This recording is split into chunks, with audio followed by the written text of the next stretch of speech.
Oh, right. Uh,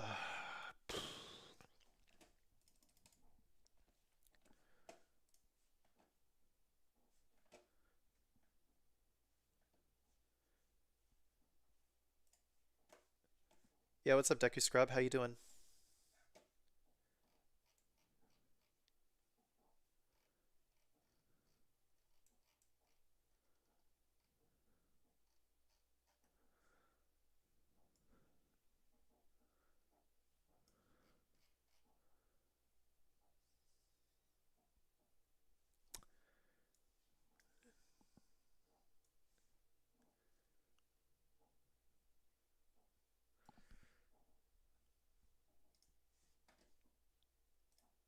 Eh, Not bad, all things considered.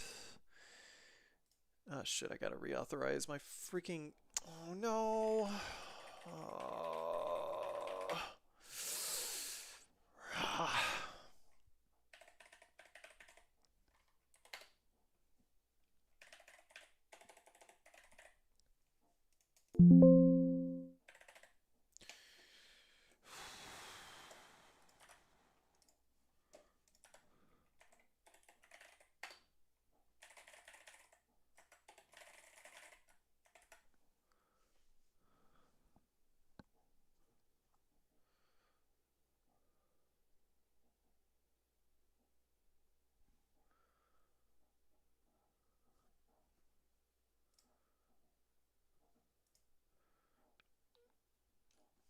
Man, why the fuck do I have to reauthenticate? Freaking Google all of a sudden. Okay, come on. There. There, now I should be able to read YouTube chat.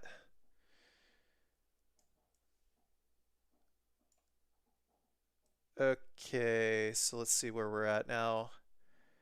Who all do we got? Who all do we got? We got Tifa E3, Serg Sweatshirt, Kono Carry 4796, and Tabrex1. How's it going, guys?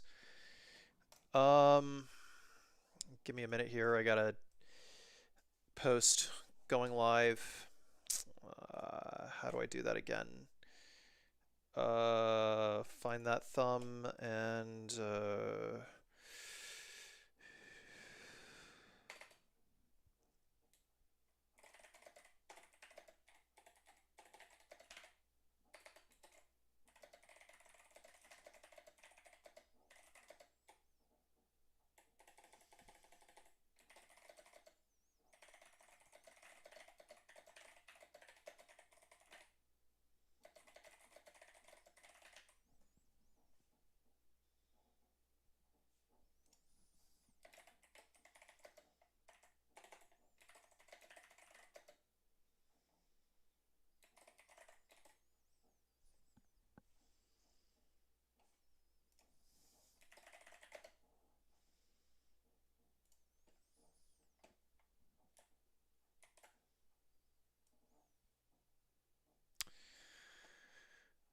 why does it look like you're in a storage unit?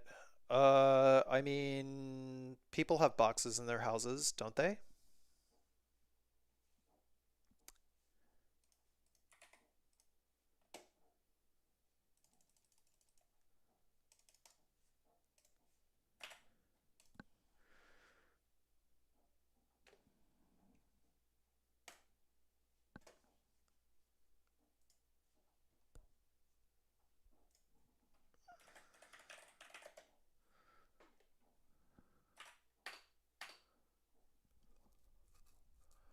Yeah, it's still the 8-bit Do keyboard.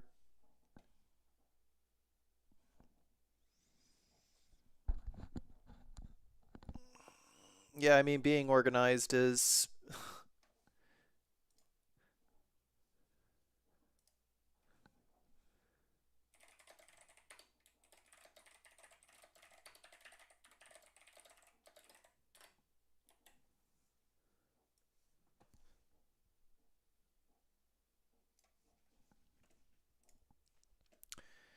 Okay, posted on all social media,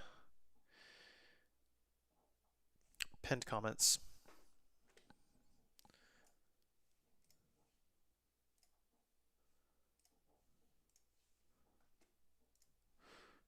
That's gonna take some time, Cirque Sweatshirt.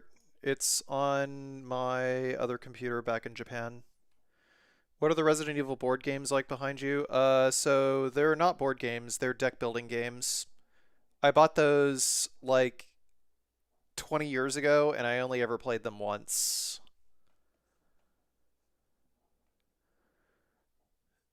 No, not 20 years ago. They were released, it was like 15 years ago. I'm actually like got this pile of stuff that I'm gonna mail to a friend of mine because, I'm moving to Japan, getting all of my shit moved to Japan eventually. I mean, I'm already settled in over there, but the majority of the things that I own, I'm just either putting in storage on the off chance that Lemon and I decide to move to the United States one day, or getting everything set up to send over there, one or the other. Just haven't figured out, you know, what that is yet, what that plan is yet. But I'm gonna get rid of you know, it's like one of these is a boxed Resident Evil 7 collector's edition that I got from Capcom a long time ago. I have no idea how much money it's worth, but this friend is absolutely worth sending it to.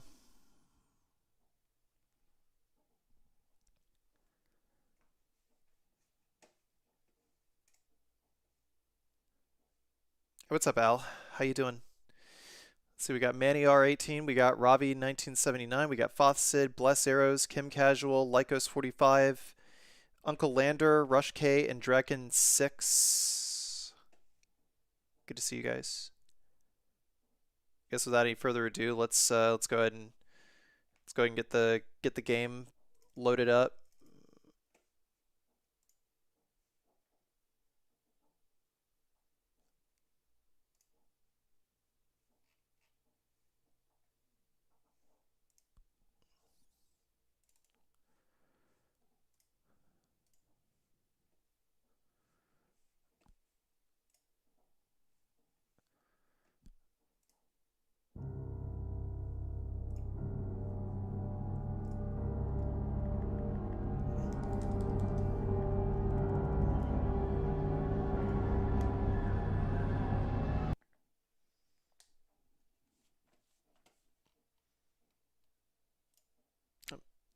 That's not correct. There we are.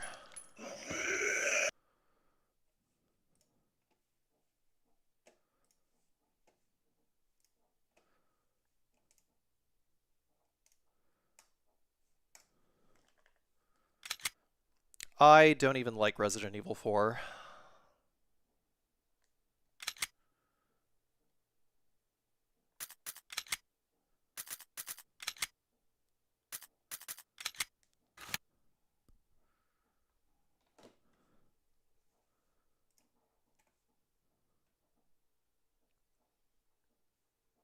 Why did you make videos for Resident Evil 4, Carsey? Content.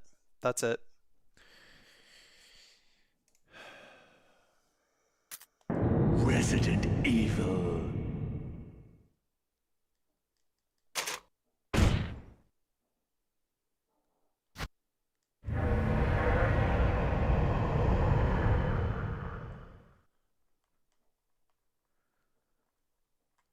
I've been spending the last like 3 days working on the knowledge base for the Poos GPT bot.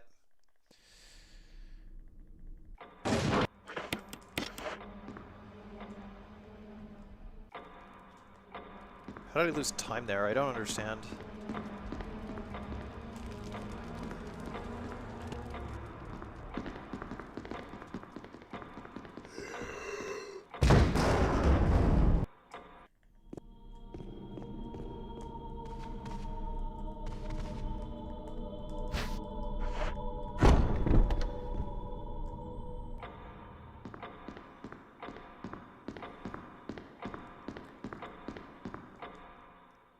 Honestly, I'm not even splitting the bill for Thanksgiving. I'm just...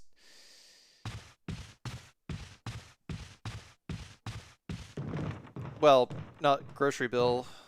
Not literally a grocery bill, it's freaking... Oh my fucking god. Can't move straight right now.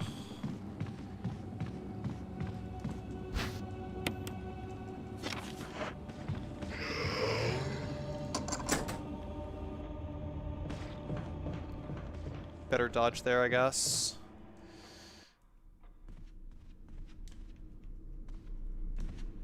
Door?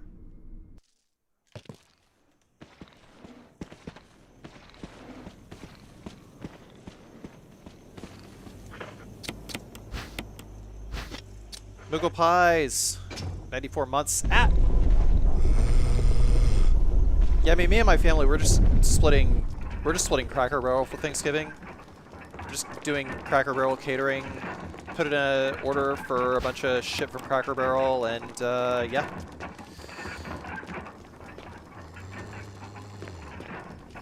Everyone puts in like, I don't know, 30 bucks or something like that. Oh god.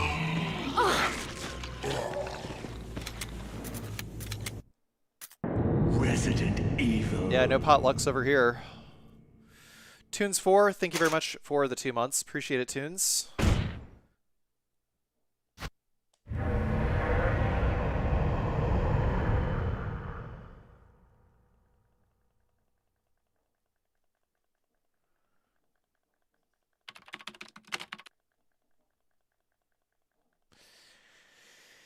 Yeah, what a fuckface.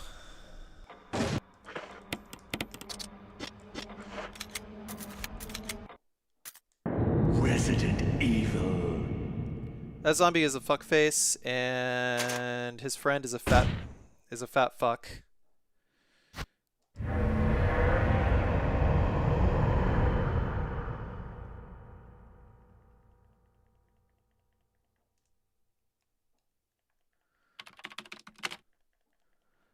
I mean, Cracker Barrel is pretty generic home-style cooking. It's not bad.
I think the million-dollar question is, would I eat at Cracker Barrel for Thanksgiving? And the answer is, yeah, I would.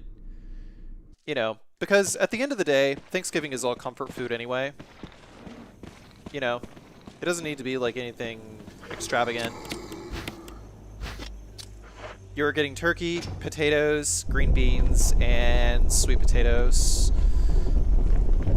And like stuffing. Maybe some ham.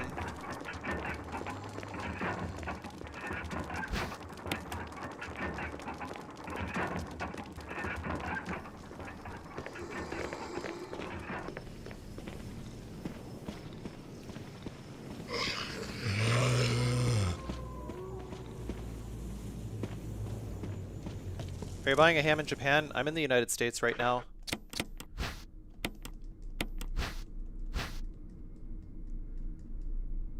I'm back to pick up Poos, and...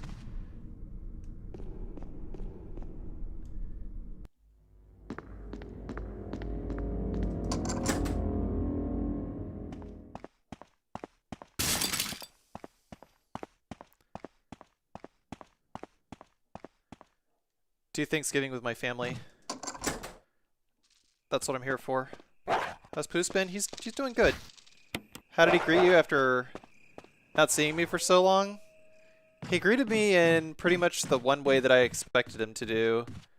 I think he's been I think he's just been, you know, enjoying himself with the people I left him with. Oh my god, Jim, for real? Thank you very much, Jim, for the $100.01. Poor Poos. Oh, Poos is right here. He is A-okay. But that's gonna help me with paying off these credit card bills that I need for the plane tickets, so I greatly appreciate that. Thank you. Thank you so much, Jim. Thank you.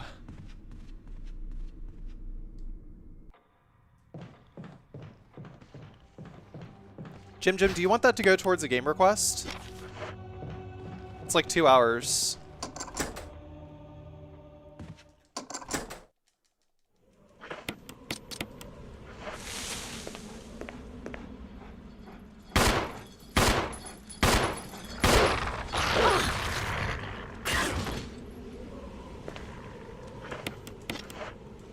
Oh, he's gonna bite me. Wow. Very good. Very good indeed.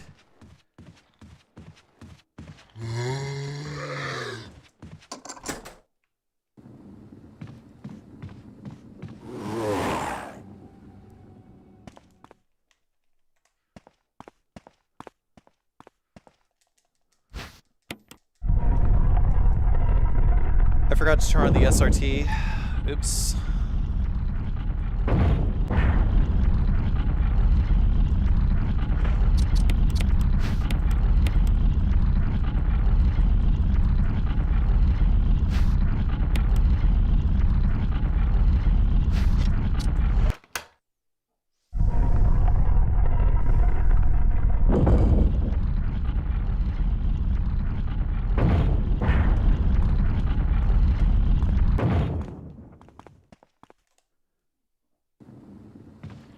Alright, let's see what happens. Oh, no.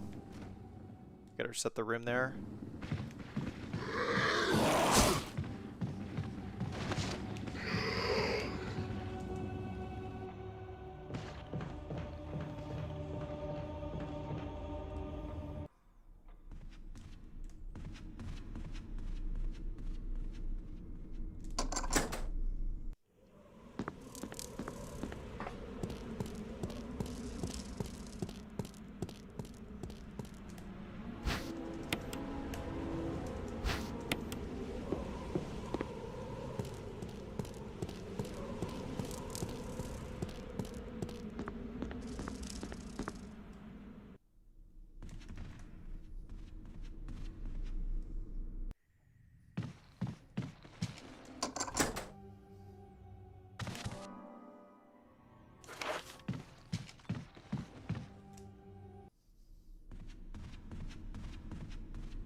So, anyone watching Pluribus lately?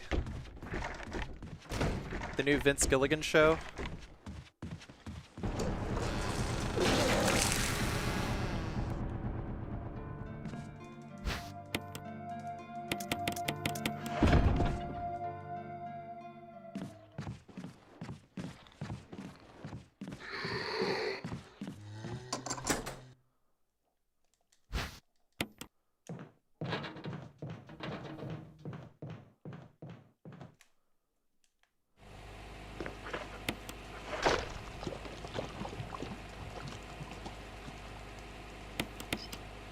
Want to wait so I can binge it?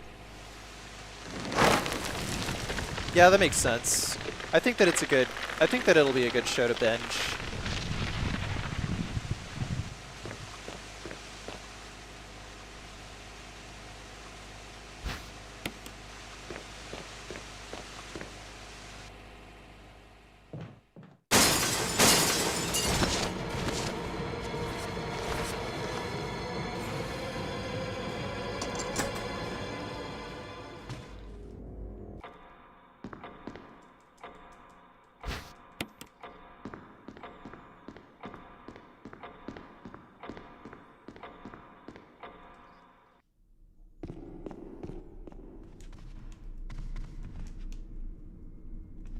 feel like I've heard of this before, Perfect Blue.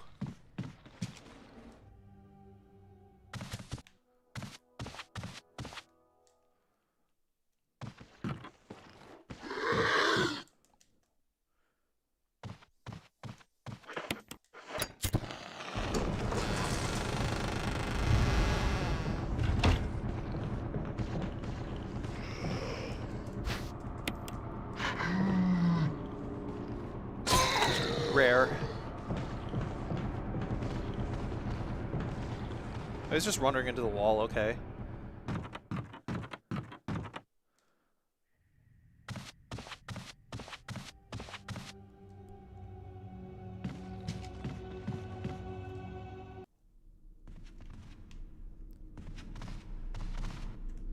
Yeah, there's a lot of time to be saved in Mansion 1. It's one of the nice things about splits. I think splits are very good at telling you where you can save time. Shit. Ah.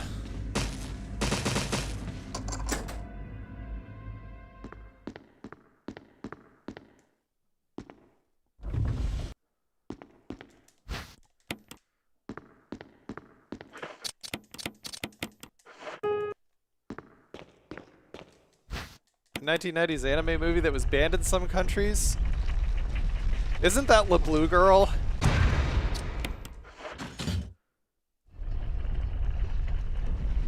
Better Call Saul cliffhangers were brutal, so I don't want to go through that again.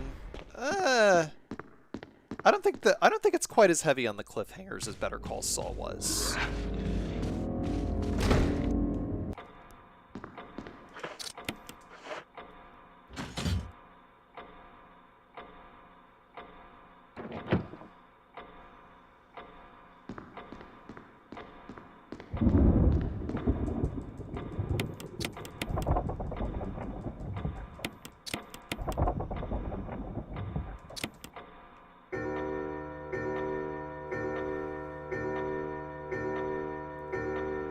It's bloody fantastic, isn't it? We watch Pluribus, my mate and I. We love it.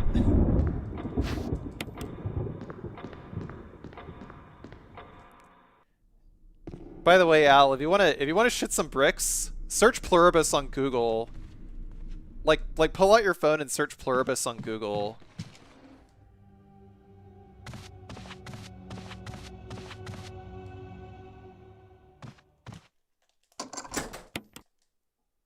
It's a pretty big difference, yes, battery.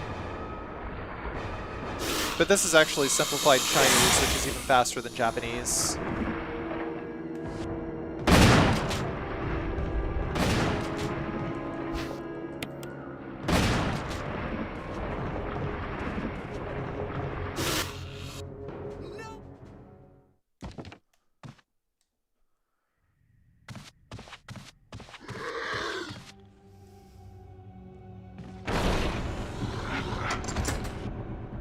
Oh, damn. I saved a lot of time on that grab there, didn't I? Man, grabs eat up so much time. If you can just avoid getting grabbed, then that is a solid amount of time save.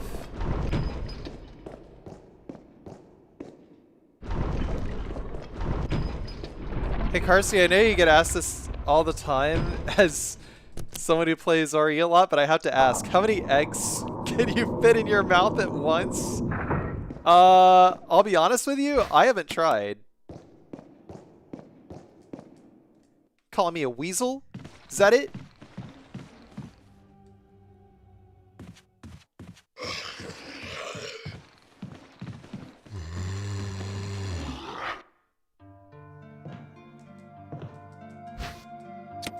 Yeah, he asked how many eggs I can fit in my mouth, not how many balls I can fit in my mouth.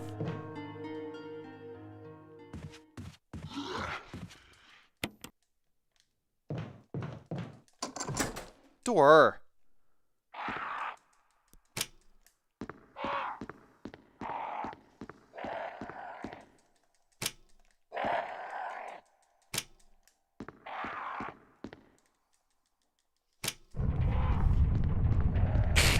Wow, what an emote combo. That's incredible. Shoutouts to the Bukkake Rooster.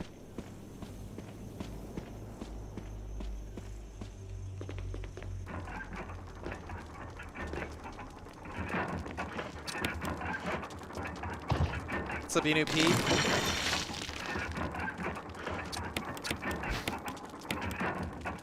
Bukake udon. Bukake udon.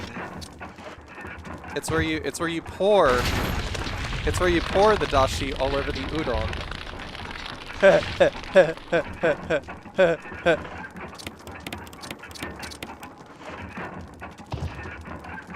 How do you assign the run to the right analog stick? It's in the Steam controller options. That's how I do it.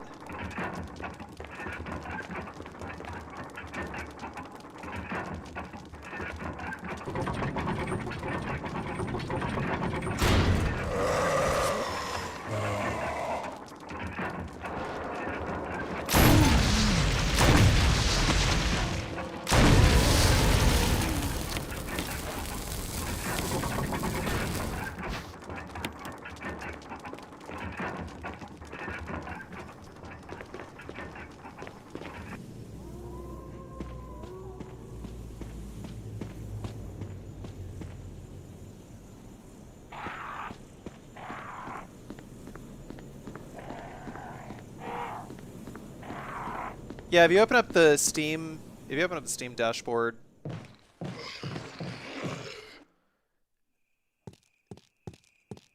there's an option.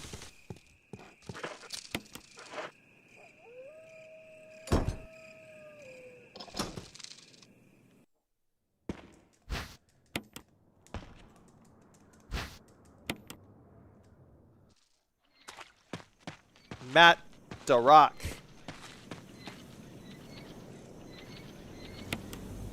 Man, I got distracted. I get distracted by that fucking crackhead grinding his teeth every time, dude.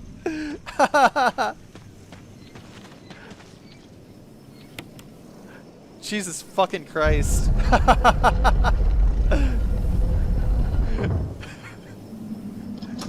This shit fucking kills me, man. Every fucking time. Every fucking time, Matt. It kills me. Every fucking time. I love it. The Julie 440, thank you very much for the follow. Appreciate it. So how did it go? How did it go today? How did it go today? Let's hear it, Matt. How'd it go? Man, shit.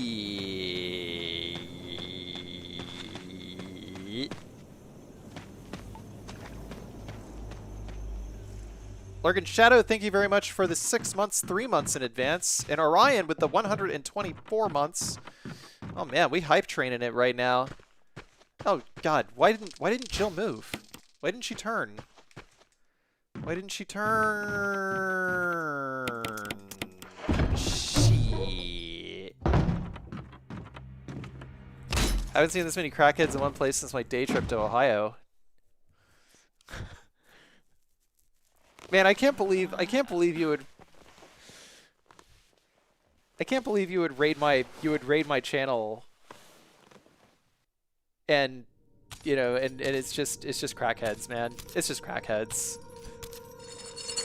Just grinding their fucking teeth, bro.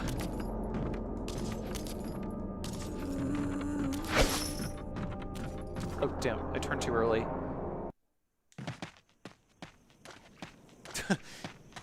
I just bipped right on the highway. Should have waited when you were at Sharks to rate. I'm getting distracted. Whatever. This is the warm-up run. This is the warm-up run.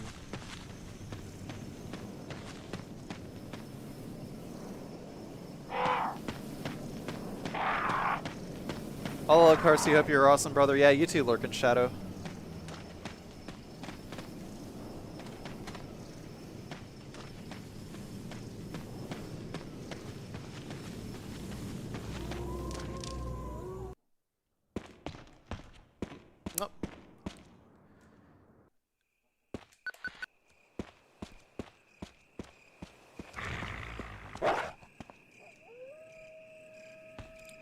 There really is so much more time that I could be saving here.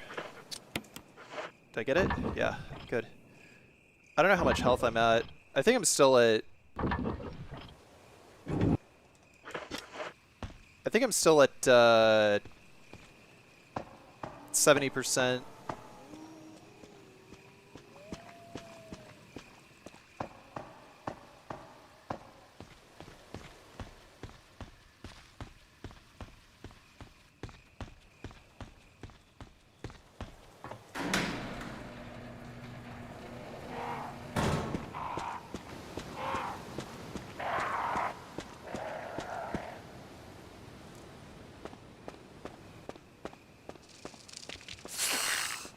gonna come a point where I have to start practicing my movement in individual rooms.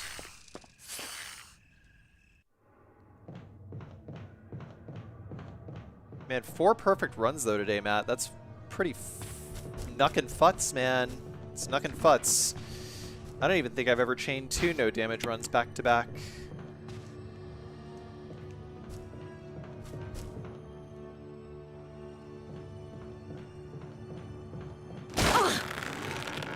Aside from the time that I was working on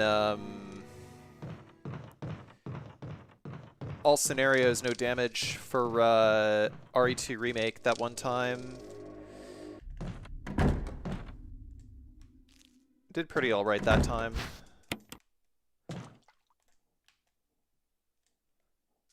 Could say he's cracked. Oh.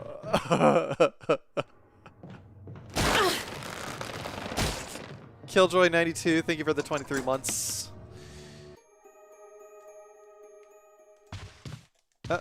Hey, come on. Pick up the goddamn fucking key, bro.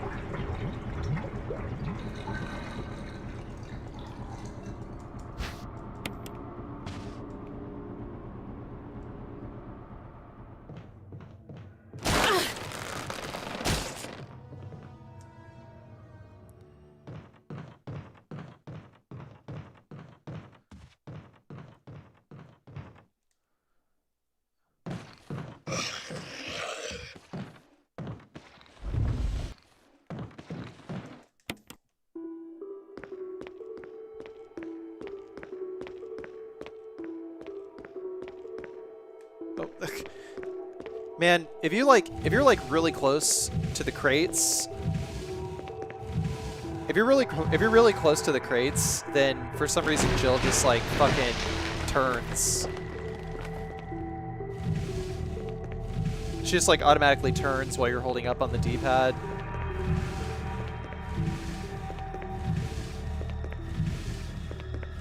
Yeah, we're doing good, 100 dog. Thank you.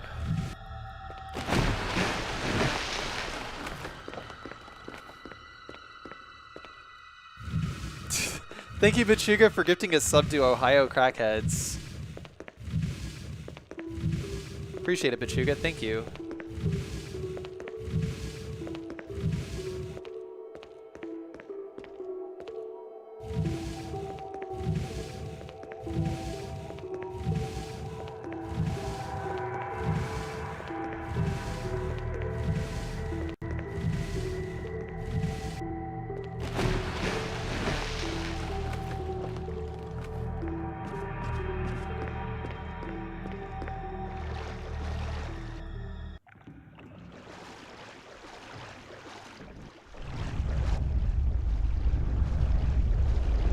Yep. Yep. Wow. Maybe. Yes. Lucky. Yeah, if that shark attacks me early, then I'm gonna be able to cross easy peasy. Time save.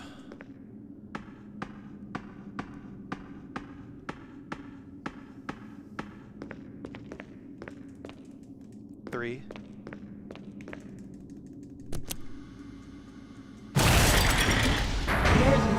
Emergency. Unknown source of pressure detected. Locking all doors to achieve maximum safety.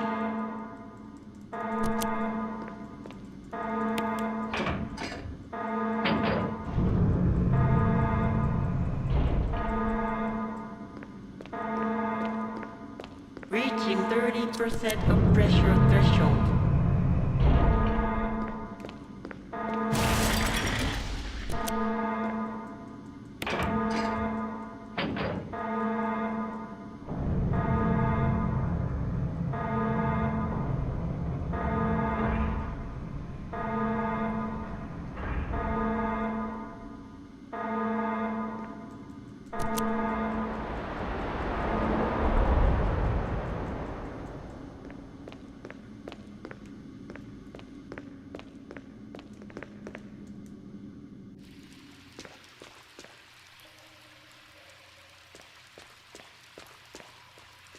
What the fuck was that name? it's the name of a sports team. Yeah, the Ohio Crackheads. You ever heard of them?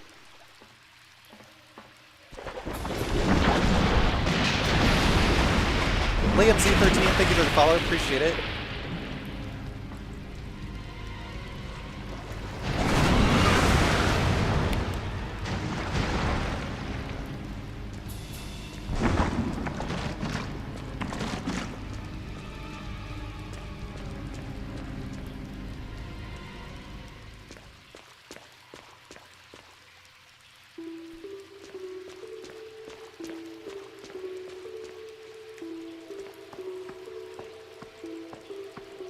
A Chris Crackpipe.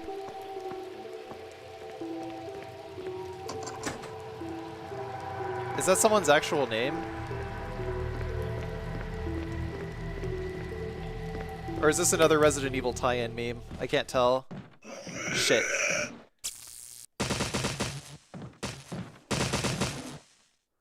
Yeah, okay, I also got grabbed there, but that's why I picked that one up.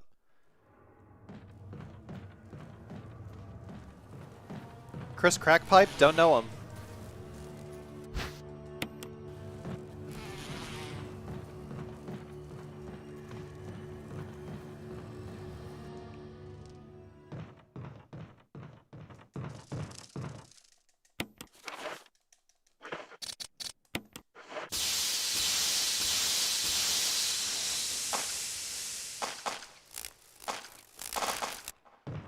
Oh, that was actually really good. Yeah, that's like total RNG, whether you gain or lose time there, by the way. Like that scene where the bees are dying, they actually die at like completely random intervals.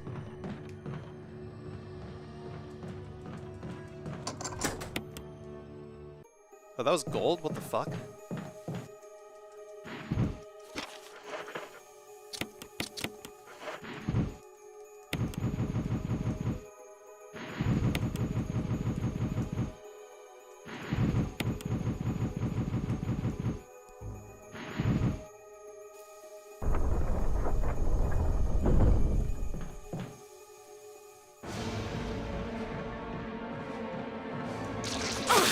Shit.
I think I even got bit last time I was here.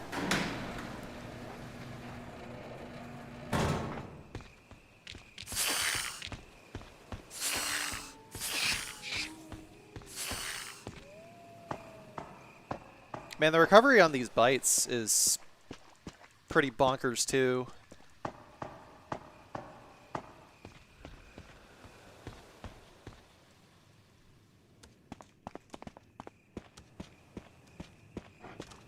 What is that dog doing? What that dog doing?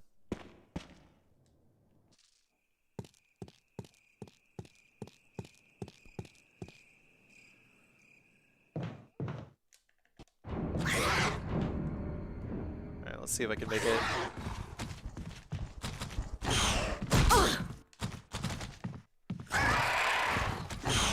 Wow, how am I still in good health?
shit.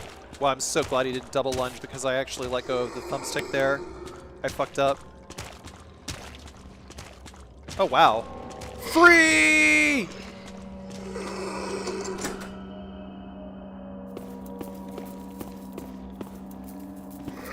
Free!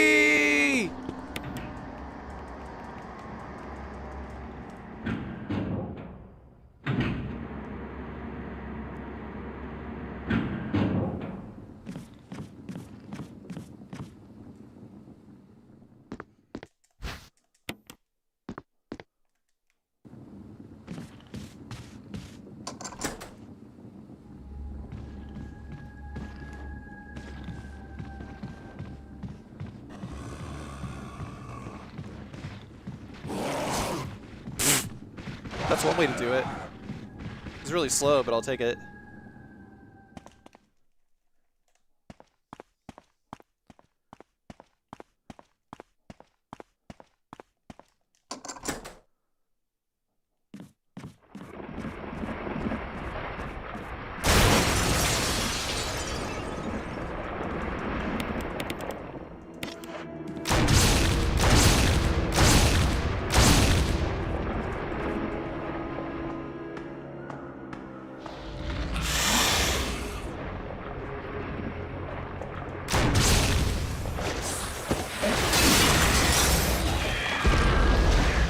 Are you streaming in good conditions? Please explain the question. Are you referring to the boxes that are directly behind me? Am I playing out of a storage unit? It is my office.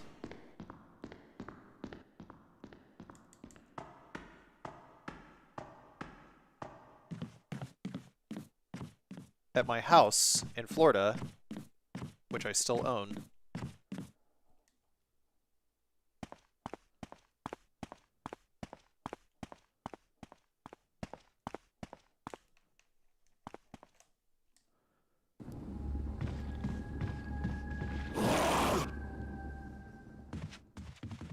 Hello, door.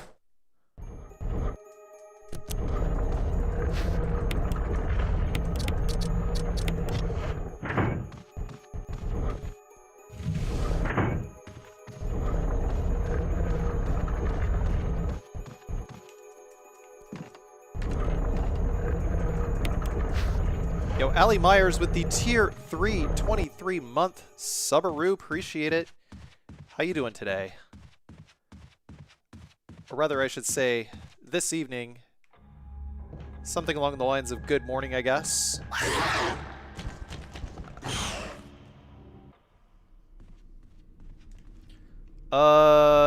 Like what's in these boxes? I mean, I'm trying to think. I don't remember what's in these boxes. It's been a few months since I opened them. Shit. Bullshit. Door, please.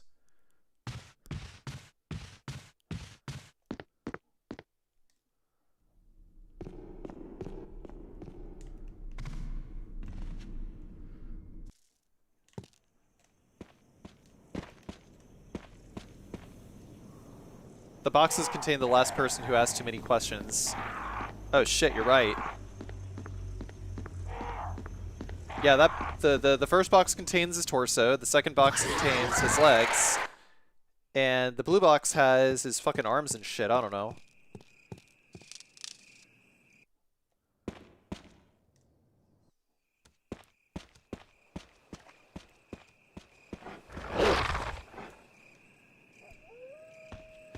Just hope you're not the new Dahmer, right? What's the song that fucking plays? KC and the Sunshine Band. Something. I don't remember how it goes. Oh, dude, am I poisoned? No, okay.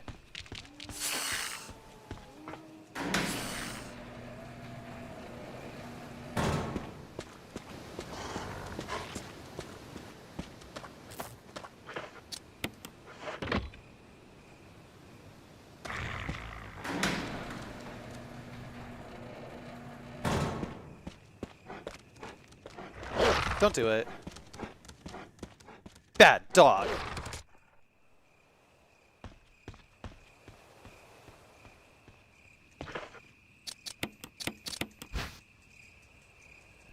That was unintentional, actually.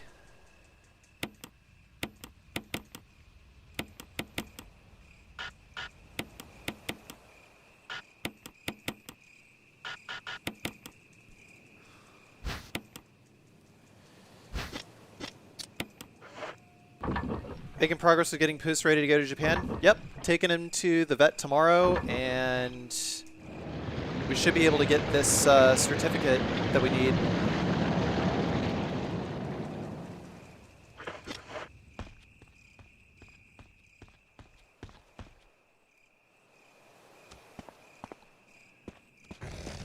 Don't do it, asshole.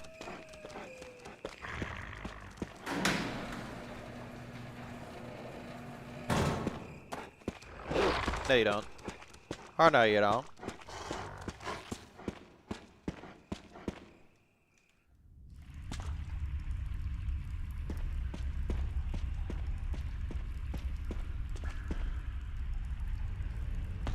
Illegal cat exportation. Actually, probably true this time.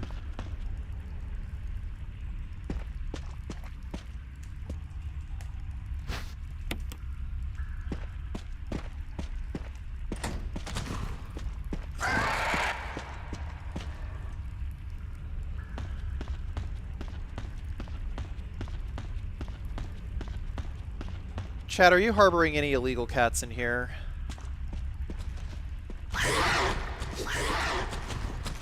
Door, please, come on. I'm so bad at opening doors tonight. I always keep hitting them at the wrong angle.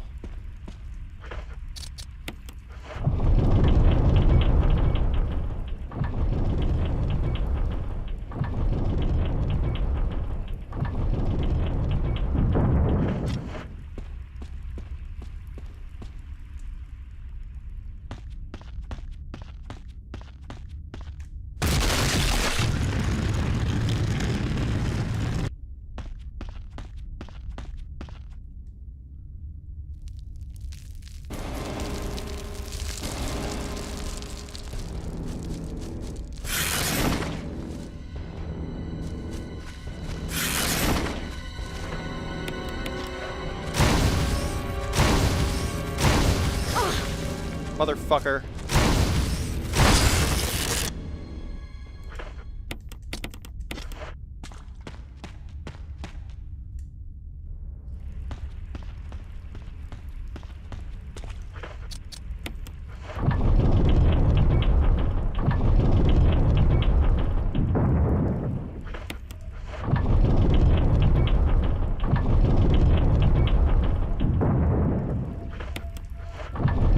Overall, I don't think I lost too much time.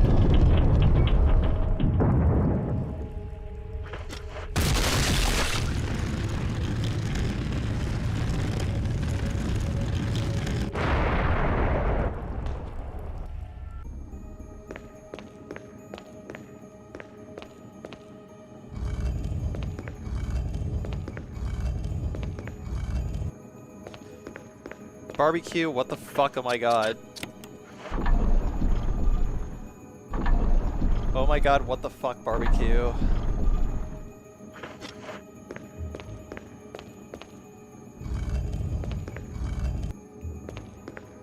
Someone used to live on old internet.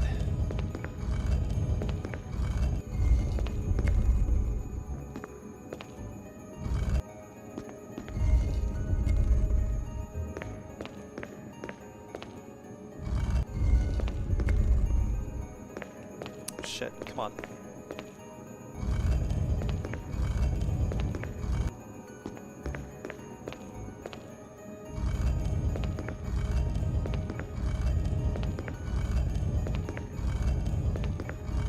Someone say barbecue? Hell yeah. Who's doing barbecue for Thanksgiving?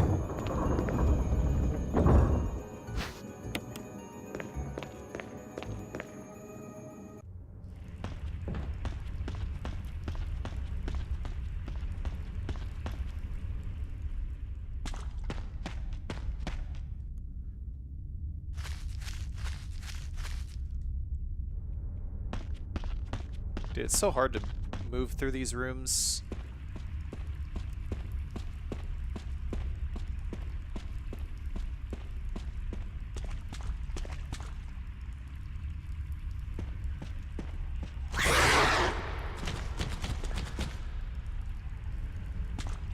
I can save so much time on like the second half of the game.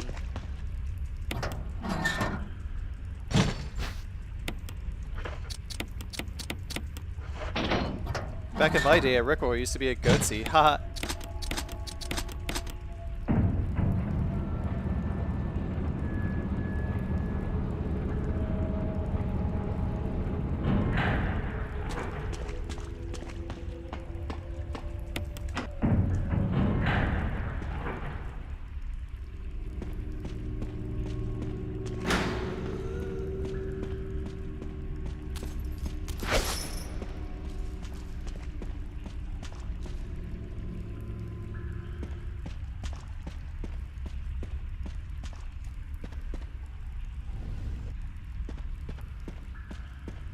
I had curry and beer earlier. My arse is going to be taters tomorrow.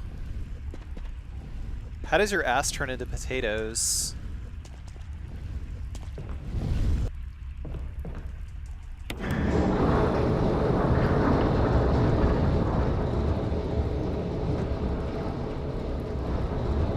Liquid arse. Liquid arse. It's the name of that liquid that you put into a stink bomb.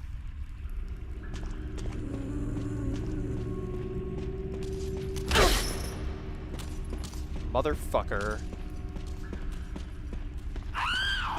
Shut up.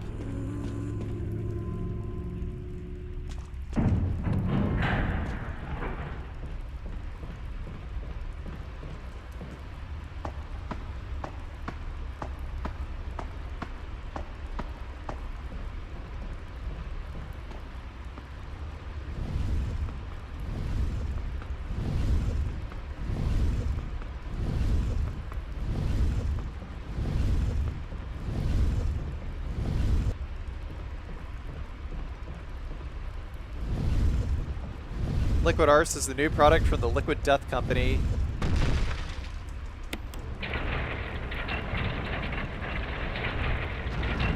Liquid Death is the company that makes the water, isn't it?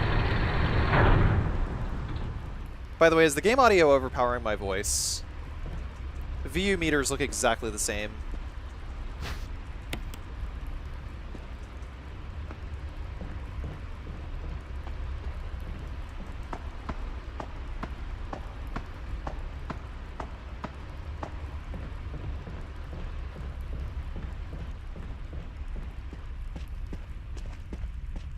I mean, I can't exactly test the mix.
Indian food.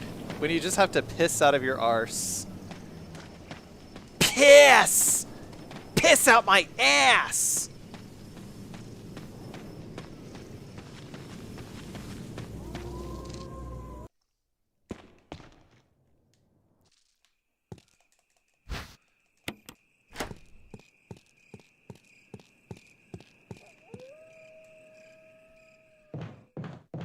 Oops.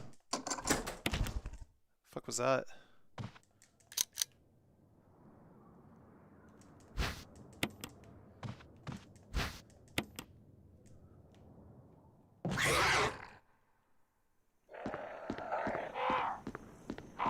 Zen FTW, thank you for the 52 months. Appreciate it.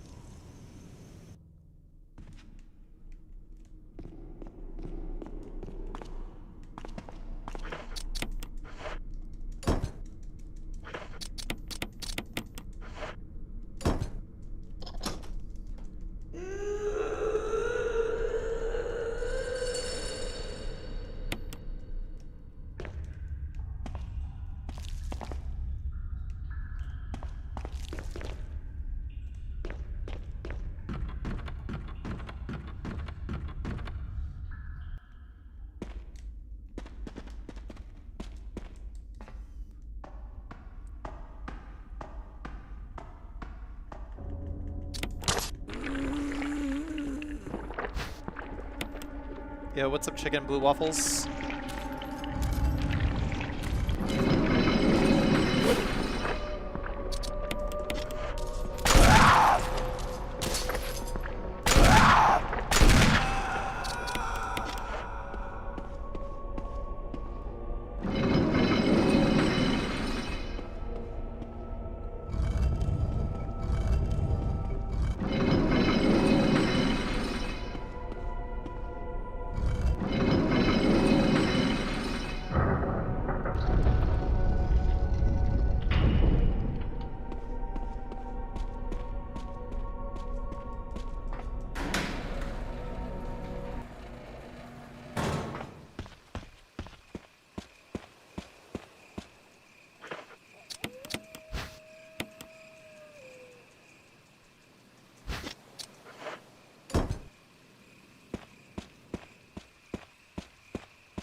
Nope. Great stairs. Didn't mess around with any.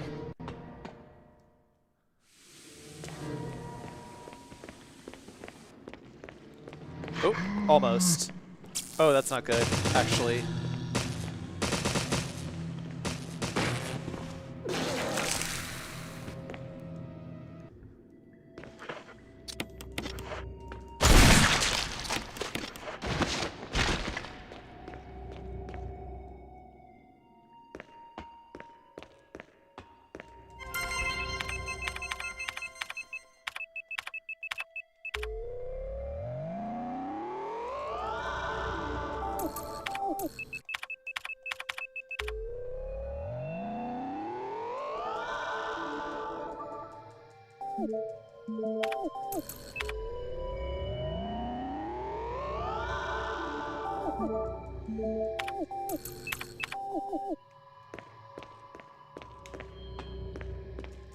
Door, come on, man. The fuck?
What? Hey, come on, what? What is with that trigger, dude? I was mashing right there like fucking 50 times and it still didn't give me the option to unlock the door. Hello?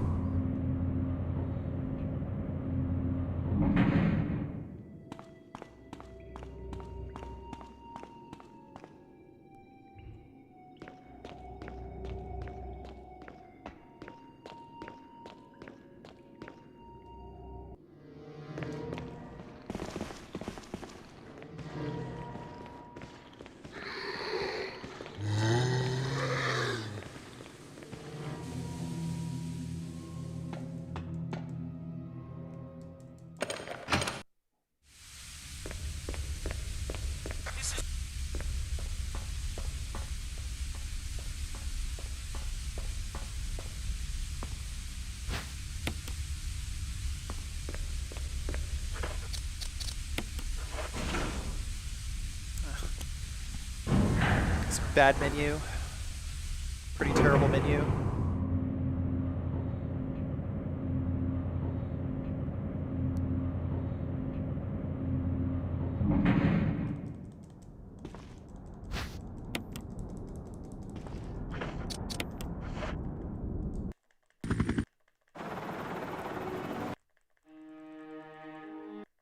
Jill, you did a fine job.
Oh man.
The freaking Ouya, dude.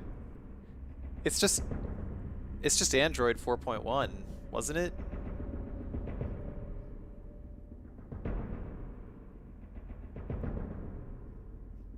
I wonder if the Ouya can still be used for anything. Like, it's a Cortex A9. Could you install Raspbian on that maybe?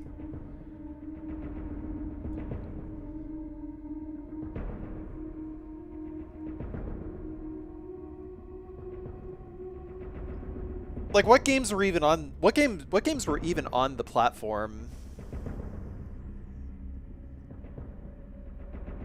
Good so far, Mags. Good so far. Thanks for asking. I mean, I'm in the United States right now, but oh, it's like 32-bit. It's 30. Well, it says quad-core ARM Cortex A9. That's a 32-bit CPU, isn't it? Yeah, it's 32-bit. Damn, ARM 32.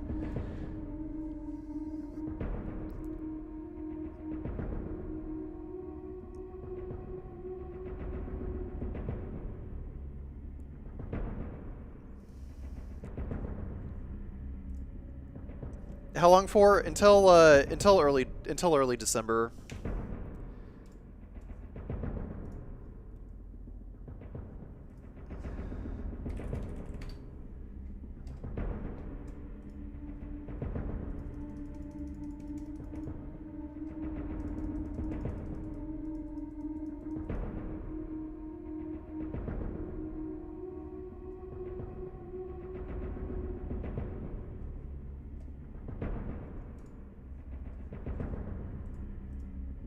I saw an Apple Pippin a couple weeks ago. Every game has a copy of Mac OS on it. They sometimes even show native Mac dialogues, and the controller has a small trackball for mouse movement. Yeah, it's like, I mean, Pippin is literally just a straight up PowerPC Mac, isn't it? Like, has anyone actually got like Mac OS running on the thing? Can you put a hard drive on it? Like, I'm curious if you could break it out into like an actual like Mac OS desktop environment.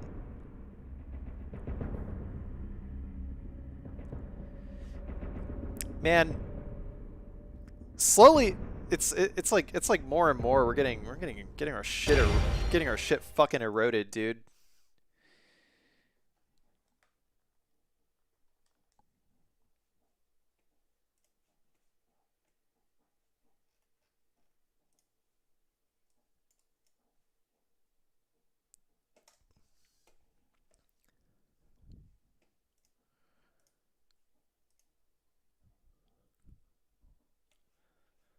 You will own nothing and like it. Well, see, it doesn't really bother me, the whole like quote unquote owning nothing thing, because see, here's the deal. If I made the purchase and the data for the thing is on my hard drive and it's possible for me to fucking break out of the DRM, then it's like, am I buying the thing or am I buying the license? And like, at what point, at what point do I give a shit?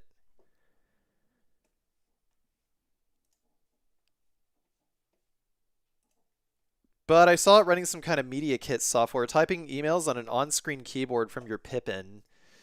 Interesting. List of Pippin games. List of Pippin titles. Pippin at World and at Mark Wiki. Oh boy. Uh, yeah, Pippin actually did pretty good in Japan, all things considered. But like, wow, it's actually kind of fucking crazy. There's a lot of games that were released on Pippin in Japan. Most authorized US releases were branded with both the Square Pippin logo and the At World logo in blue packaging. These discs are especially rare as far fewer Pippin At World consoles were sold than their Japanese counterparts. I mean, there was a Gundam game that came out in the United States. That's pretty sick. Gundam 0079: The War for Earth. I wonder how the actual game is. Is it like a CD-ROM based action game? So is it like an FMV game or something?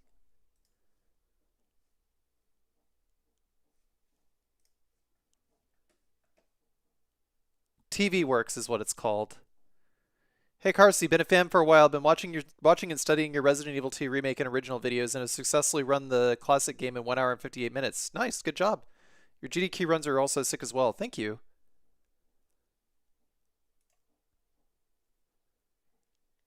Glad you could make it to a stream. Thanks for stopping by, Ginger Root.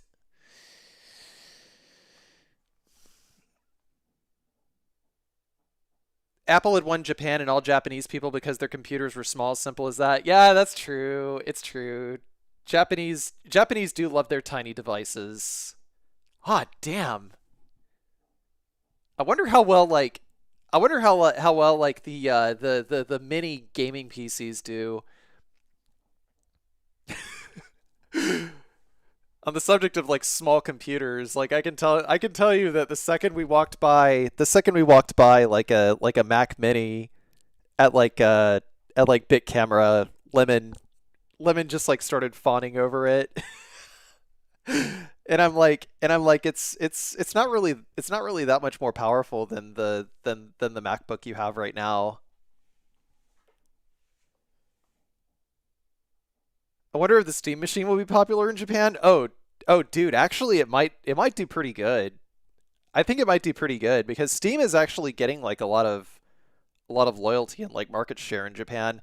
I haven't actually seen anyone run like Steam Decks or anything like that. Like usually when I'm in the subway, like usually I just see people like playing on their phones. I don't or maybe like Nintendo Switch. I'm not sure that I've ever actually seen anyone with a Steam Deck. Zelcio TV, thank you for the raid. Appreciate it. How's it going?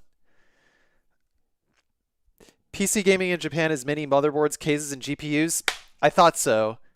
I thought so. I'll be honest because like I don't have any Japanese friends whose houses that I've ever been inside of. I mean, not that I really have much of an interest in that sort of thing. I'm watching your Alone in the Dark walkthrough at the moment, Carsey. Great stuff it is too. I'm about halfway through. Hell yeah. Awesome. Oh, hey, actually, chicken and blue waffles. The Nandaro, the fucking Alone in the Dark, the New Nightmare. That's available on GOG, isn't it?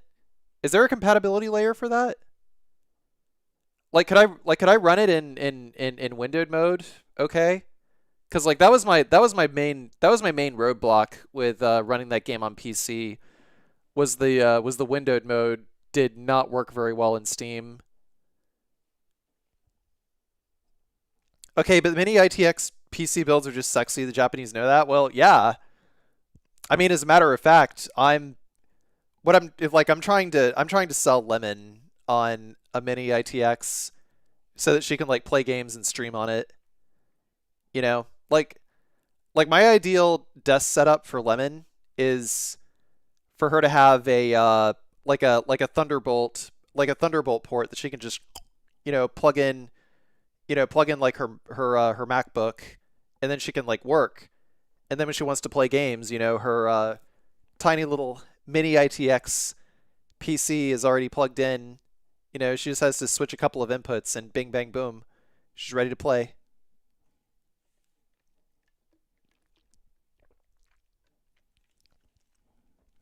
I mean, I'll be honest. I've been kind of feeling mini ITX more and more lately. Like, I would be completely 100% cool uh, with just running mini ITX build with like Thunderbolt or something. The framework desktop looks pretty nice. Not sure how good it would be for gaming though. Let me take a look at the framework desktop. People have been ranting and raving about the framework desktop lately, but I'm not really sure how I feel about the hardware, to be honest. Not that I necessarily think it's a bad thing. It's probably good for the price, but for something for something I need, it needs more horsepower. Massive gaming capability, heavy duty AI compute, and standard PC parts, all in 4.5 liters.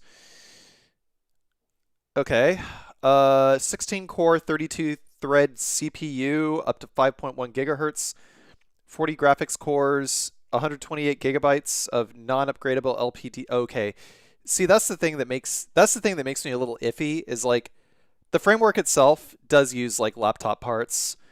So let's see, like oh, there's like a batch 16 ships out Q4. So if I select this, what's it going to show me? Uh, M2 2280. Yeah, let's just say like a 2 terabytes. So that already jumps up the price to like $2,000. I'm sure that I have another 2 terabyte M2. Operating system. I would just install my own, bring your own. CPU fan. Um, it's gotta be a Noctua.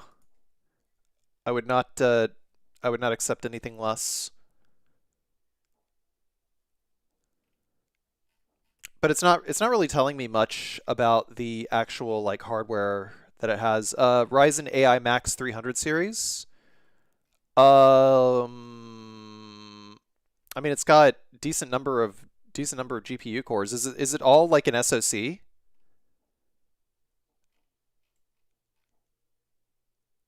NPU up to 50 tops.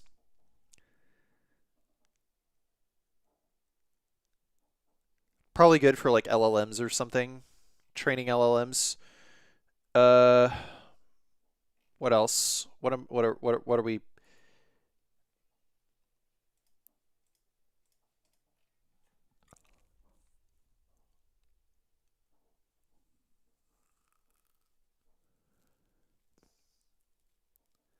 There seems to be a 2023 patch that fixed the resolution in 1080p and 1440p, but it still has cutscene and music problems. And the patch doesn't work on AMD video cards, works on Nvidia though. That's interesting. Is it using? Huh. Yeah, I mean it'll work fine on my machine then because ain't no AMD touching this box. No, no.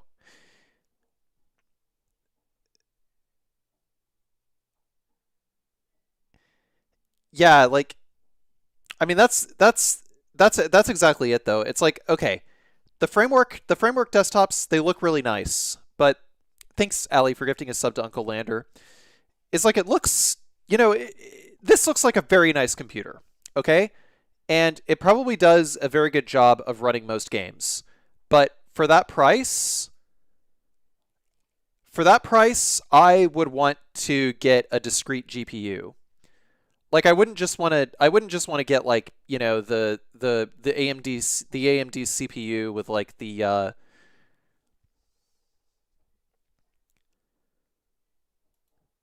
I don't want my next computer to be touched by Nvidia. Jensen is a dirty, naughty old man.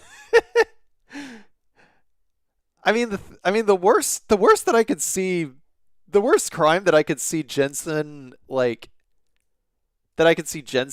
being guilty of is just capitulation. Just a little bit of the old capitulation in order to grease the gears, you know, while there's uh while there's these little things called tariffs happening in the United States right now. But I mean, like, what Fortune 500 CEO is literally not doing that these days, you know? Um,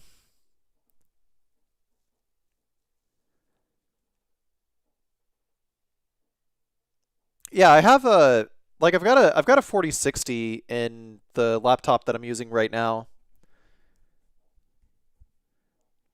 And I mean it does fine. I'm probably gonna have to install a new I'm probably gonna have to install a new OS on it though. Like I want like I've been running Ubuntu on my laptop. I think it's probably time for me to like try CachyOS. Is CachyOS, I forget, is that based off of Arch? I need to check. Yeah, it's based on Arch. Oh man.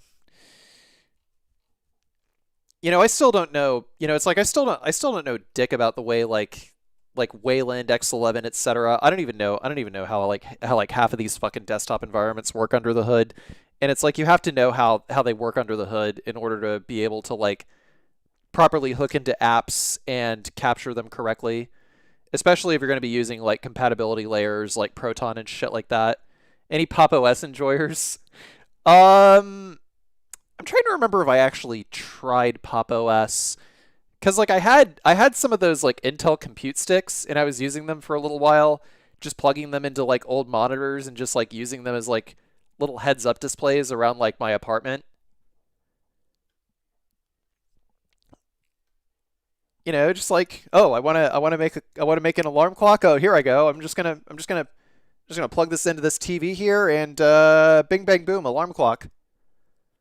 But it doesn't run but they don't run browsers very well because, there's like still 32-bit CPUs, I'm pretty sure, and you only have access to like 2 gigabytes of that. Well, no, 1 gigabyte out of 2 gigabytes, and like really really slow like eMMC. I cannot use an external monitor on my laptop because of NVIDIA and their Linux drivers and them forgetting that laptop exists. Yeah, that is true. Like NVIDIA just NVIDIA just doesn't do so hot with anything besides like AI on Linux.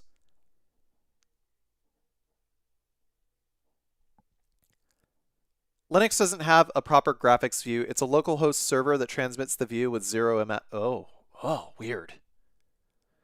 X11 is becoming bloated and failing to keep up with new stuff, but still more reliable in the range of support. Wayland is new stuff. So it depends on which desktop environment I get, right? Uh,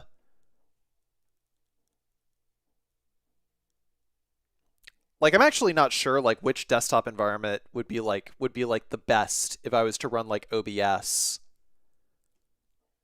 It's something that I've never really like done real proper research on. KDE is great. GNOME is the great evil. I am currently running. Shit, what am I using? XFCE. I'm 99% sure I'm running XFCE. Like I'm just running standard Ubuntu. That's XFCE, isn't it? I ran KDE Plasma when I tried Manjaro,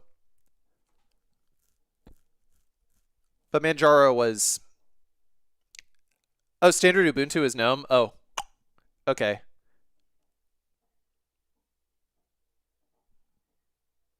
Xubuntu is XFCE. That's right. That's correct. That's right. AMD KDE plus Linux is pure bliss. Yeah. I mean, I'm pretty sure that as time goes on, I'm probably gonna end up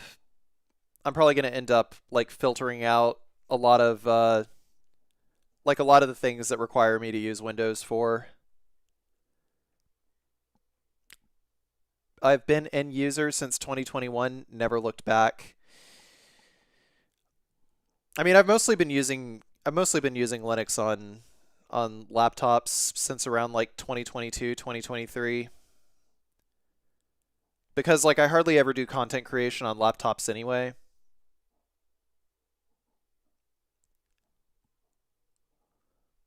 Probably like see if it wasn't for the fact that I do content creation full time, I would probably use Linux full time, but here's the thing.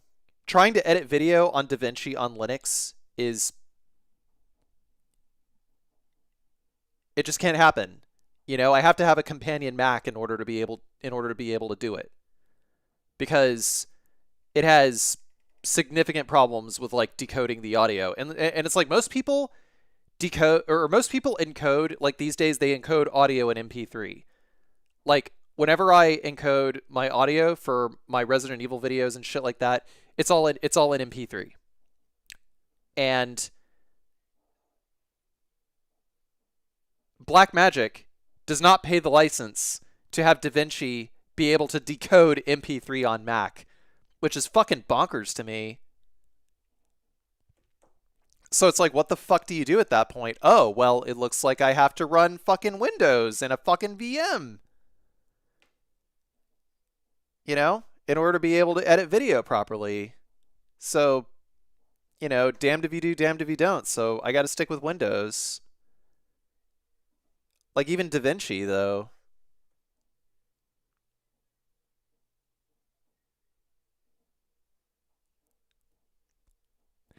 Yeah, it's because Windows has, you know, the has like the market share. Like Windows just straight up has the market share, and you can't really do anything about it. I use Kden Live sometimes for silly meme edits, but it really starts to fall apart whenever you do something remotely complex with effects. See, I don't even really need you use FFmpeg to re-encode the MP3 audio to FLAC. I mean, at that point, I might as well just straight up record my audio in FLAC in OBS, right?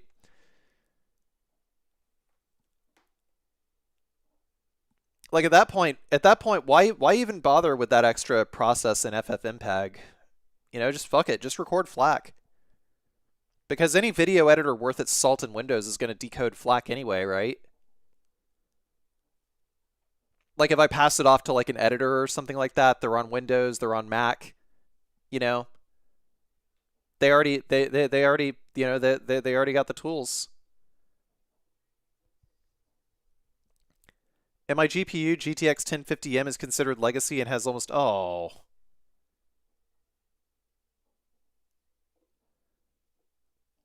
personal audio format preference is either is FLAC or OGG. Oh, sorry, it's not MP3 that I'm using. It's fucking ACC or AAC. Sorry. Uh, DaVinci on Linux cannot decode AAC. Like it can't. It's funny since the only one who ever used Linux on my surroundings is just me. So anyone who's tried to use my hardware was utterly clueless. Hell yeah.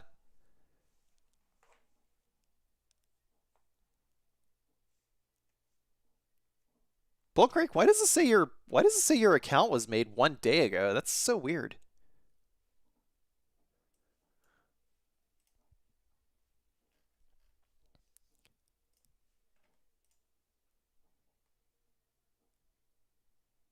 Because I know you've been in my chat.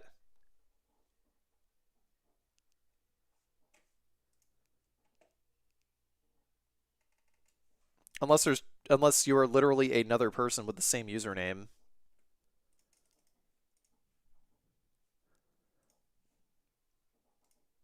Anyway, that was fun talking about computers. What's up, CEFR? How you doing?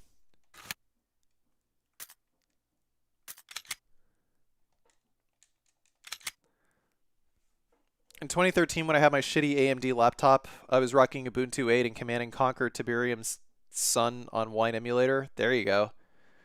Maybe in the future I'll sleep with the penguin. Well, first we got to get you.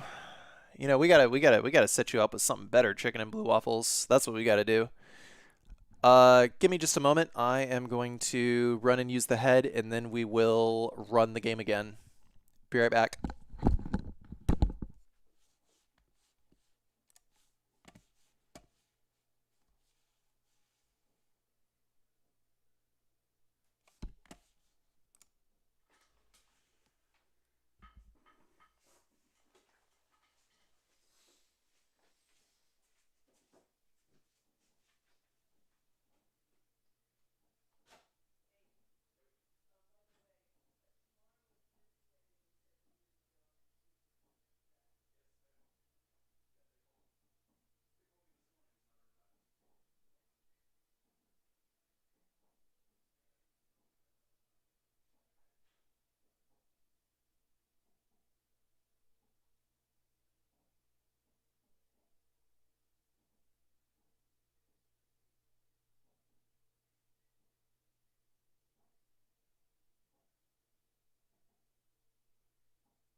Yeah, I mean, I'm sure I'll revisit it.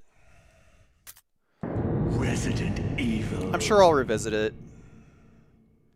TS and WebM just can't be played in some environments. Yeah, like, it's kind of wild that, like, so many places use WebM and there's just, like, no hardware decoding on WebM. It's like, it's probably good for, like, ARM devices, maybe. I don't know.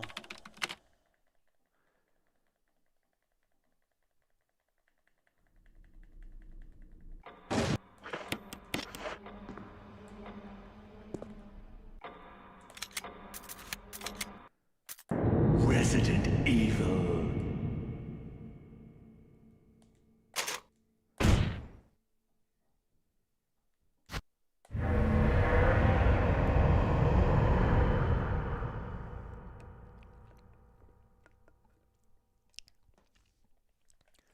Another hype train can be started again by your viewers? Oh, wow. Thank you, Twitch.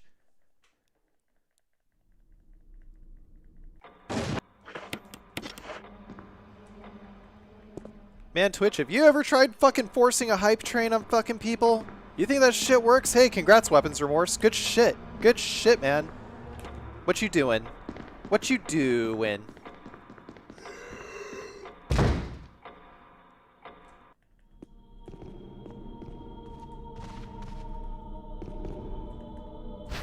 I'm a bagger. Woo!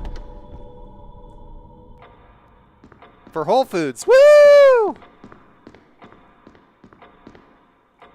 Good fucking shit.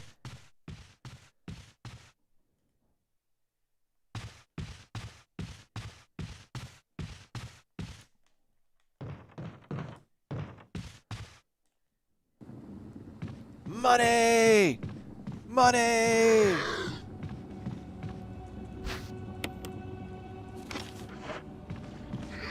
Looking tired? Yeah, what's new? What's new, dude? What's new?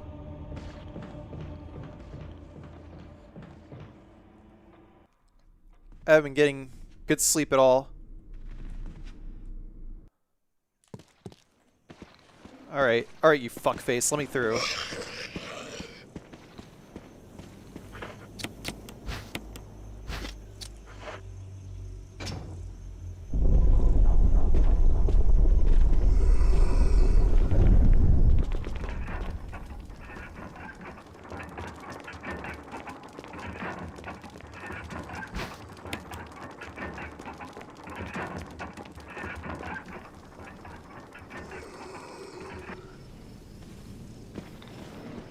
Wow. Game just let me right through. No dodging, no nothing. Deerskin 17. Thank you.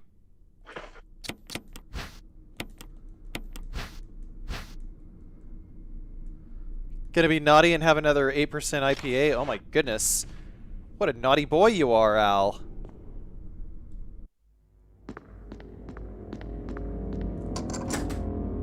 Probably starting to sound like your nurse over here. Oh, Al, you've been a very naughty boy. Down in all those 8% IPAs like that.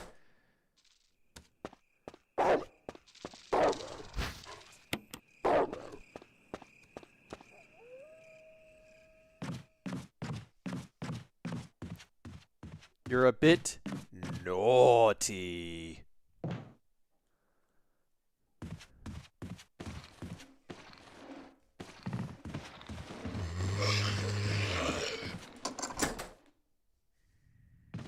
Don't do it.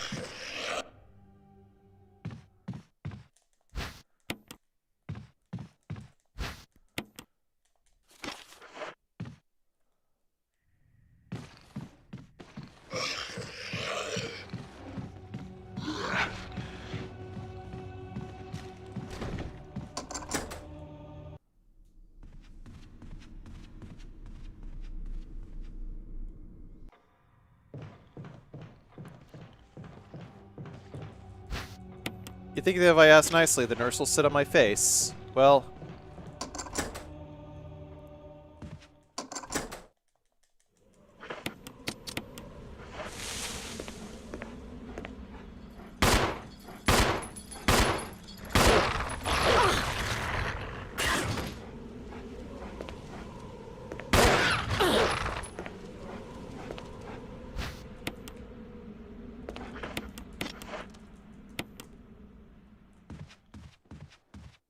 Bit sloppy, but it's okay.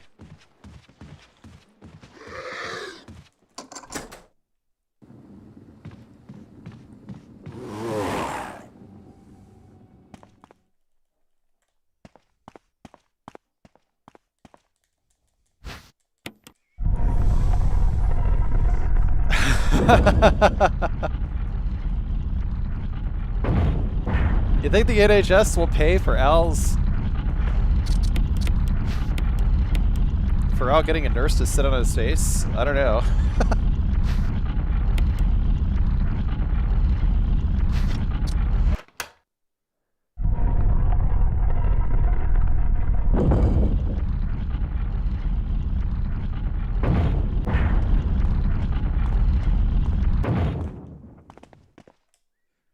The newest of CPR methods.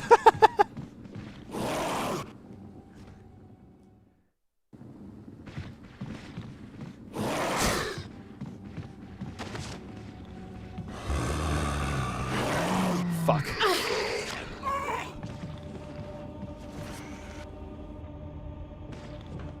Yeah, it's a bad time loss. It's a really bad time loss. Man.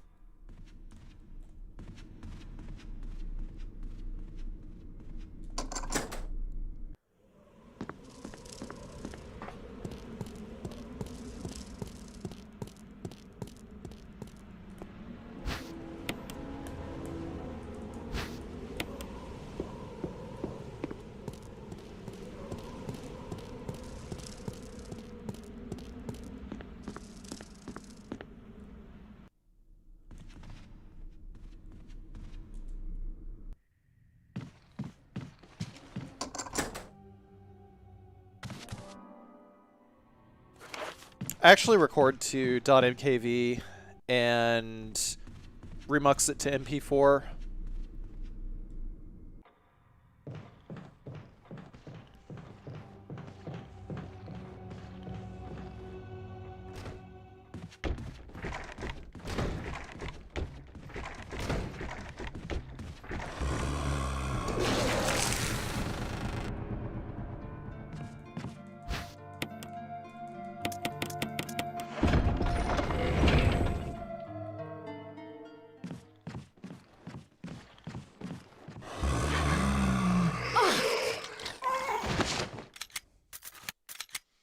I once remembered a hot black nurse who pressed her whole chest into my face while reaching for some line on my bed, and she said, "Oops, sorry, honey."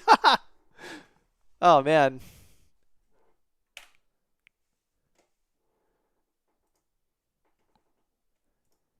I said no, thank you. Oh, man. Resident Evil. Is this the, is this the fan service episode? Is this what's going on?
You know a movie I wish I could watch on stream?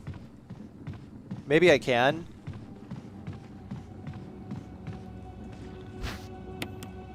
What's up, DSP? How you doing? Yeah. Unfortunate. Resident Evil. Because I think it might actually be like in a,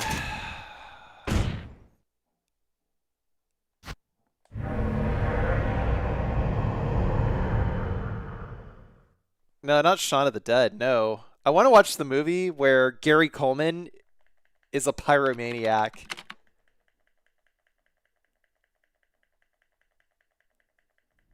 Like it only showed on TV once, but somebody recorded it and it just like didn't surface for fucking 20 years.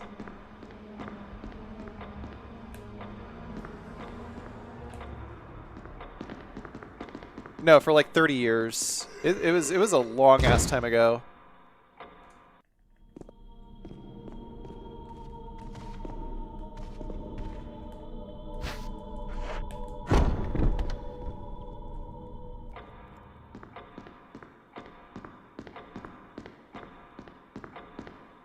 Sounds like a Metal Gear boss or something.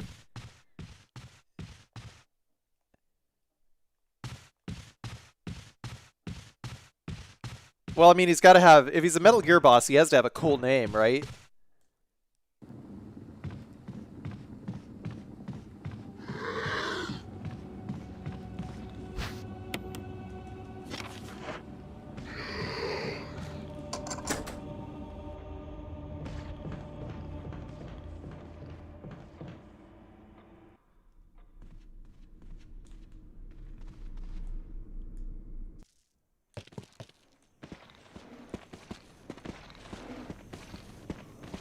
Ah, shit, here we go.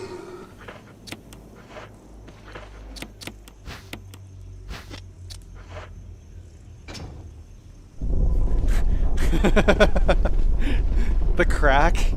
Oh, what? That's like that's definitely a rejected idea.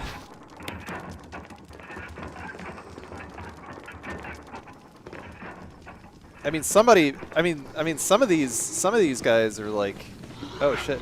Can I? No.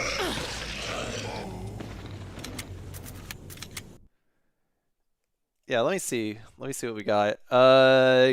Gary Coleman Pyromaniac movie.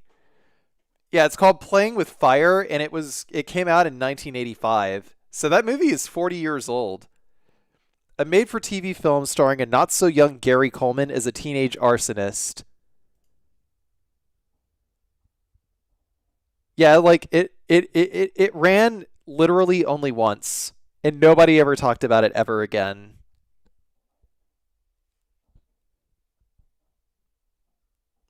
Let's see who all do we got. We got Gary Coleman, we got Cicely Tyson, we got Ron O'Neal, Yaphet Kotto.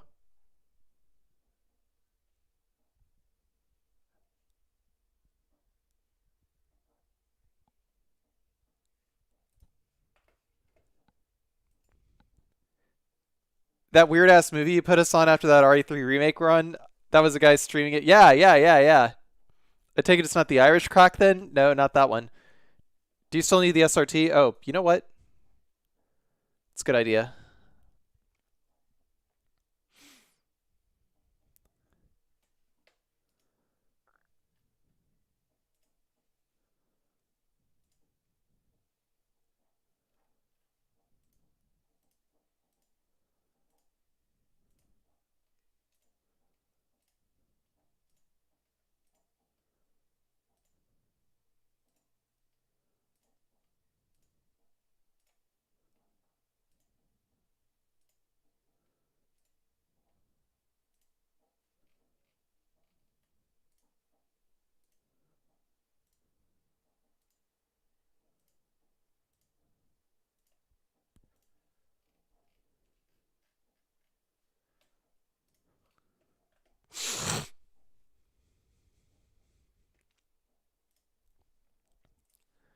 The Irish crack, if it's all the same to you. Resident Evil. What's up, Xeno Liz? How you doing today?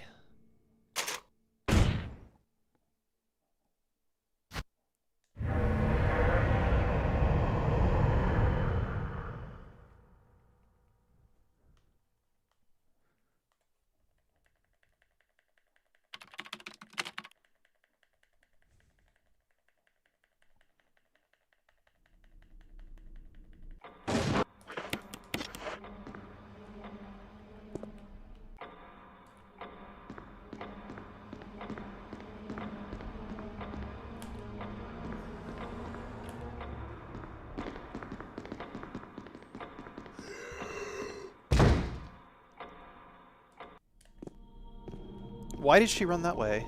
That's so confusing. I just lost all my time save.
It's this Thursday, Al.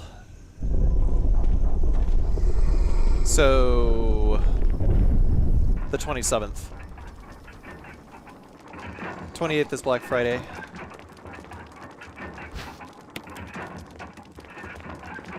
Man, I'm going back to Japan in a week. Let's fucking go.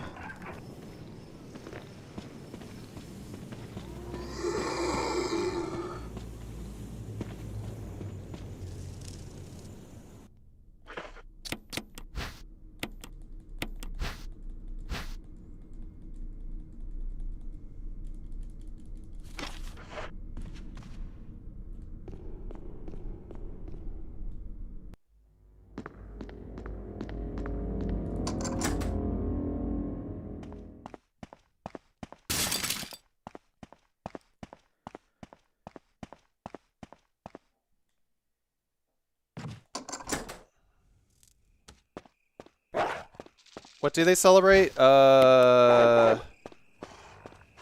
New Year's? Golden Week? Christmas? They don't really celebrate Christmas the way we do. They just buy KFC. And maybe give gifts.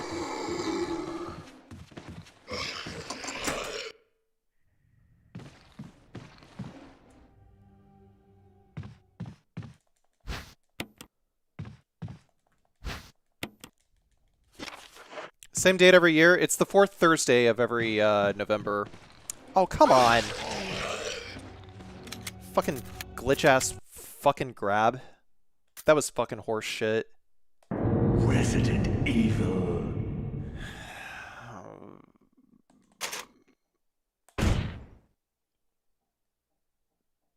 That was a fucking gallon of diarrhea.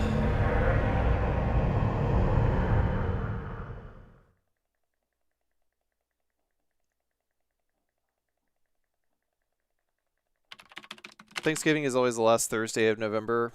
Yeah. Well, the fourth Thursday.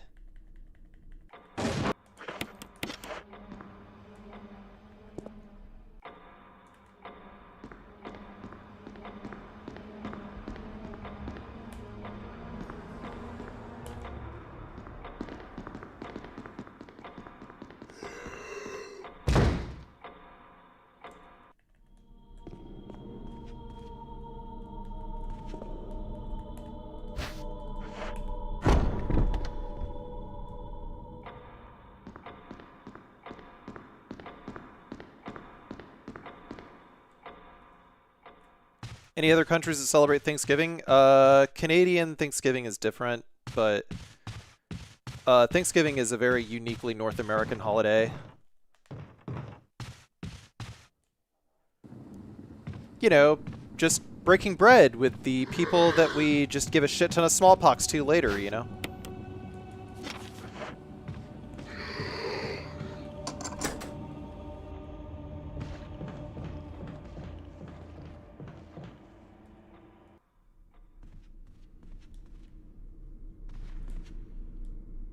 But I try to think of it as something a little more like, you're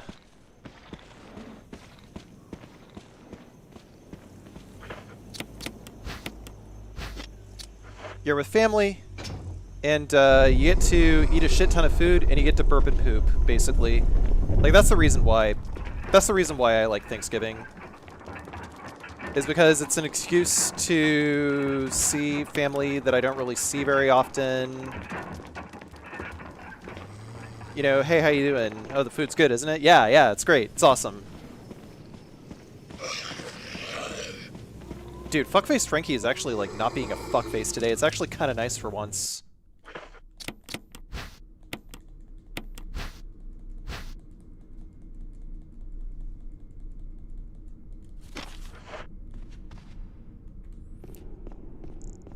Yeah, sort of.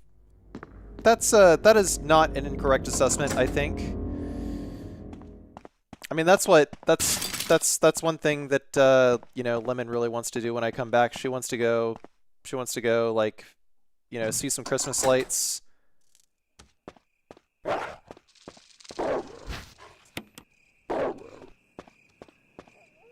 Go to like Omotesando or something.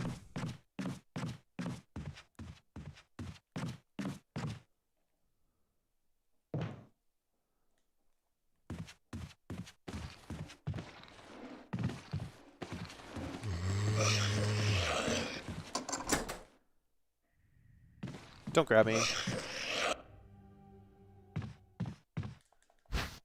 Oh shit. Are we gonna start talking Portuguese in chat now? Of course we are.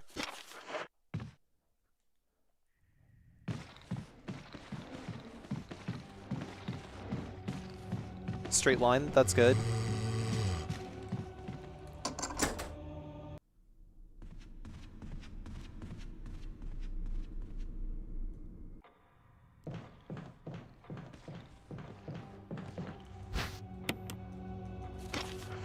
I know, I'm just messing. I'm not saying don't talk Portuguese.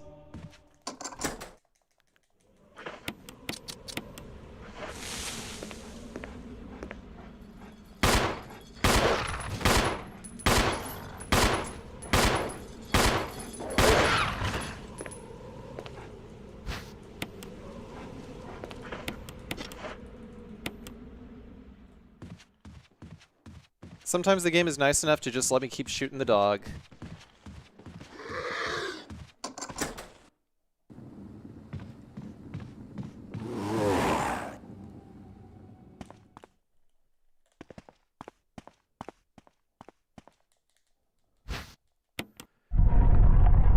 Brigadeiro?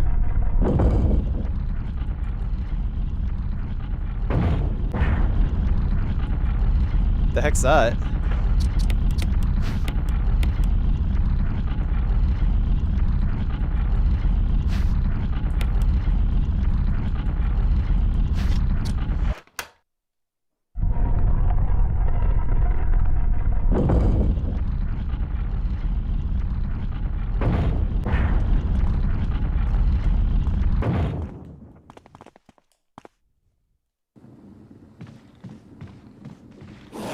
Christ! Fine. I'm gonna get bit.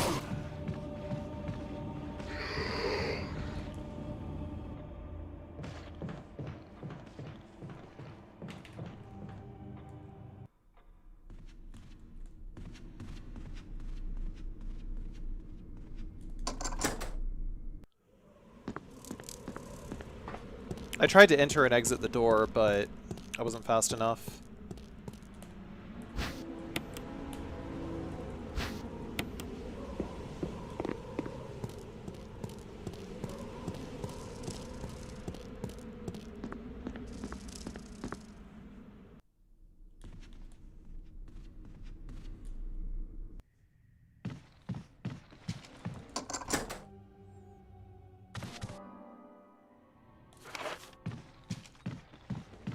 Sepultura is Brazilian? I didn't know that.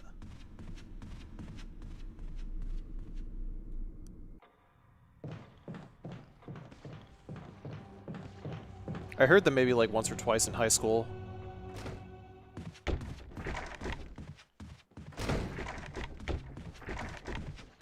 Oh, fuck. Ah, shit. Oh, Bob Saget!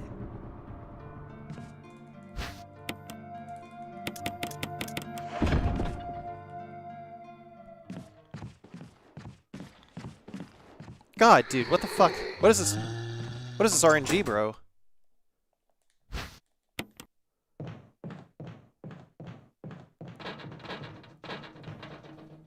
I just lost all my time.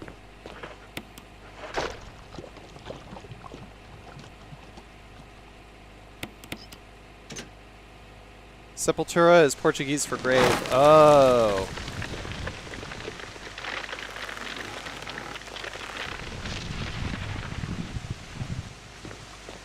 Yeah, like the word does exist in English. We call it a sepulture. But I didn't know that it was like grave. I thought it was like something like altar or something.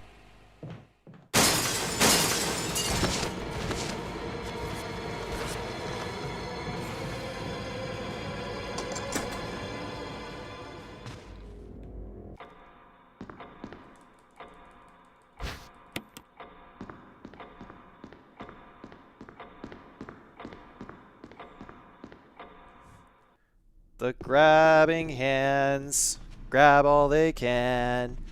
Everything counts in large amounts.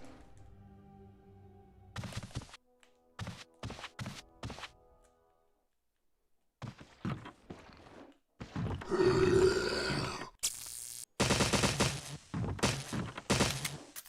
gonna reset. There were way too fucking many grabs, dude. Resident Evil.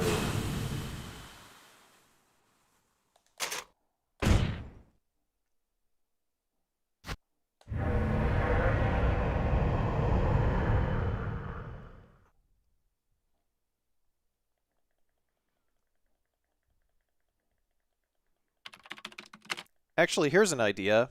In between runs, do you know what I should do? There are only 3 stars members.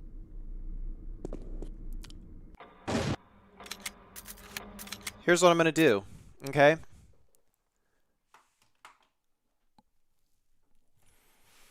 Alright. This is what I'm gonna do. If fucking Claude will load.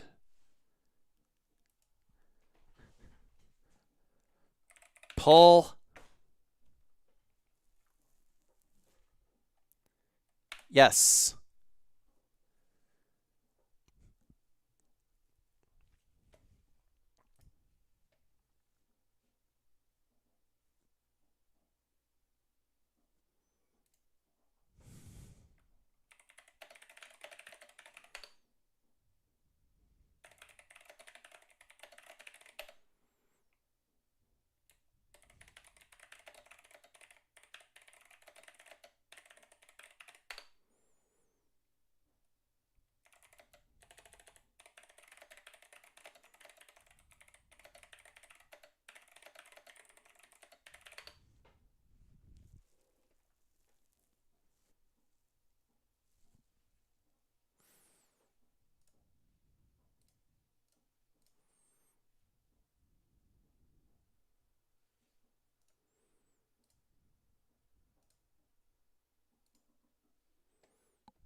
Okay. So let's see. Where were we at?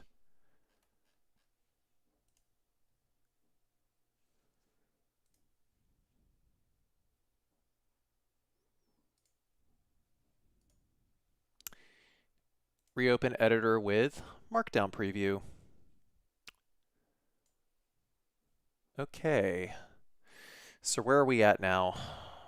Resident Evil Remake General. That's not what I want.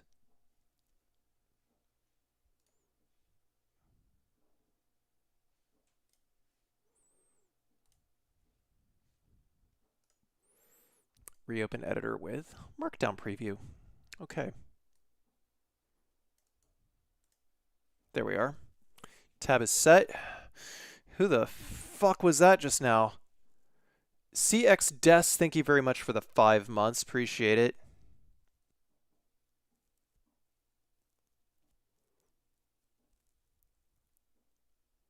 Hello, Misty. How you doing?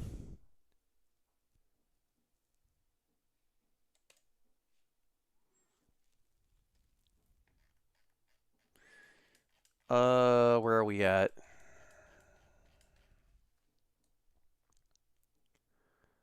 Okay, MSS Eddie. Medical supply save room. Take the serum. Deposit the handgun, knife, and sword key into the item box. Leave back into the west stairwell. Unlock door. You're on the first floor of the west stairwell. Around the corner. Then proceed to the end of the corridor. Do not go back up the stairs. A zombie is in our way. He is very tricky to dodge.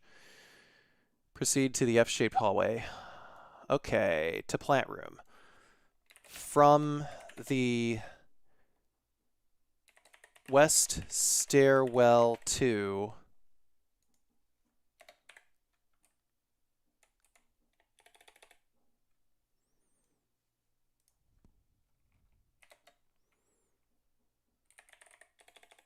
we are now in the F-shaped hallway.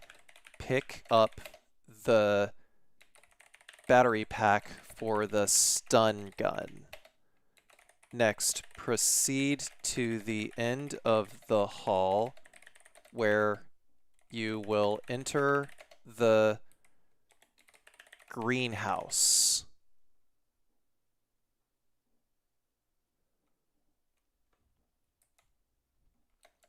Through the door. Okay. Death Mask 1.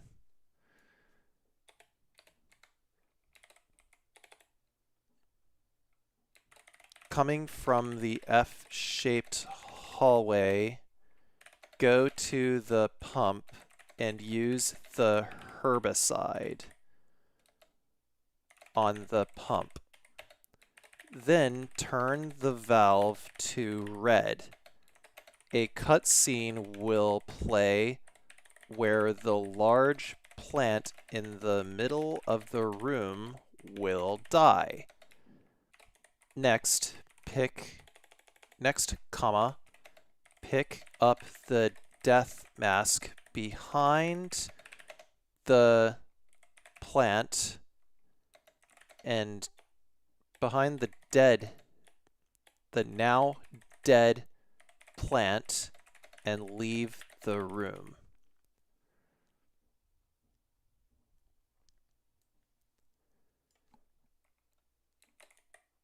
Leave the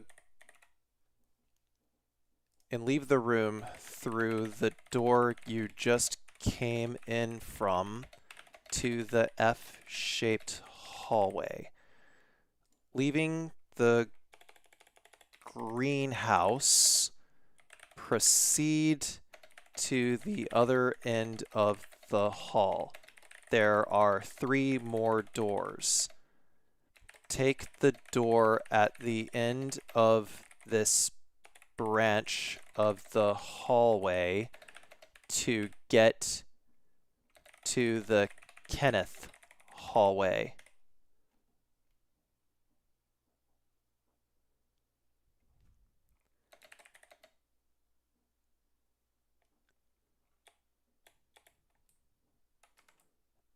Okay, actually, hang on.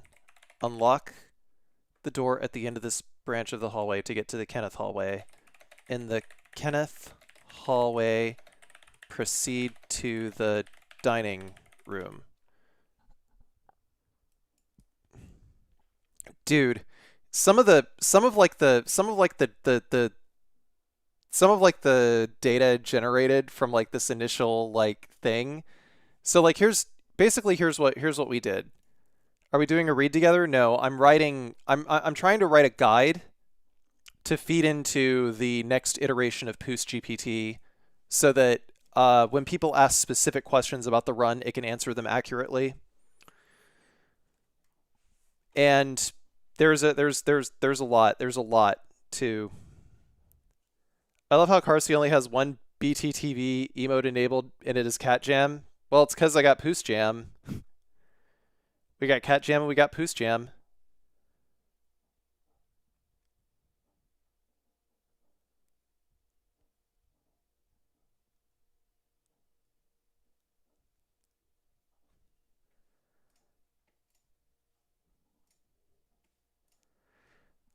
Yeah, I'm just going to do like 5 sections every time I reset the run. Resident Evil. If the run goes beyond like 5 minutes.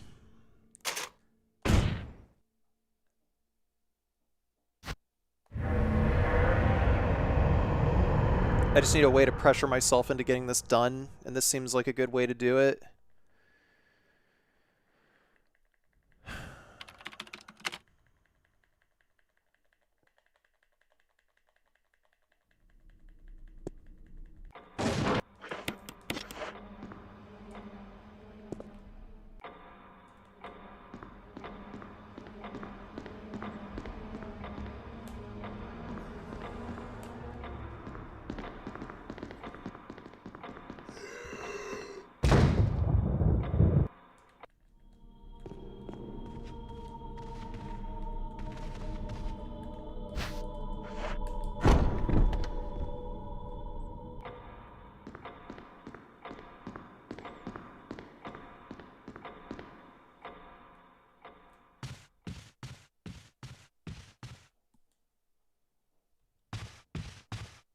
Mr. Boblex also with the 58 months.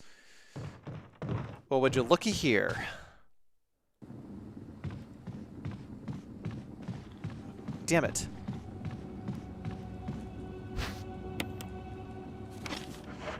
No problem there, One Nation. Oh, this is so bad. Come on. I'm gonna reset. I lost so much fucking time. Resident Ridiculous. Evil.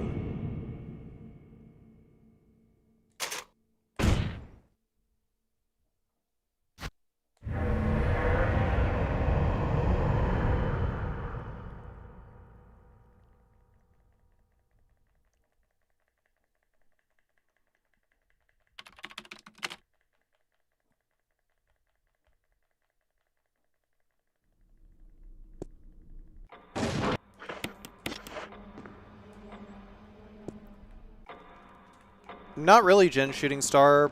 I can definitely save a lot more time later in the run. It just so happens that compared to my PB, most of my time saves are in Mansion 1 at the moment.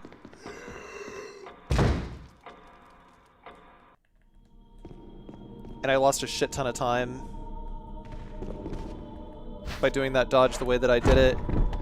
Like 3 seconds is a lot. It's too much.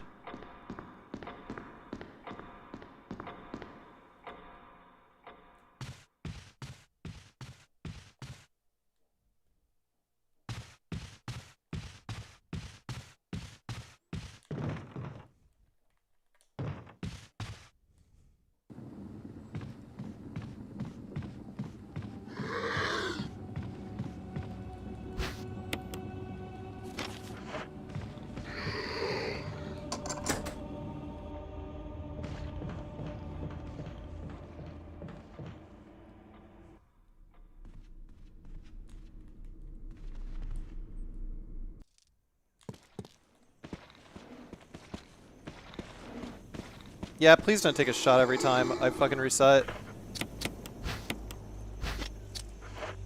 I reset over some dumbass fucking shit, man. Oh shit, I fucking hear him. Fucking fat ass. Fucking fat fuck over on the other side.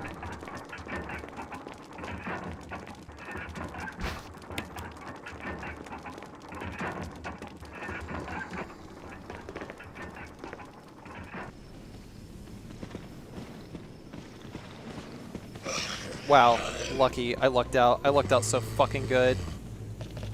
Yeah, man, I can luck out so good.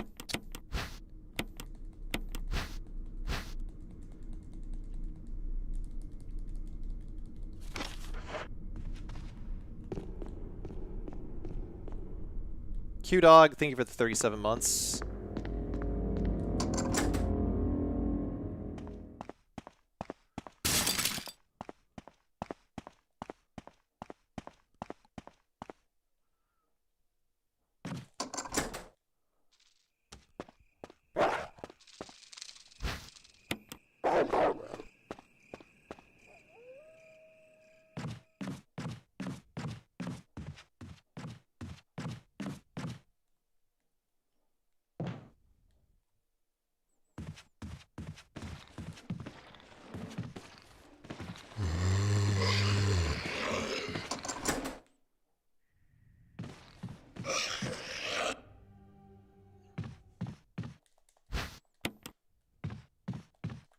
But here, see, I can save, if I can save like 5 seconds in the first like 2 minutes, then I should be resetting to get like at least 3 seconds, you know?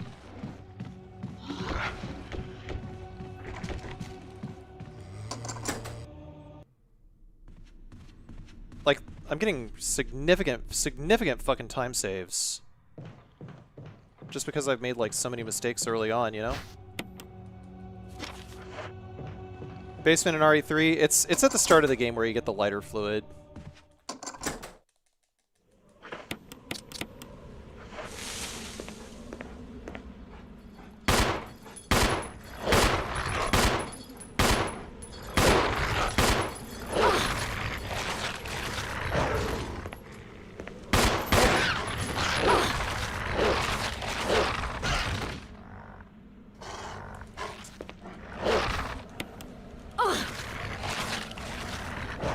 Aggressive little fucker, aren't you?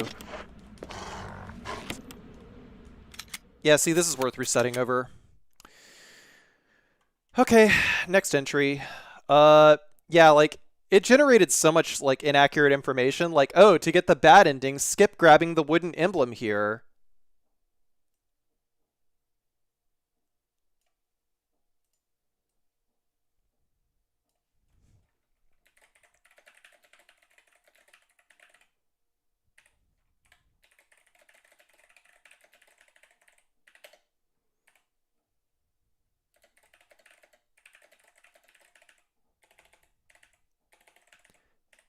And saying shit like, to get the bad ending, you have to let Richard die. Like, who the fuck writes a guide that says that you have to let Richard die in order to get the bad ending? Because it doesn't matter. Richard dies no matter what. Like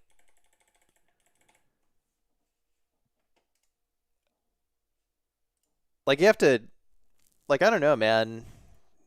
It's like I've heard of people not checking their work, but that's just a special kind of stupid.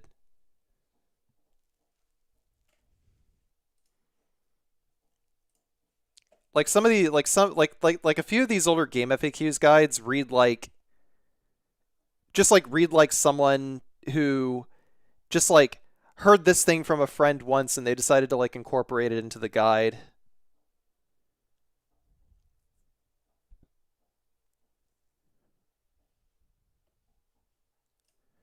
Okay, 2F to 2F East Hall.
From the 2F C-shaped hallway, you are now in the Richard hallway.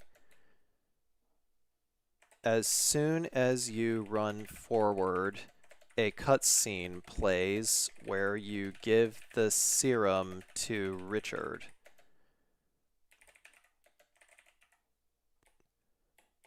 Skip the cutscene. As soon as the cutscene is skipped, turn around immediately and enter the door on the other side of the hallway, which is now open. Okay.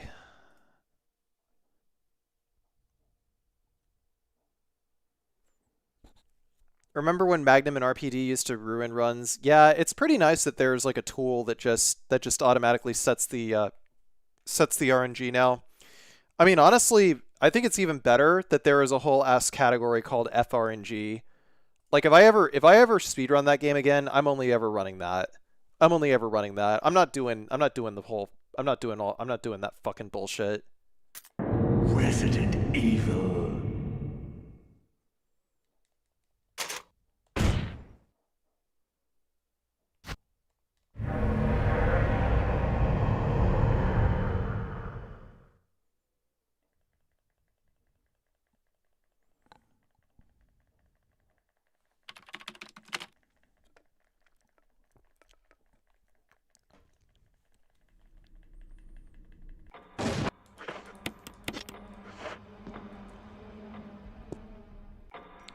Are you gonna play MGS Delta? I did play some, but I had left pretty quickly.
How do I say like common in Japanese, like that, like plentiful?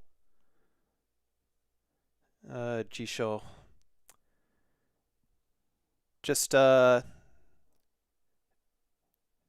messaging Lemon's dad over here because he brought me a bottle of sake. So I need to bring him a bottle of Toki from the US because he likes to collect whiskey.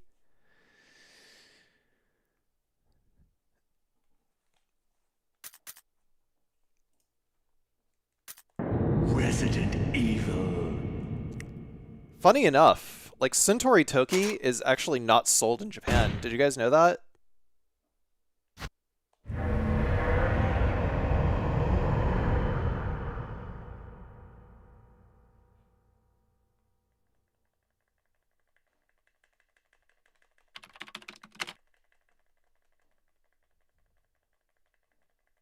What's that? Toki? It's a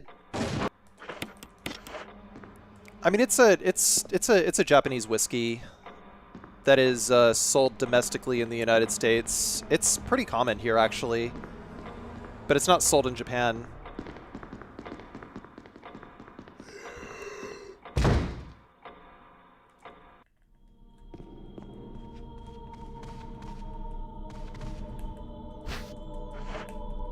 Yeah, you know it, right, Shotgun Diplomat?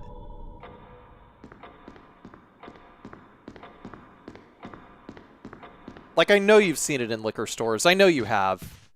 Any other Americans? You know the stuff, right? Come on. Come on. Get an alert. Come talk to me. I don't drink alcohol, but I'm sure I have somewhere. Oh, that's fair. Okay.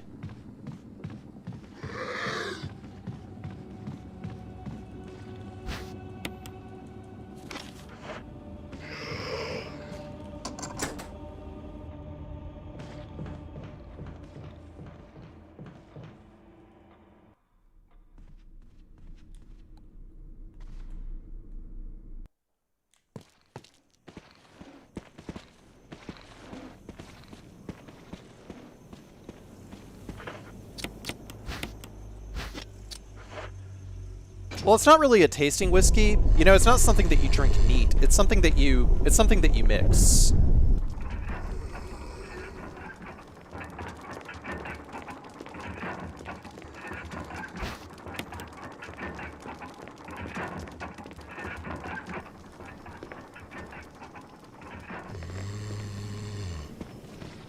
Can't see.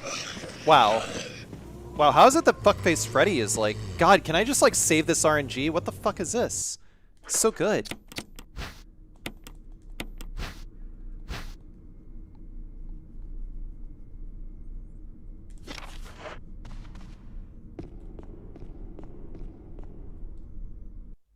Is it expensive? No, it's... I don't think it's that expensive compared to like most whiskeys. I think a bottle is something like, I don't know, 35, 40 bucks.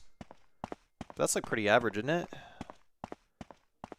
It's been a hot minute since I've actually like straight up bought liquor.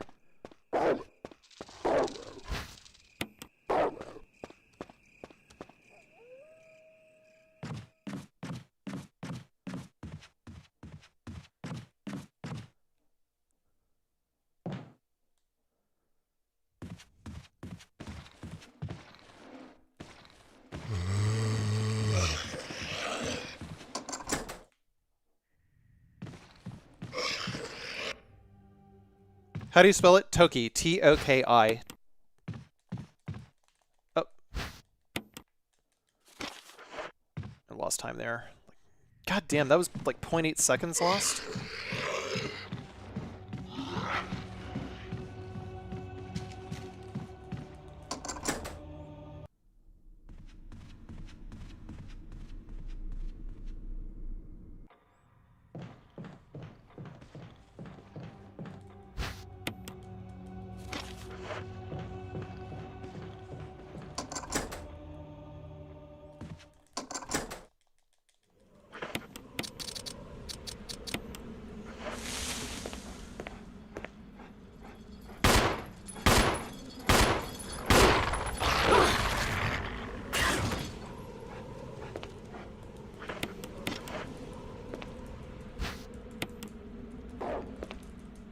Average.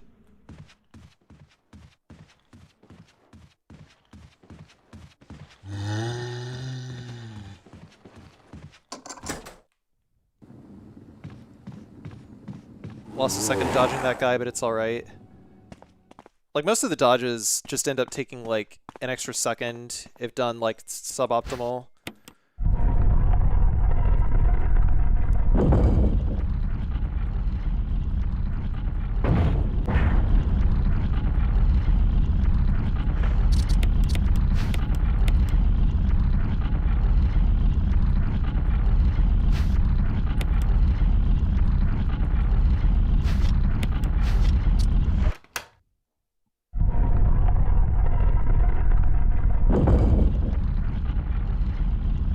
Yeah, see? Thank you, Babk.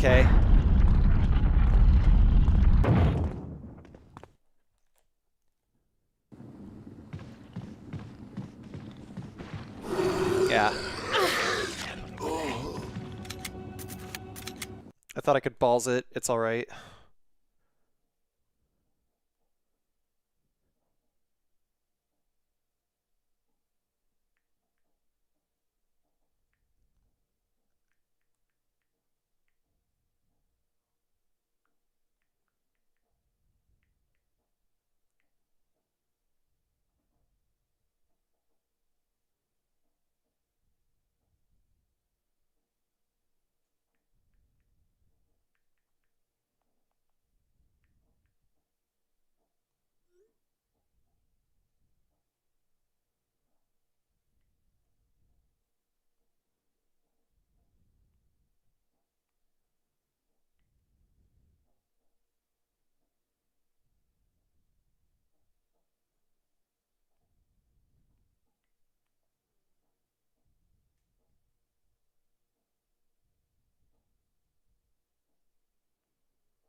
Anyone ever have to mute messages from their parents because they just like blow up their phone because they like blow up your phone with like so much stuff and you just like need some fucking peace and quiet. Resident Evil.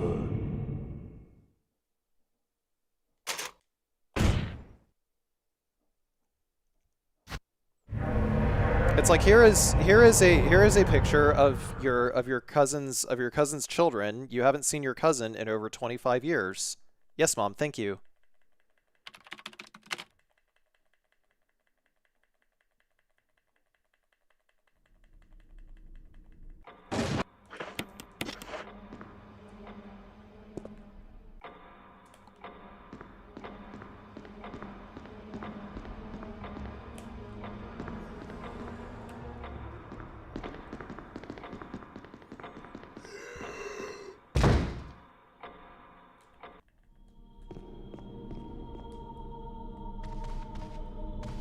Yeah, holy fuck. The second I get added to a family group chat, I back out of it immediately.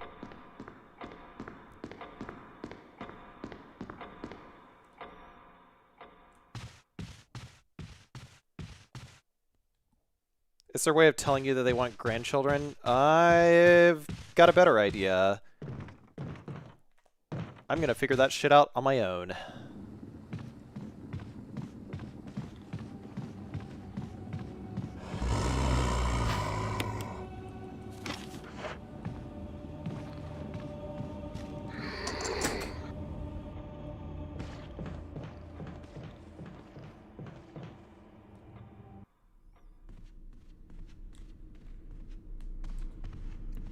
Hello?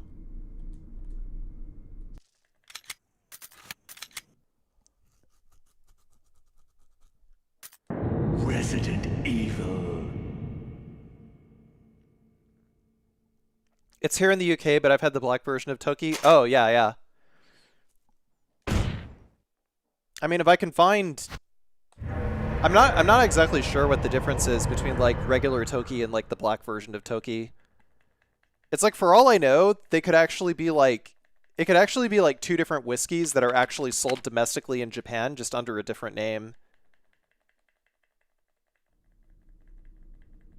I'm pretty sure Lemon's dad has all of the Centauri whiskeys. He just doesn't have Toki.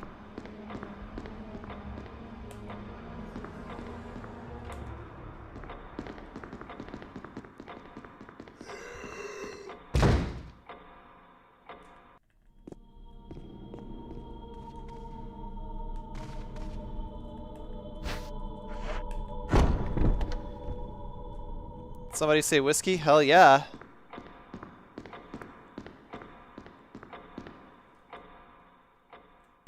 Like, I'm not even gonna pretend to be a whiskey snob. I just like whiskey.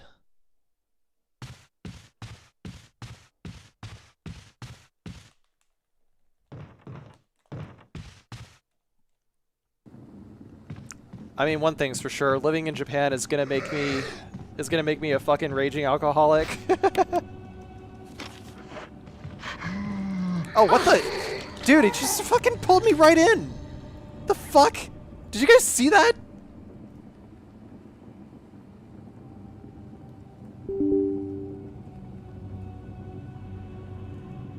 Can I get a fucking instant replay on that bullshit?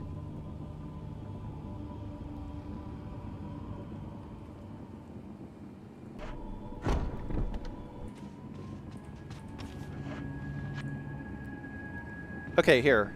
Watch. Watch Jill. A little more.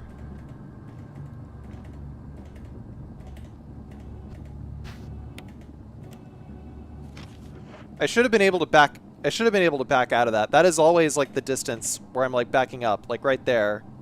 But then she just gets like fucking warped, dude. God, I hate grabs so fucking much. Always the fucking glitchiest attack in any fucking video game. Piece of shit. Fuck.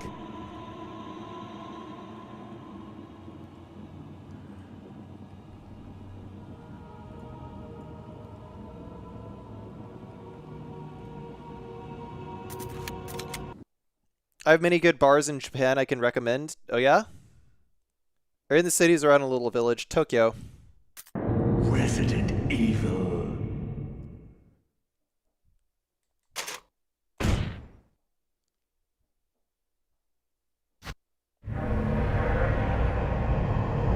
That's why Zangief is so good in RE6, the RE engine grabs. Man, did someone drop some cash? Oh, damn, you're 100% right, Bob. Yeah, I haven't even turned on fucking. Here, hang on. I'm gonna restart the run. Give it a moment. Yeah, $10 from Companion Cube. What's up with the bins in the background? Why did you want to bring Post to Tokyo? Did you move to Japan? Yeah, I moved to Japan. Like right now I'm in the United States, getting Poos. Like tomorrow I'm taking him to the vet for like his final checkup so that I can actually get him through the, so I can actually get him through customs.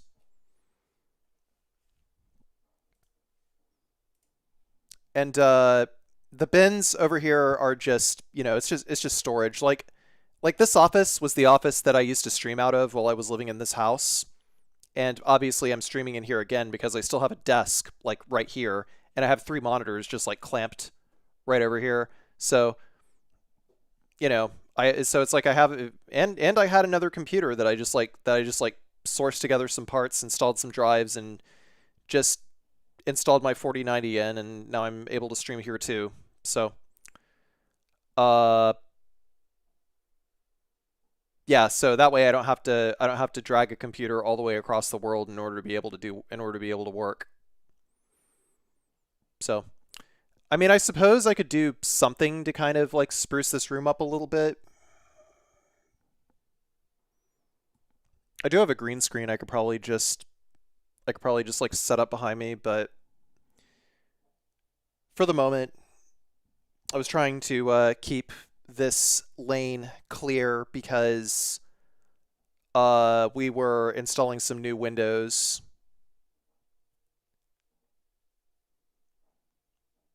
But it's just stuff. I think, let's see, what's in this one anyway? I mean, there's just a cat bed on top of it in case Poos wants to. Yeah, this is just like assorted computer accessories, and this one is there's an old projector in there, and I think this one down here might have I don't know, some computer hardware. Have I been to Star Club? Oh, dude, Star Club is fucking awesome. In Shinjuku, right? Like right next to Kabukicho. Resident Evil. I usually recommend people go check out that bar. I actually first went to it in 2012 when it was still called Muteki Mario.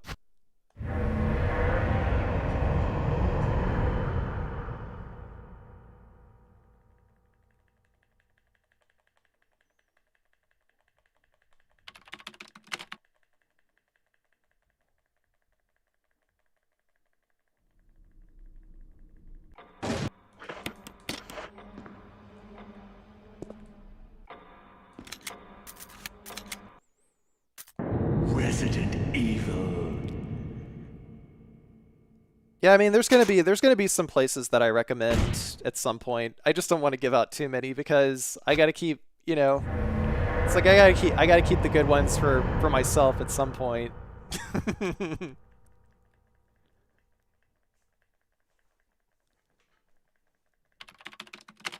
But Star Club is, you know, Star Club is a good one.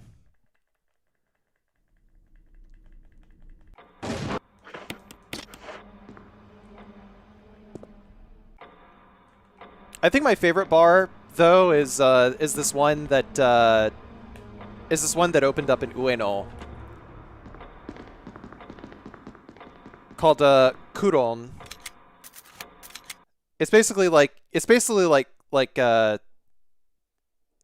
kind of like the Kowloon like cyberpunk aesthetic.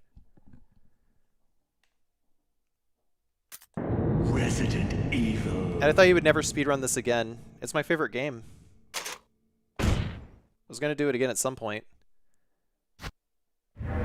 Yeah, go check that place out, Barros Aurelius. Next time you go to Tokyo.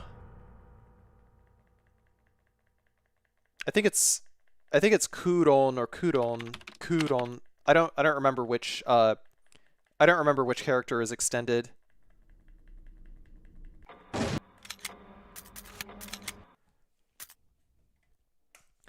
Yo, K Goku, thank you very much for the 20 months. Appreciate it.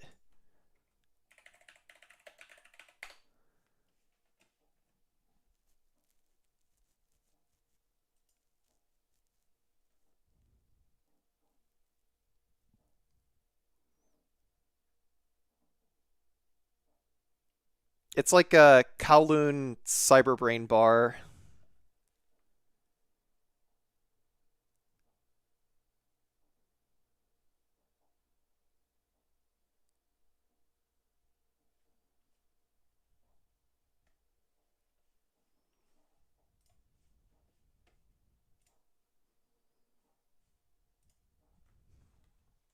Resident Evil.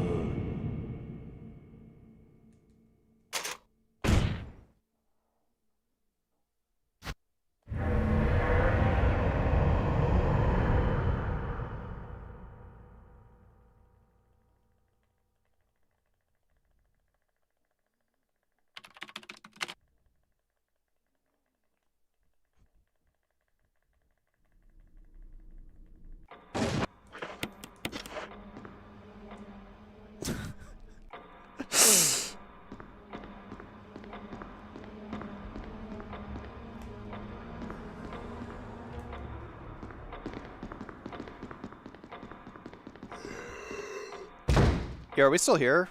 Chat just got like really quiet all of a sudden.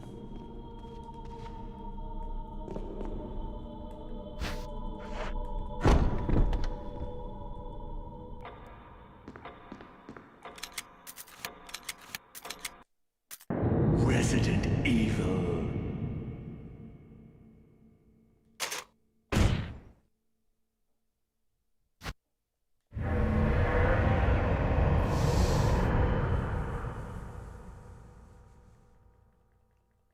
Oh, okay.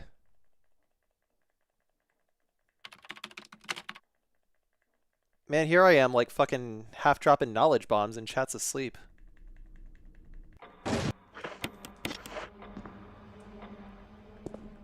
Alright, good night, One Nation. Thank you for watching. Don't forget to hit that follow button while you're here.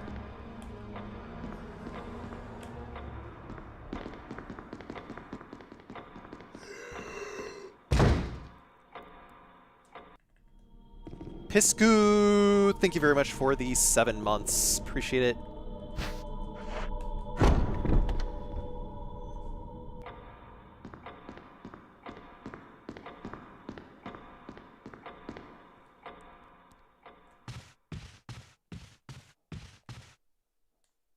Thank you, the One Nation, for the follow.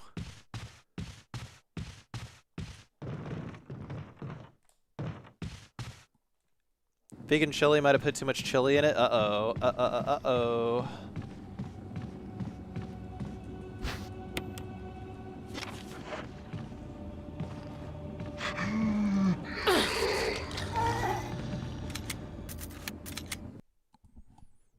She just seems so nonchalant after she just got bit. Resident Evil. What's up? I am the Danger Zone. Mephistopheles. Friend had a surgery today. It seems like it went well. I'm super stoked. That's awesome. Fingers crossed.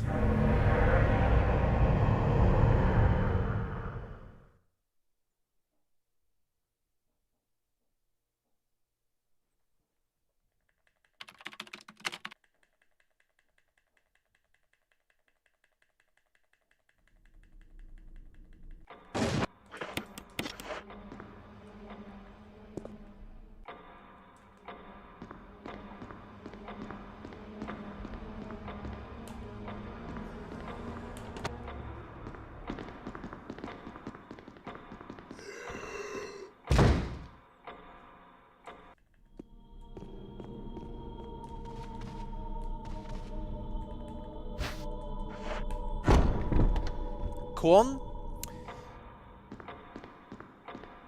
It's okay.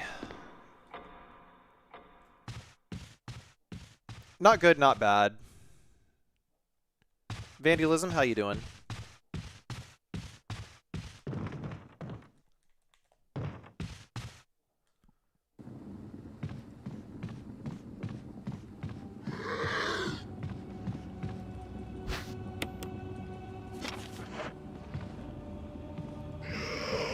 fuck was that?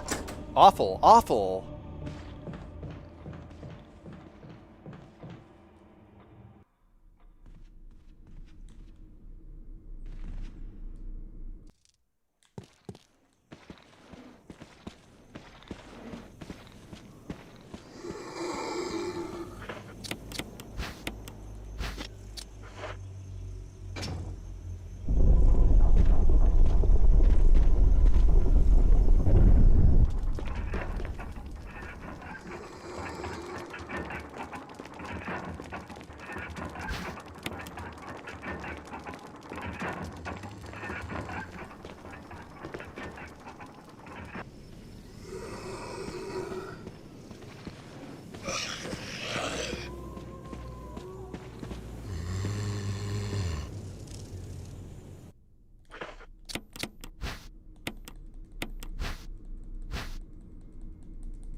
Heck yeah.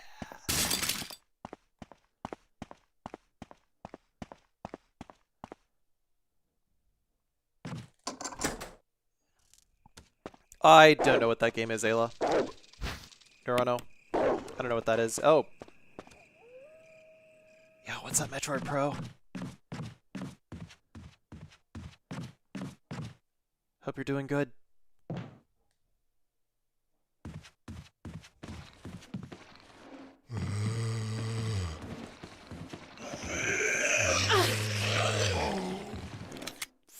Fucking... Resident Evil. That guy, he needs a name. He's an asshole.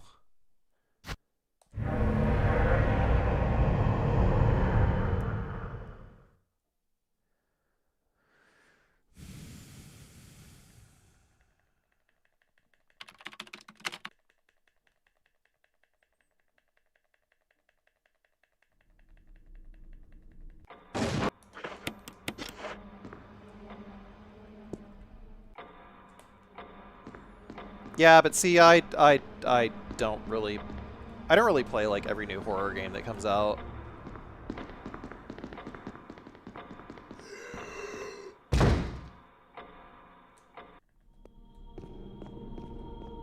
Like, see, I'm not that desperate for horror game content, is the thing. He is currently with me right now, yes. Because I am not in Japan at the moment. I am in the US. I'm taking him to Japan with me next week.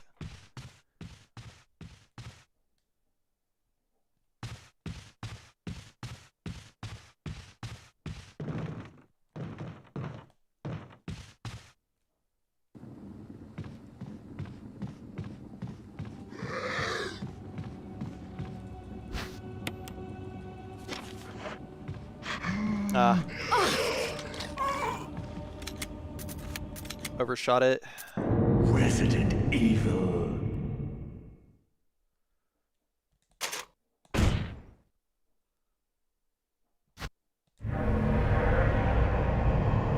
But yeah, I can't just do like every single horror game that comes out. Like, a lot of people expect me to just like do, oh, did you play this one? Did you play this one? Did you play this one? Like, you know, like just like every indie horror game under the sun. But there comes a point where if I do too many, then it just becomes slop. Especially if I'm not emotionally invested in the game. How do you think the Derust is going? Yeah, reasonably well.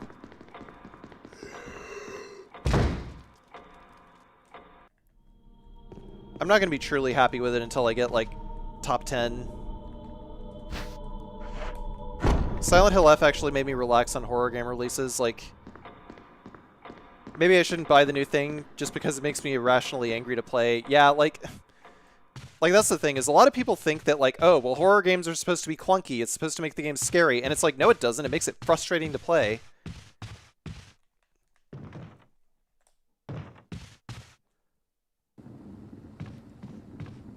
Like, your game doesn't have to have fucking Dark Souls combat to be, you know, to be, like, scary.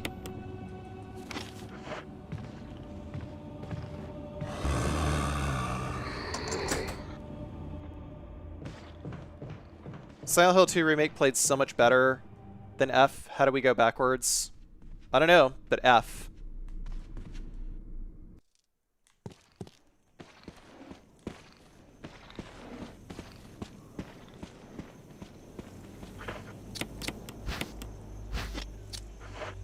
Blue Devil's in the house. Awesome.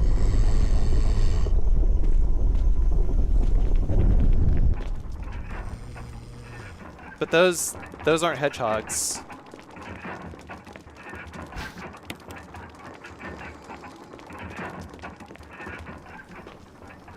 Yeah, it's like I'm behind right now, but it's okay if I'm behind because... Oh shit. Did you not like F then? Here's the thing. I think I like F's story. I just don't like its gameplay. Resident Evil.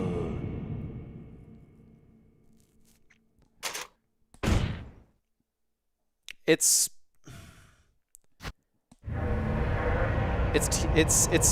a fucking chore. Like playing like I don't know, Silent Hill F's gameplay is a chore.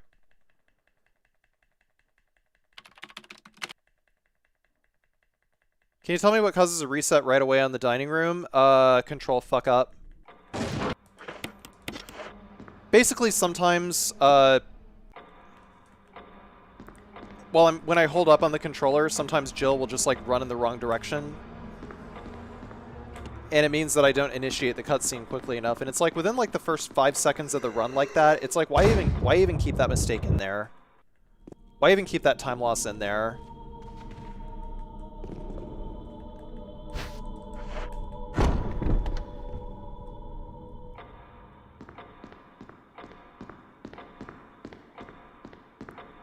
But I'm not gonna like grind it out completely, you know? Like here, see, I'm saving like 0.4 seconds every time I go into the Kenneth Hall there. And I could be saving up to like possibly 3 seconds by the time I get to the graveyard. It's a lot of time save. And it's like, why not reset to get it at this point?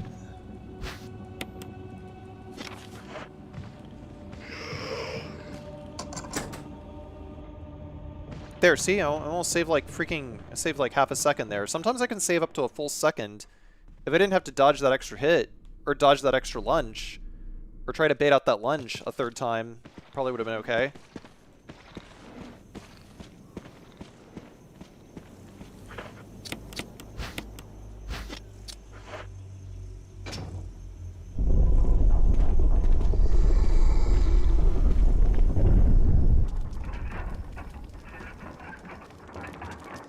Is stair skating with right stick only possible with 120 FPS? It's only possible on PC.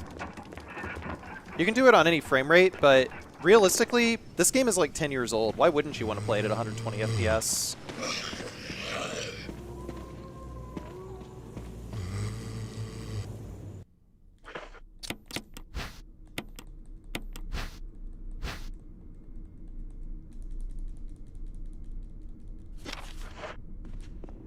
IMO, you love to play horror with puzzle? Not necessarily. I like it when my horror games are logic puzzles, yeah.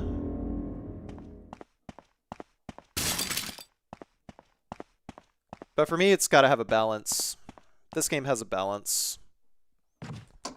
It is by no means a difficult game.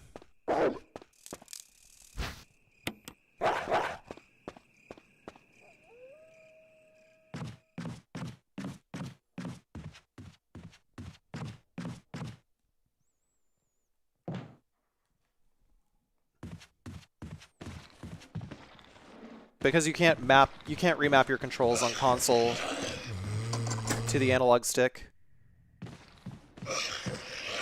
Pretty self-explanatory. Get the fucking lighter, dude. I just lost 4 seconds. That's great.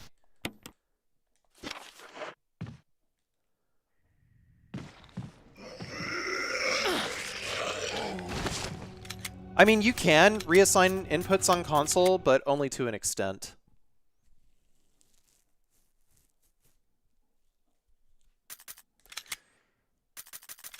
Here, I'll just like change it back to English for a moment. I want to see what all.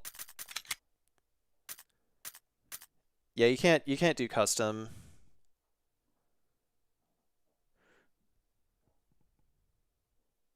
God, this control scheme is so weird. You just press B twice and hold it to run.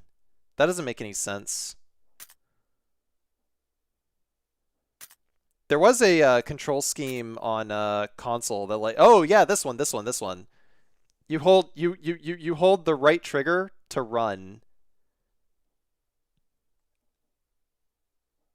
That's kind of wild. Um,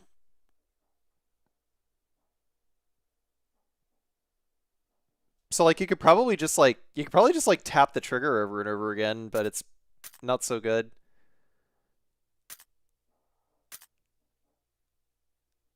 I mean, control type B is the best all day, every day.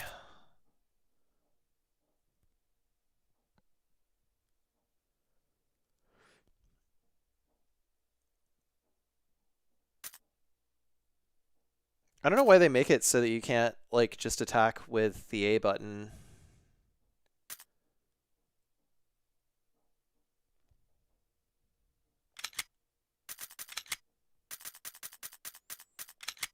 Gonna switch back to simp Chinese because I'm a simp. Resident Evil.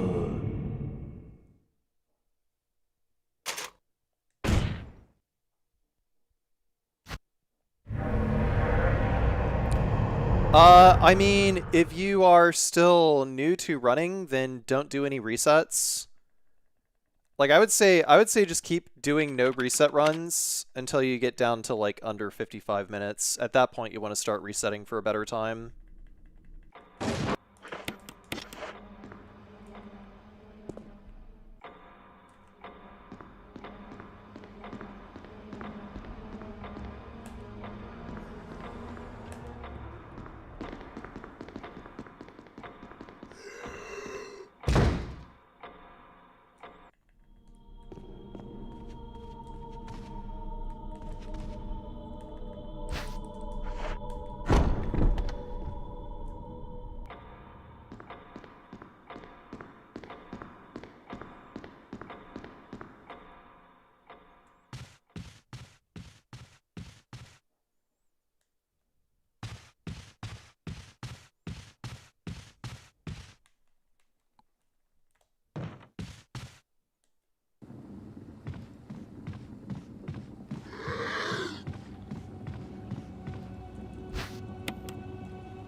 Florida?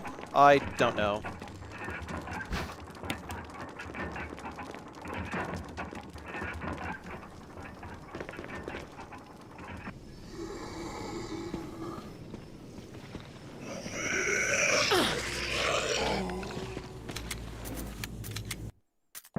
Resident Evil.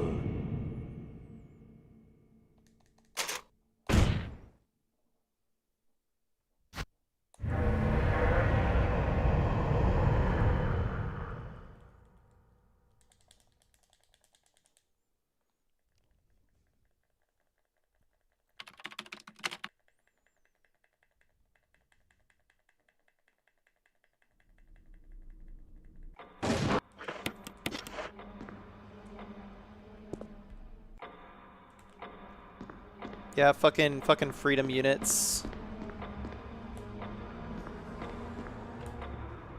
I have no clue how to fucking do the calculation in my head.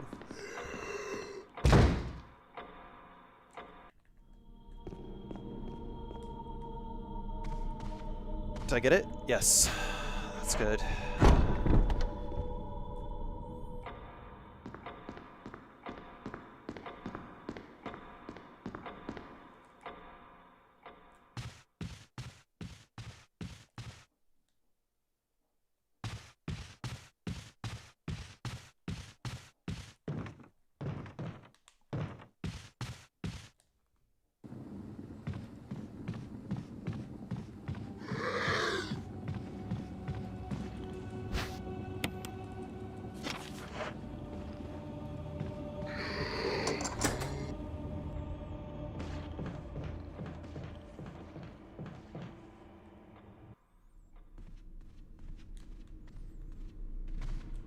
I mean, Florida has reached some pretty obscene temperatures before.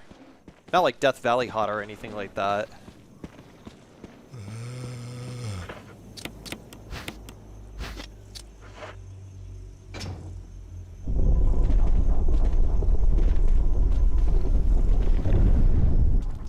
Cosmo Retro.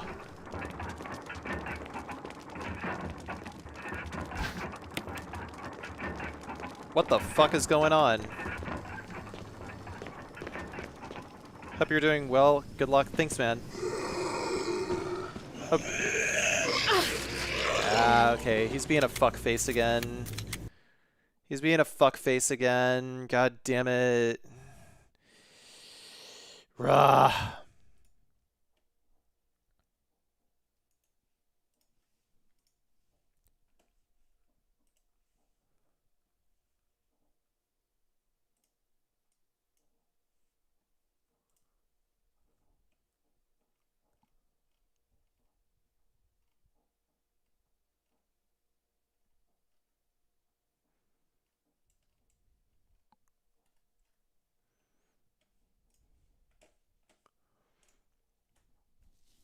Had a SNES night tonight with Mega Man X, Aladdin, and part of a Mario 3 run. Nice. Yeah, it has been a hot minute since I've run some retro. I'm way behind on doing my game comes out December 3rd on Steam. Oh, what's the game? Resident Evil. Working on a game? Dream Dazia. Sure, let's check it out.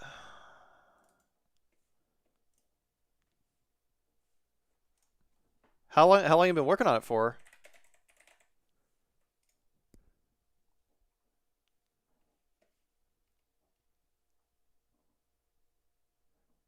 That you choose to help Daisy get through her dream, her nightmare. She is stuck in her nightmare.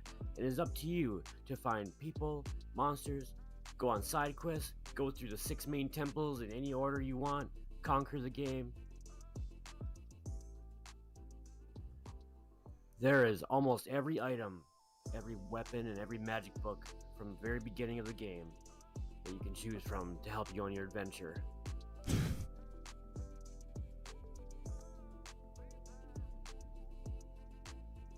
Explore the open world that is the dream of Dazia. Welcome. The dream of Dazia. Cosmo Retro Studios' first game. Yeah. Awesome. Wishlisted. Hell yeah.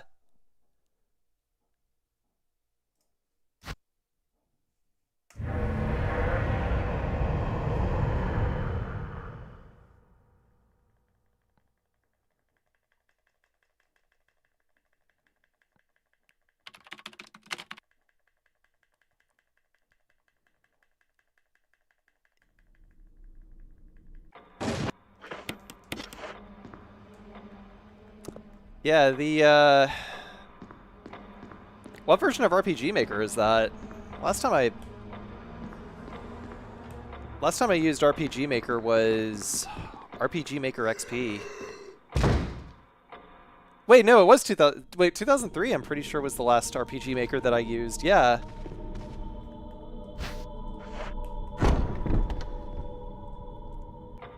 Did RPG Maker ever make the jump to like 3D? I feel like it did.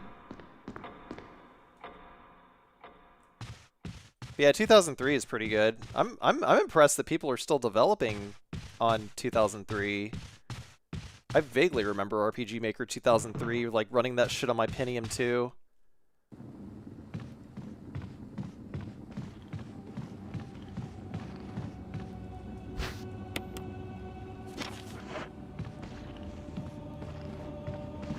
Yeah, like if you'd asked me whether or not I thought that people would actually be like releasing RPG Maker games commercially, I probably would have laughed in your face.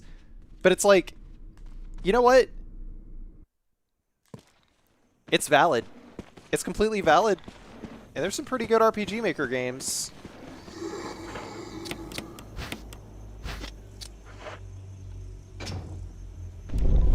The first time I tried RPG Maker was on the PlayStation, actually. Like, fucking around with that shit. I mean, ain't no one ever making, like, a complete game with that.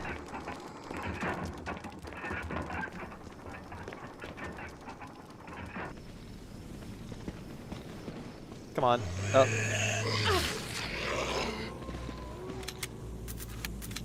Bro's still wearing his watch.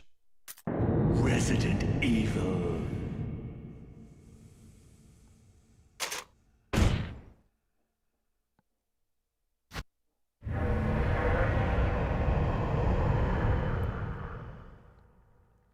I'm working on my capstone, which is going to be a what's a capstone?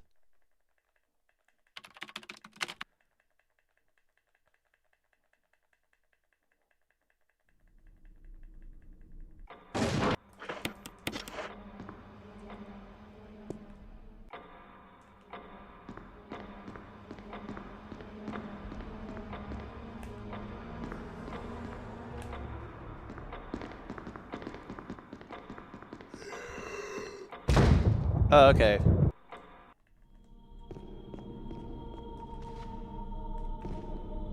Thank you, Walk on Stave, for the 99 months. Appreciate it.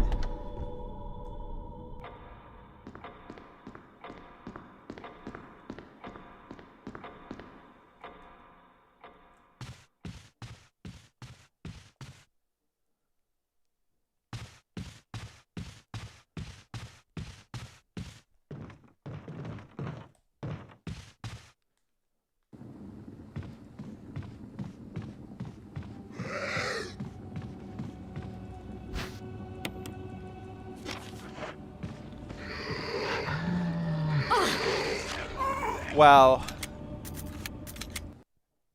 I was actually at a perfect angle, because if I was at an imperfect angle, then I would have just slid off the zombie and went to the door, but I was at such a perfect angle that it was impossible for me to push around the zombie, because I was facing exactly like it's like facing the angle where both Jill and the zombie are like two immovable forces. Normally they just slip off of each other. Resident Evil.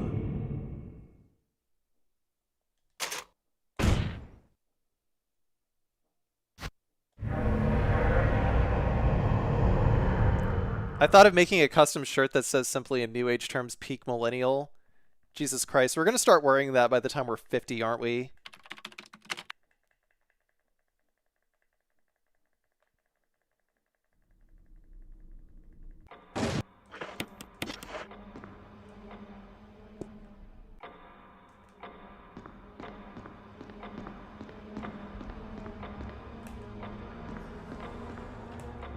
You don't need follow age. You can just click on your name and it sees like how long you've been following for.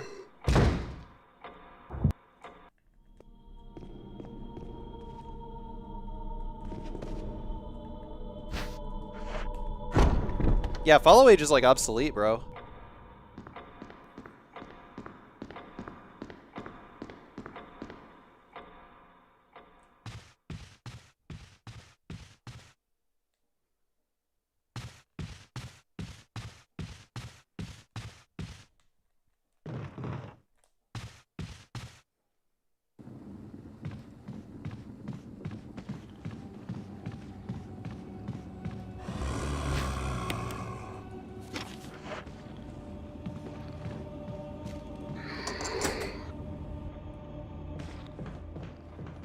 Since 2014? God damn. That was the year I started streaming full time. Good shit.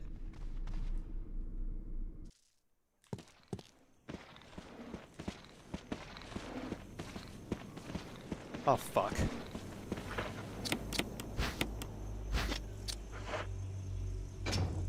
I'm in my mid-40s. What would that make me? Sounds like late Gen X.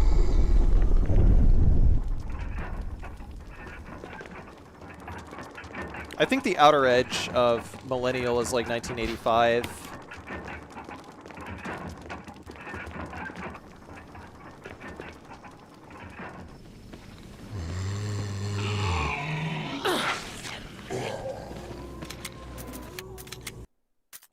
Resident Evil.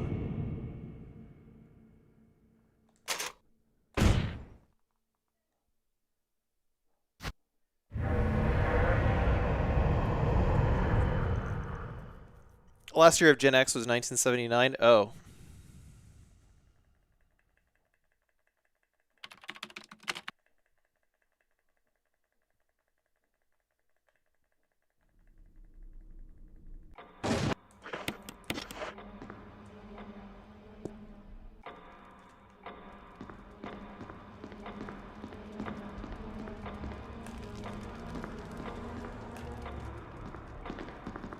Yeah, you're only like 1 year younger than my uncle, Al.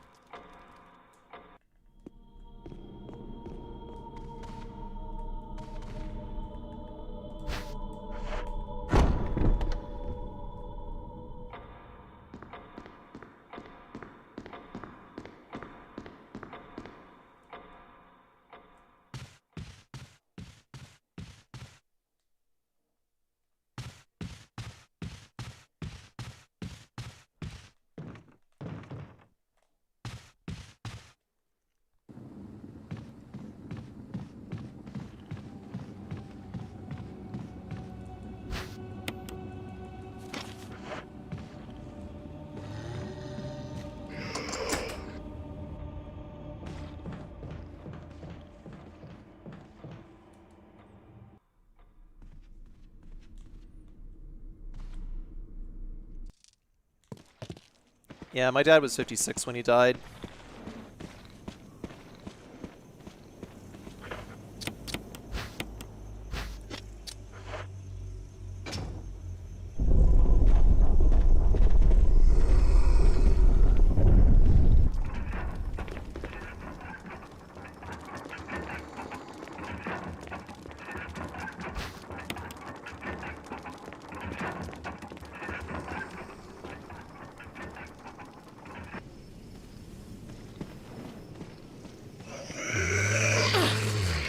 Okay, now he's just being a fuckface. God damn. Resident Evil. I was just getting ready to fucking ignore this clown, but what's he doing? He's being a fuckface. I don't want to talk about it, Bastin.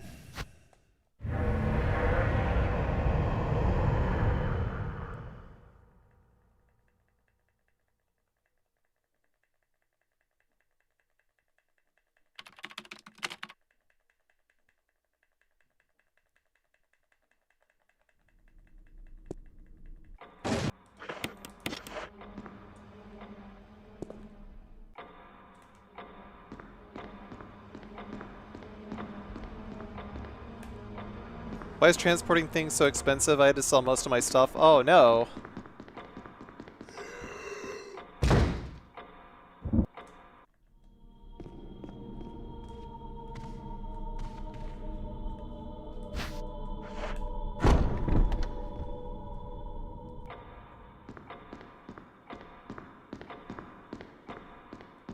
Oh yeah, I forgot.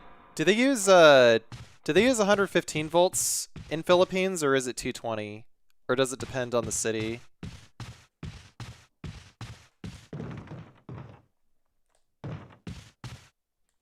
Oh, 220? Hi, Poos. Well, are you gonna get in my lap, or are you just gonna stare at it? Weirdo.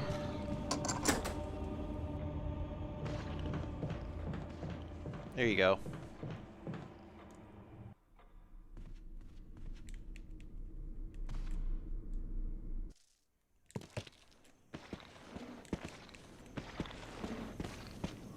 Oh.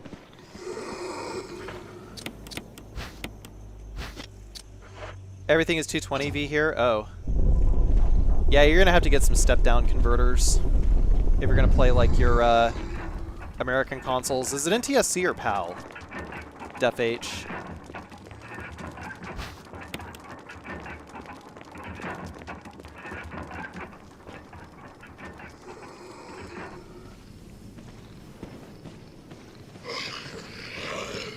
Lucky me.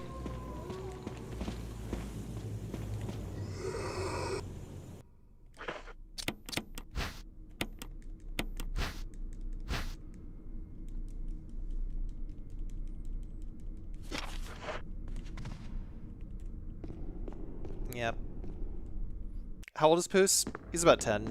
A little over 10. He turned 10 in August. He could barely fit in a teacup when I got him. I still wish I had pictures of him from when he was a kitten.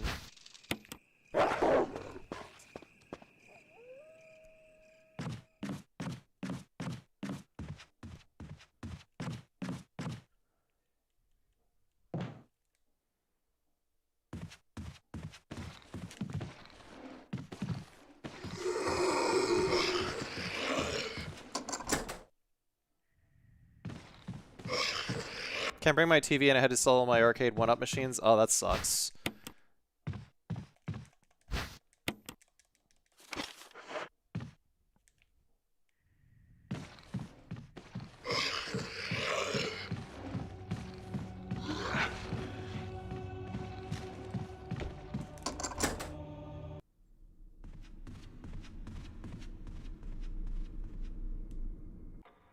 The Neo Geo Arcade 1-up? Well, considering your proximity to Japan, you probably just get a real thing. Get the real deal.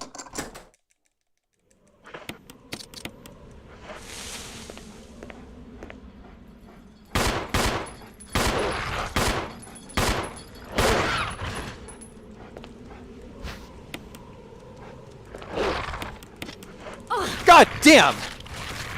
Are you serious? Fucking, I was 1 frame away, dude. God damn.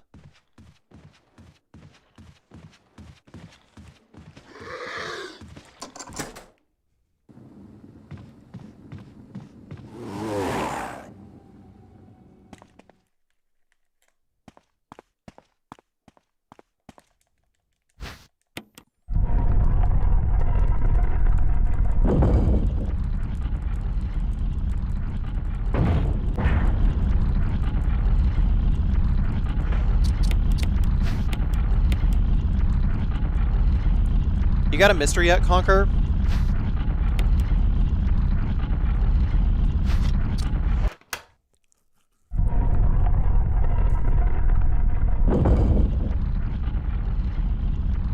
Bro, what? You should get one. I'm telling ya. Yeah, I like the original stuff too. But...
Please be on the stairs. Thank you.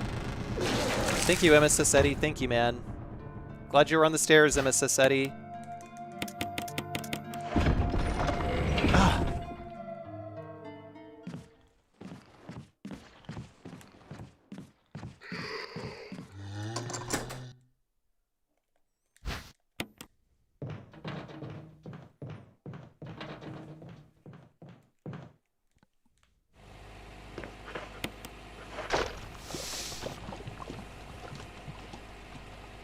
I mean, to be honest,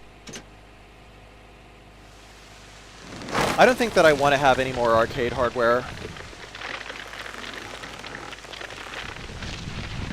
Because I've already tried multiple times to, like, have arcade hardware and, like, you know, get to a point where I could, like, use it. Even in my stream setup. But I think I'd rather just play it on Mister if I have to play it on anything.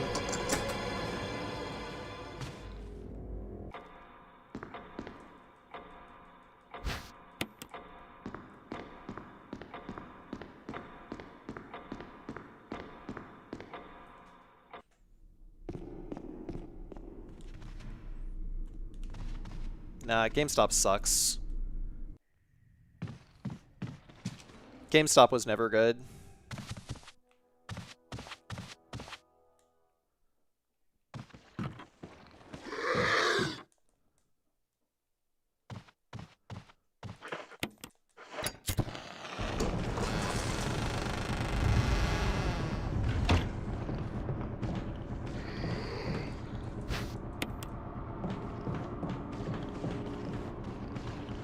Door. Yeah, Vado's not so bad.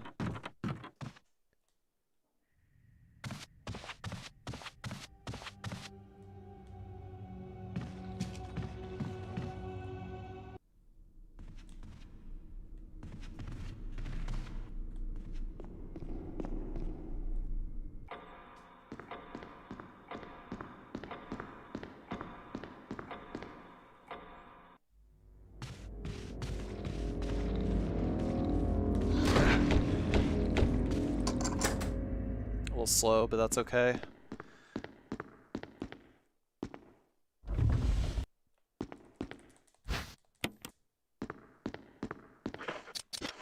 What?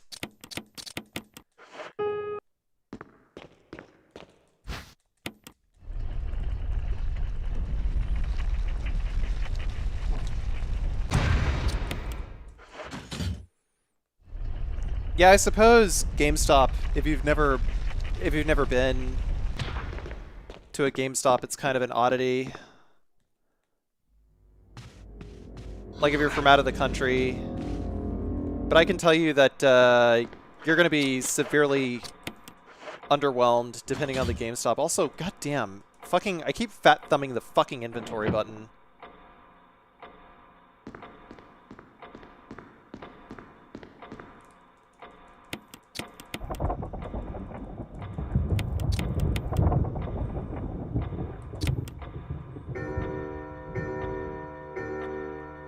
I mean, I had a Babbage's and an EB Games in the mall when I was a kid. Like, I had both. And then they combined into one company and they became GameStop. And after that, there were 2 GameStops in the mall. And then there's one.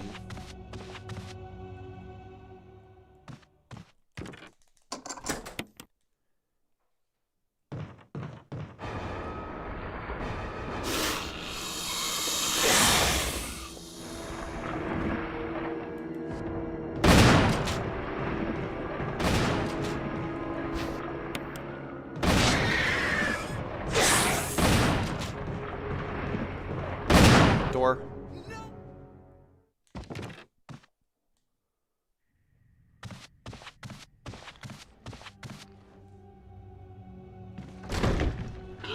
Shit, really?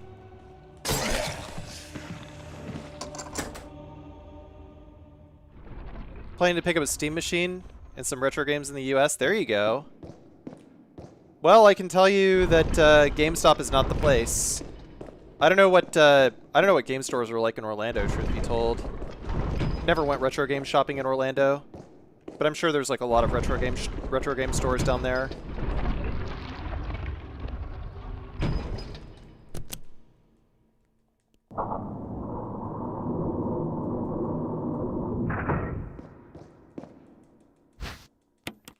A collection of PS2 and PS1 games? You're not going to box those up and keep them? I would keep those.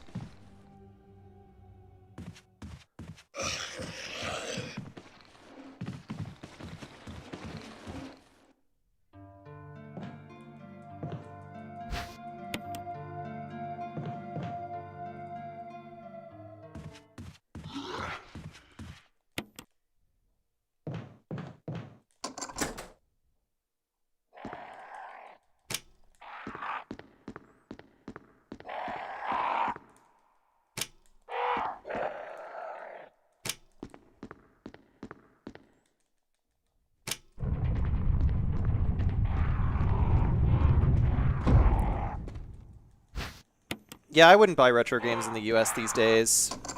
Specifically because the prices are like super inflated. after COVID. Ezekiel Rage, thank you for the 8 months.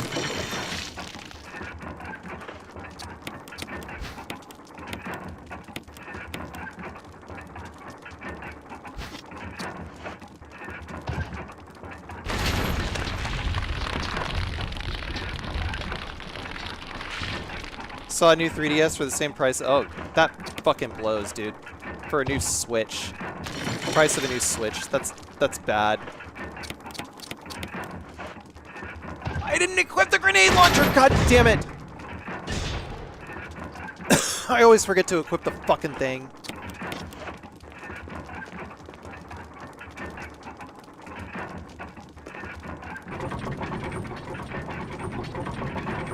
Colchita Assault. 1, 2,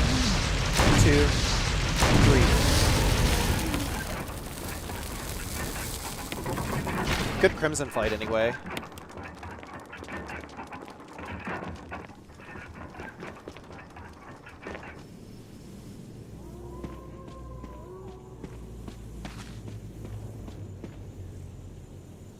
Wow, fucking glotted, dude. I didn't realize that, like, shooting the Crimson Head standing up actually, like, saved you that much time.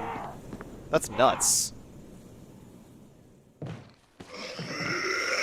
Fine. It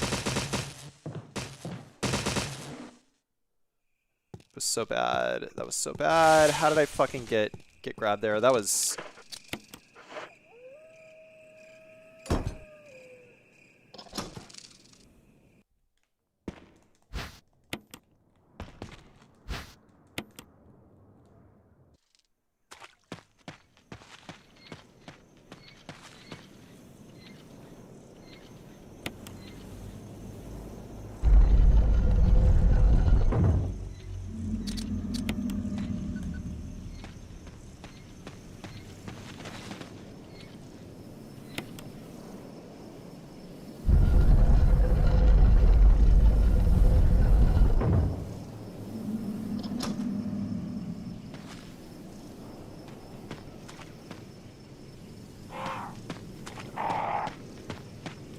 Lost a little bit of time on Cox, but it's alright.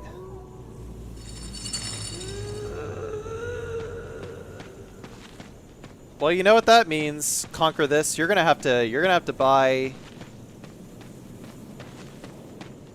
buy fucking magic cards in Japan. How about that? Where it's impossible to get them because everyone buys them shits out on day one. And they're scalpers out the ass, bro. You excited for that shit, motherfucker?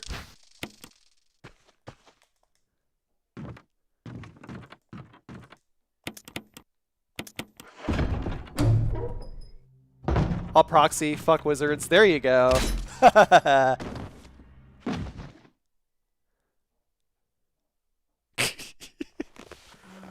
It's like Pokemon cards in the US. I mean, does everyone proxy these days because Pokemon cards are like impossible to get?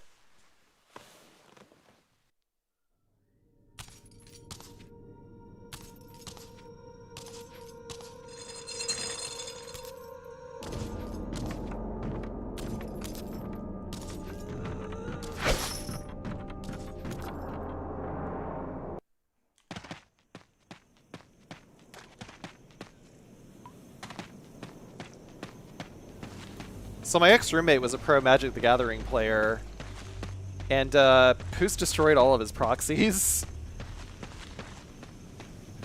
I was just like, I was about ready to fucking shell out $1,000 to replace all the cards that Poos destroyed. But then he told me that they were all proxies, and I'm like, oh god, phew.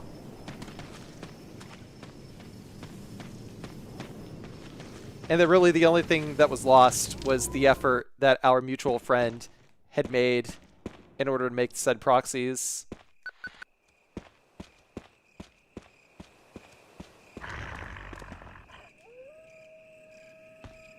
What does proxy mean in this case? A fake card.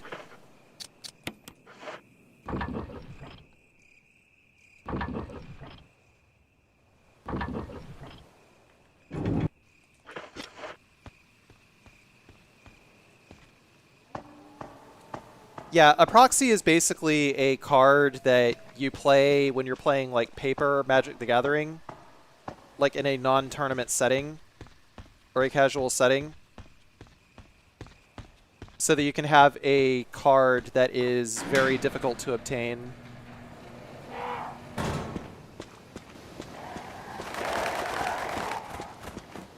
It's like the imitation key that you use in Resident Evil. Yeah, something like that, sure.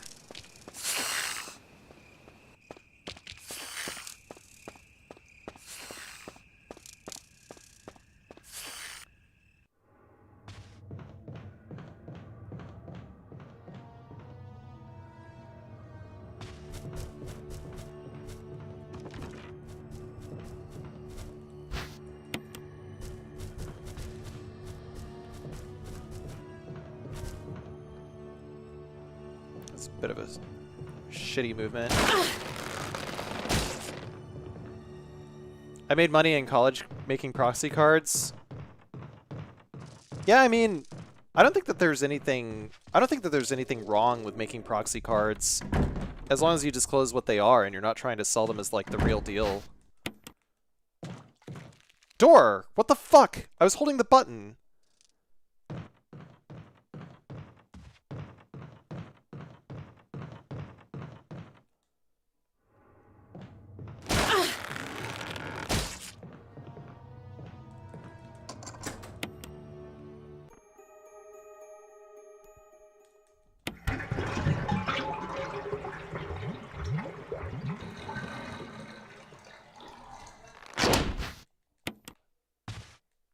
Proxies are also used to test new cards and not overpay for new cards like Hasbro wants. Yeah, that's pretty reasonable.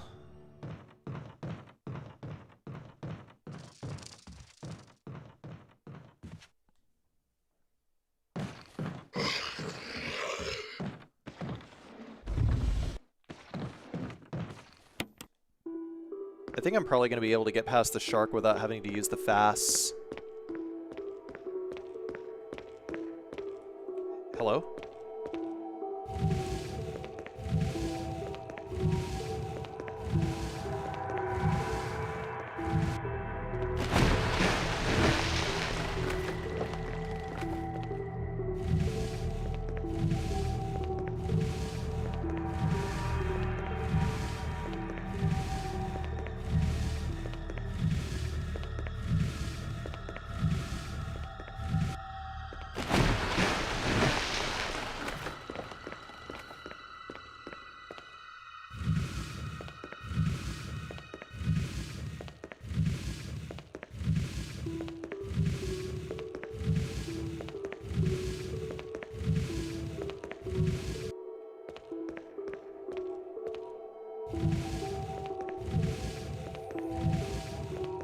Got this good card stock and my university allotment of prints and just spent it all printing cards and then using one of those fancy cutter things to cut them to the right size.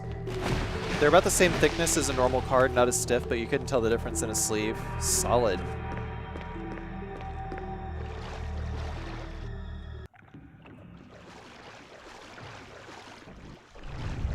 I had proxy printed on the back. That's good.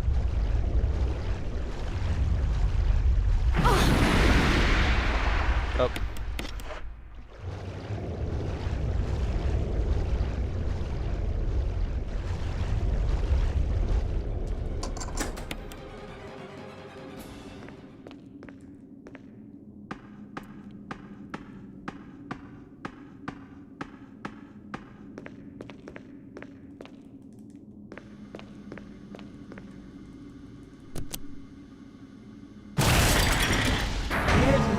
Emergency. Unknown source of pressure detected. Locking all doors to achieve maximum safety.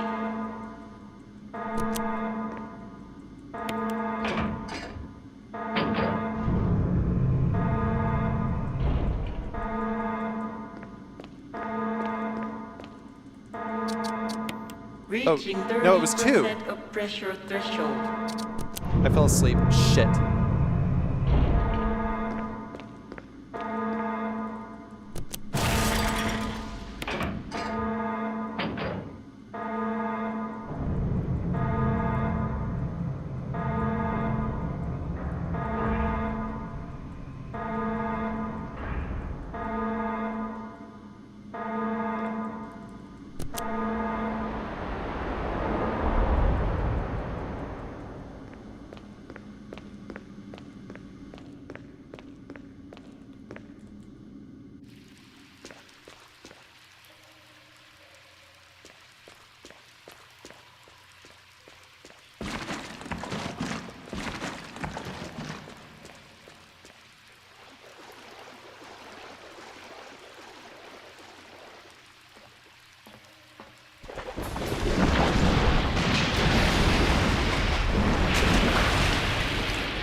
Took a bad line on the way out.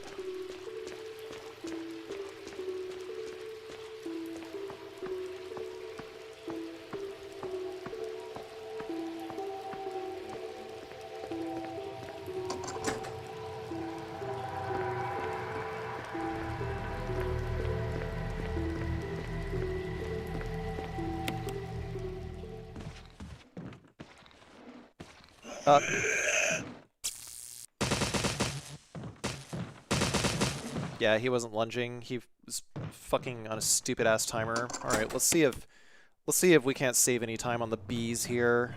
Like, are we gonna get a good B or a bad B? Probably a bad.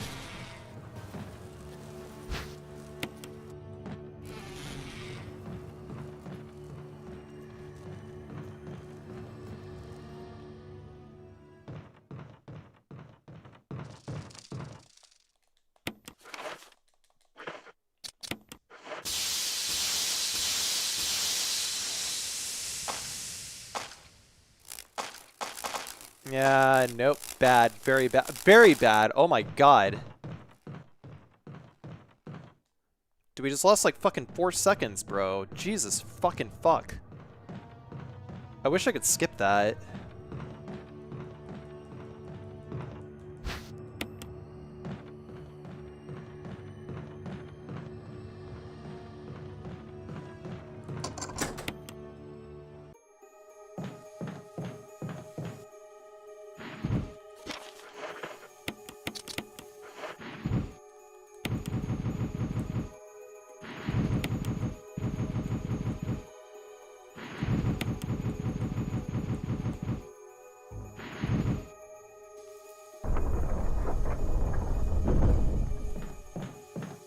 Door, come on.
Here we go.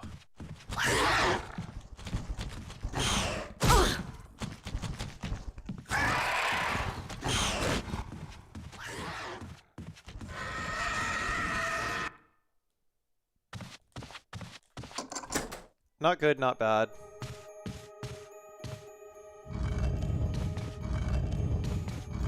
Dude, is it really 11 seconds I just lost? Where was the biggest time loss there? I think it was just getting hit by that alone.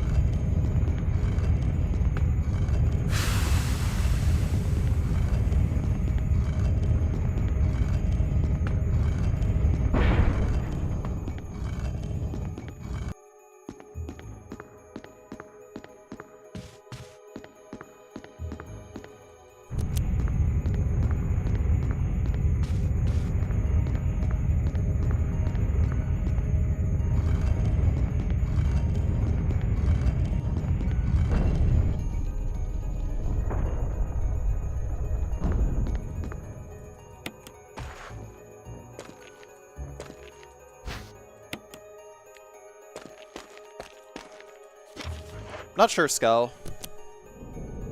I don't think there's any reason that they should... I don't think there's any reason that they would interfere with the game.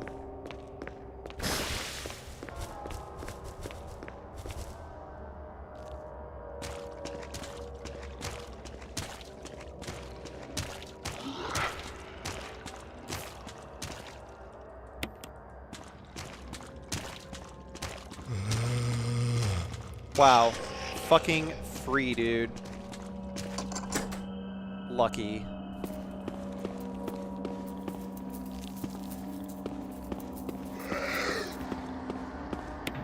Not a very good dodge, but I'll take it.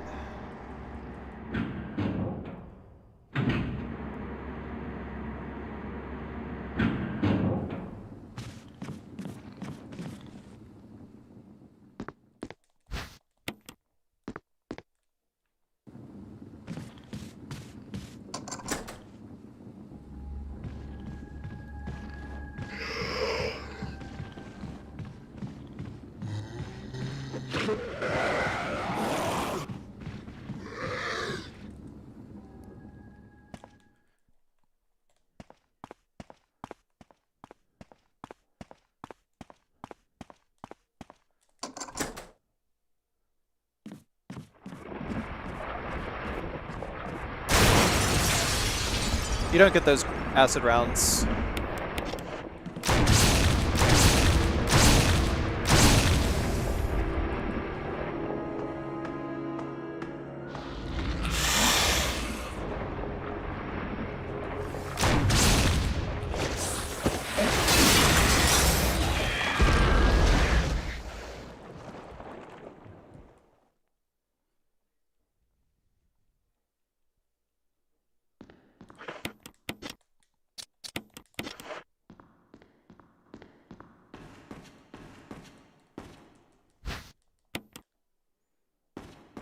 It's going to show as time loss because I used the first aid spray here too.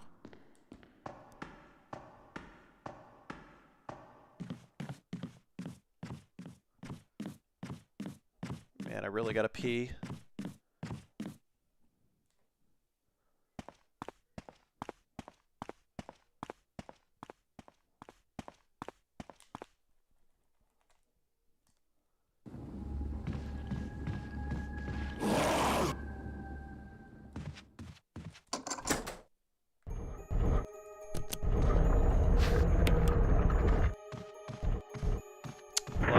Come on.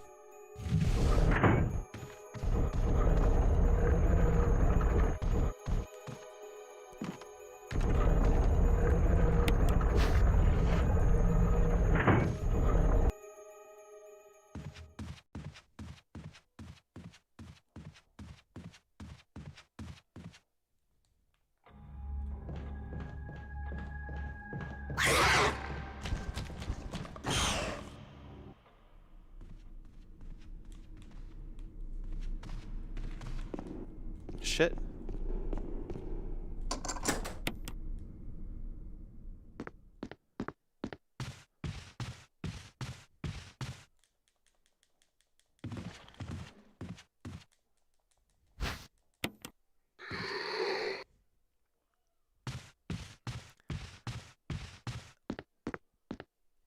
I mean, Resident Evil Gacha was only a matter of time. Let's be real here.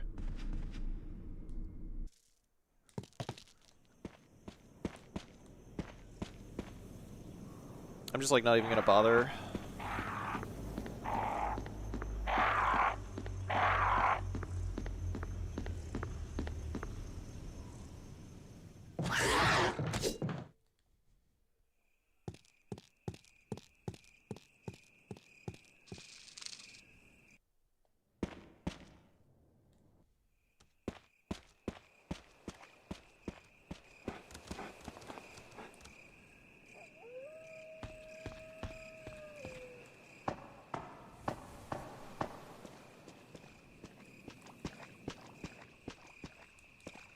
Come on.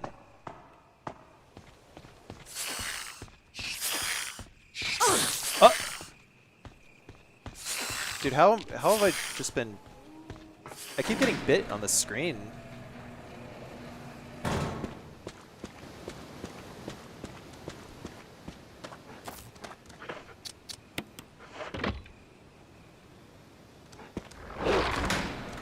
Nice try.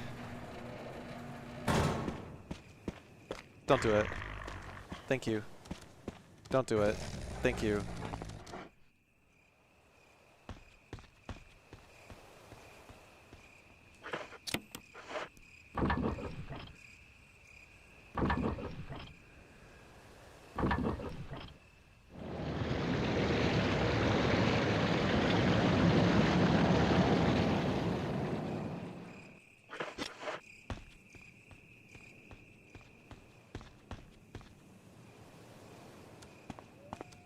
Last time I ever got hit by those snakes, recently.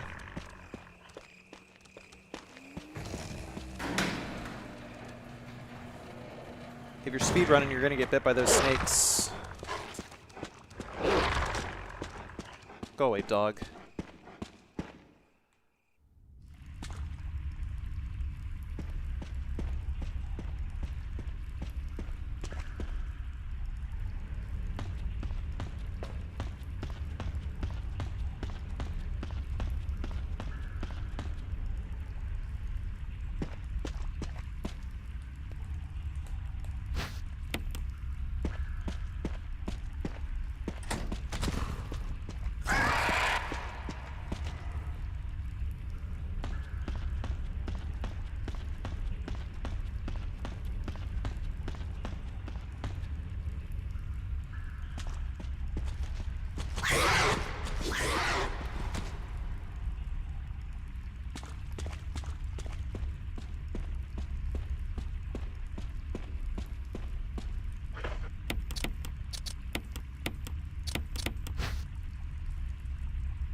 I messed up on the puzzle.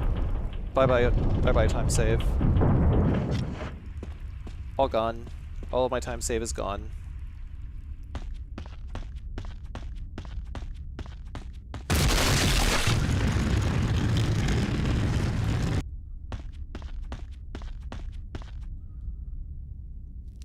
Hope the spider cooperates.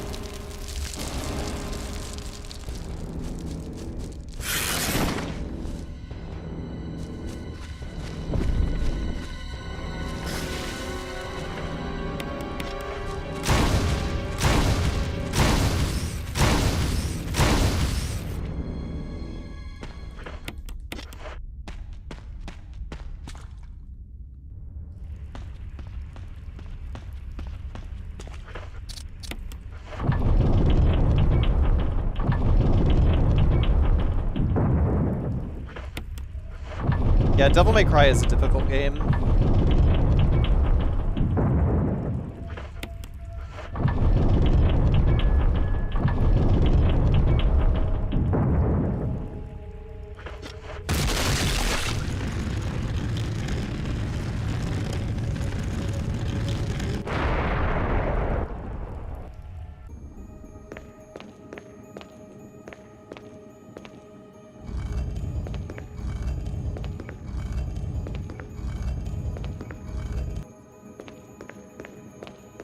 Pushed an extra time.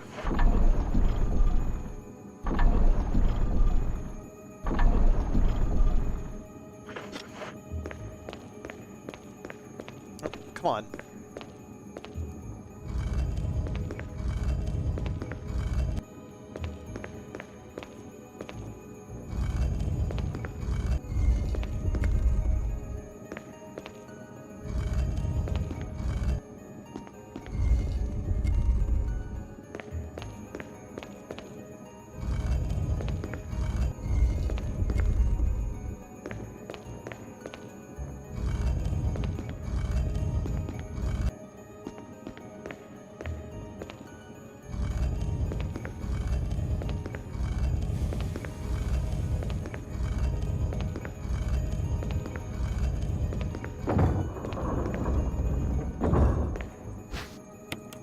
Yeah, this run is so dead. Never seen a fucking deader run ever.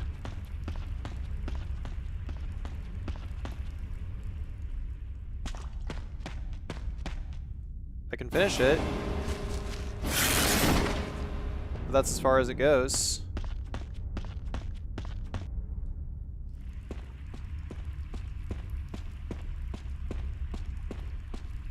Oh, wow. I triggered that camera angle. That's kind of rare.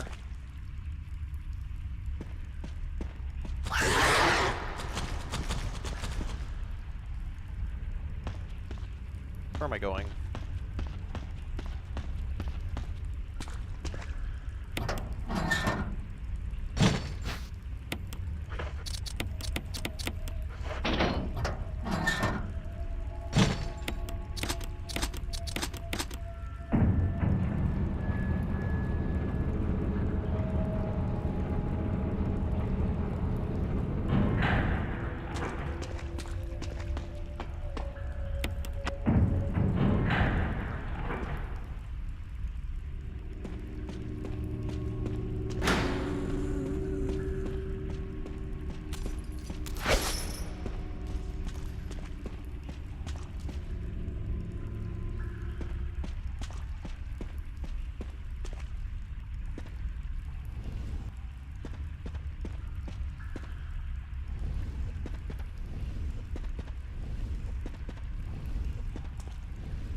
That was pretty good, actually.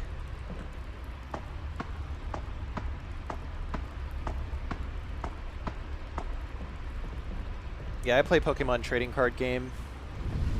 TCG Pocket.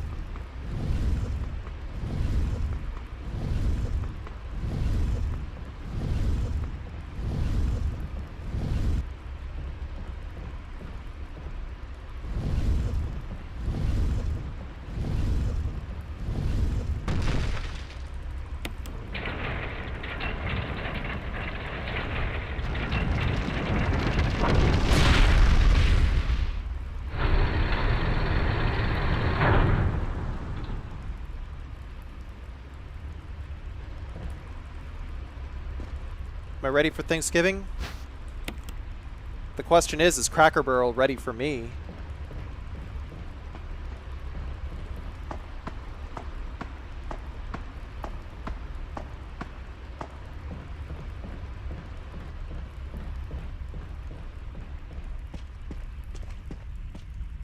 I am so glad that Cracker Barrel eventually caved and decided not to get rid of the cracker or the barrel.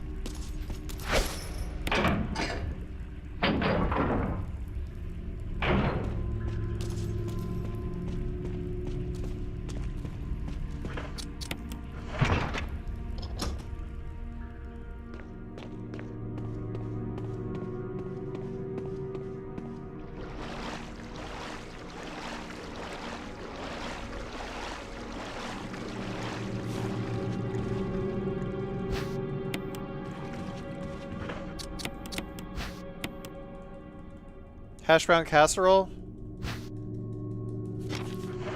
To be honest, never tried hash brown casserole. They seem to be touting it on the menu a lot, though.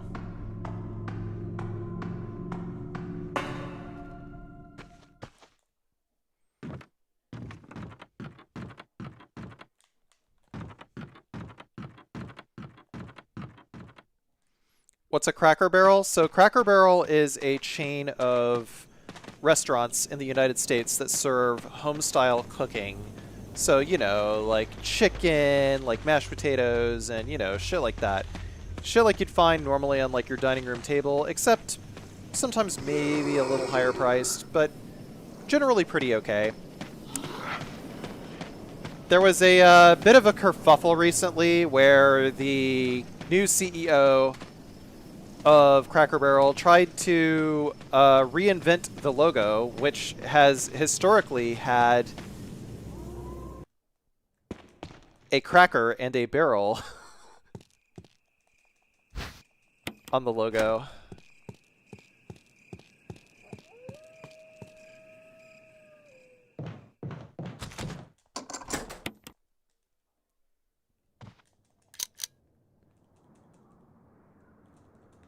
Oh, please. I didn't even know there was a dialogue box there. What the fuck?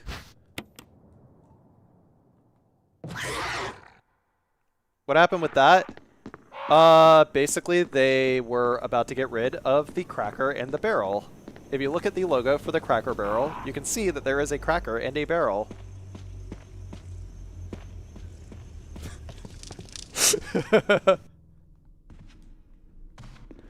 It's not really a cracker. I'm just being stupid. There's just an old white dude in a barrel, and he's just sitting there, you know? Kind of like how old people sit on their front porch, you know? This cracker is sitting there leaning on his barrel. No, the CEO didn't go woke.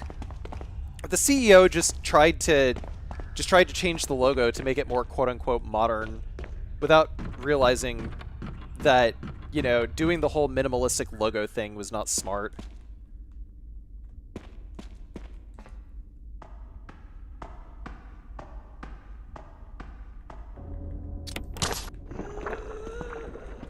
It's a little slow.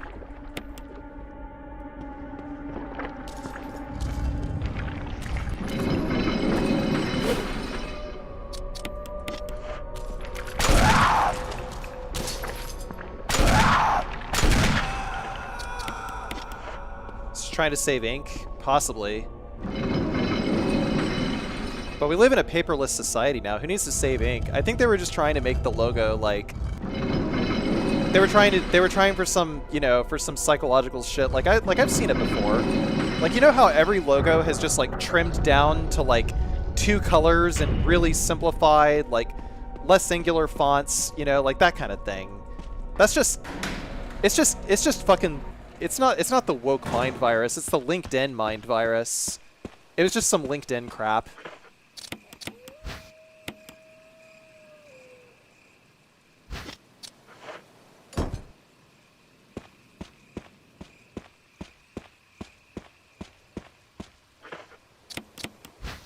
Terminal LinkedIn brain.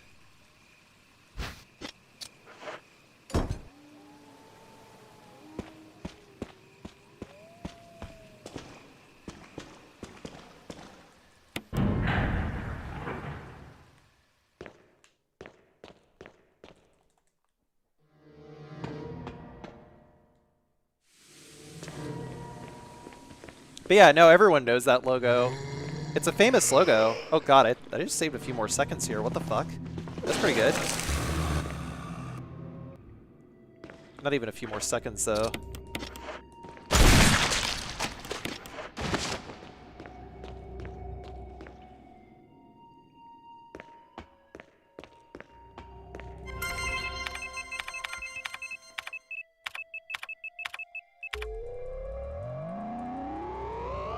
I thought LinkedIn died in 2008. Nope, it is alive and well. Decided to delete those and just hit L and L again.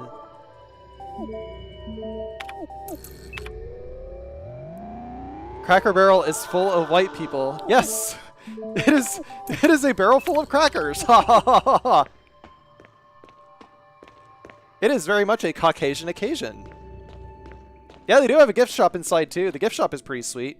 I bought my first Rubik's Cube at Cracker Barrel.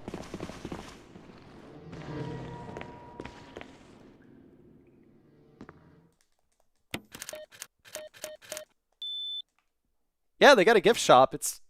Yeah, they call it Cracker Barrel Old Country Store. So it's, you know, it's not just a restaurant, it's also a gift shop.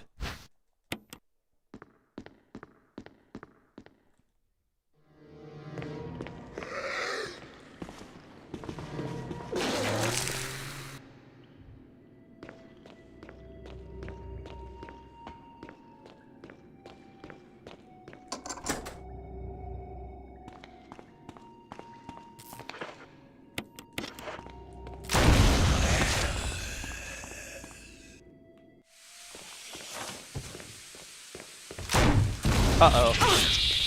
Oh, double uh-oh.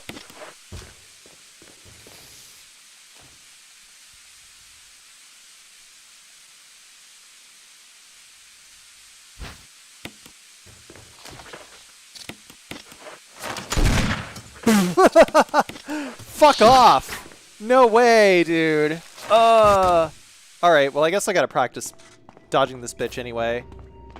That sucks.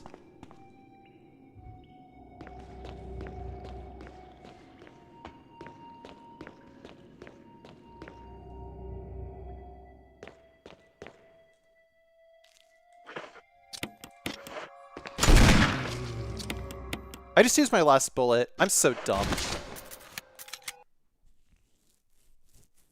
I'll be right back. I gotta go pee. Clip show. One grab.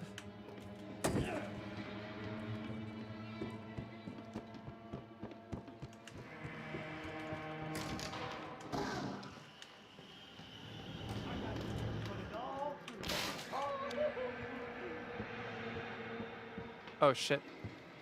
You're fucking with me, dude. What? Huh?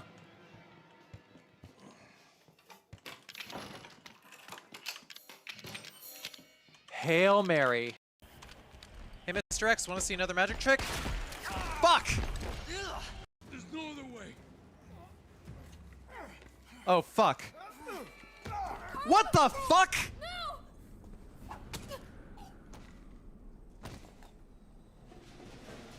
Ah!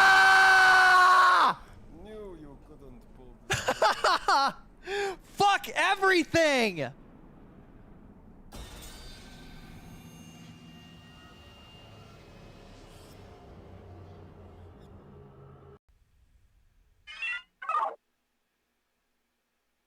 So, you want me to go first, huh? Peepo, the homicidal maniac.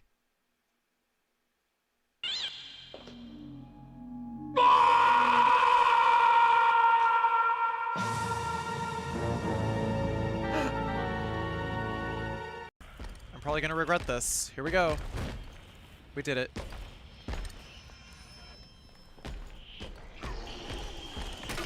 Ah, shit! Damn it! Grab! What the heck? Oh.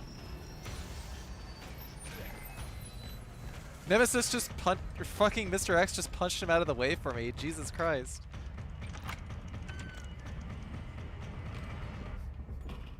Should I worry about this fucking cat? Like, is it gonna fucking...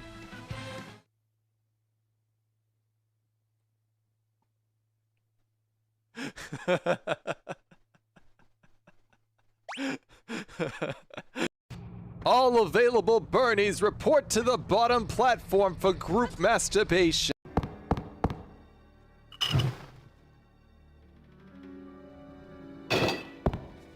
Some texture correction is needed. I'm not really sure how. Oh, Jesus. Ooh. What was that?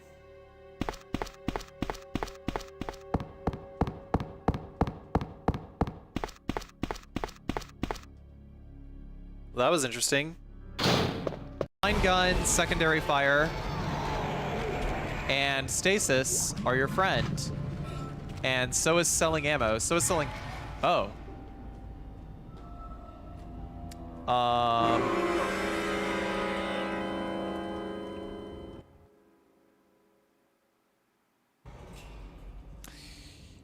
Well, we can successfully shit can that attempt.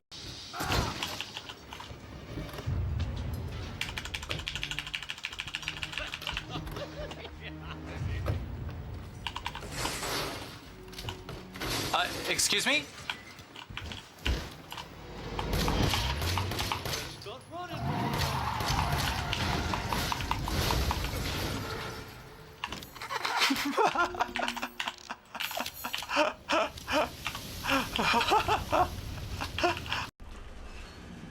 Jesus Christ! What? Huh? Hello? Whoa! Hi! Hello?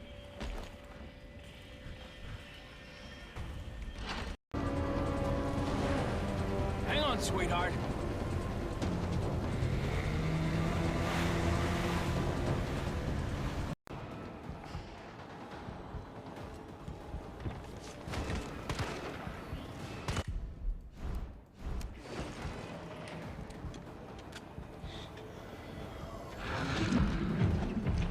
Whoa, what the hell? Oh, what the hell? Wow, he can miss that. That's good to know.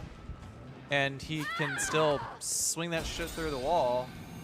That was fucking weird. Yeah, the developers really, really, really did not want that tentacle grab to be dodgeable.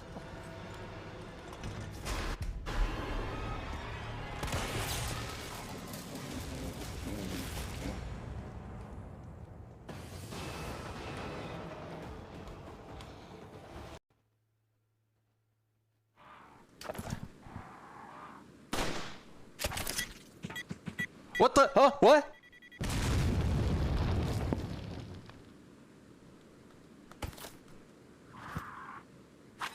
How did that? What?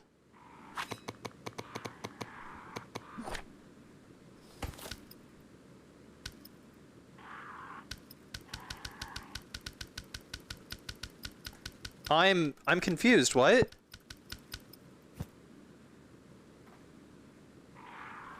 I didn't do anything to like pull the pin or nothing, and it just like left my hand and blew up. That was a first. I have no idea what the hell that was.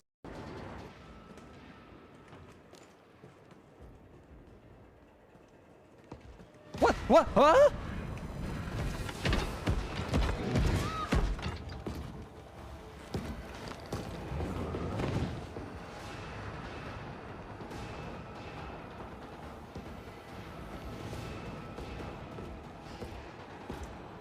This motherfucker just fucking instant transmissioned in at fucking terminal velocity.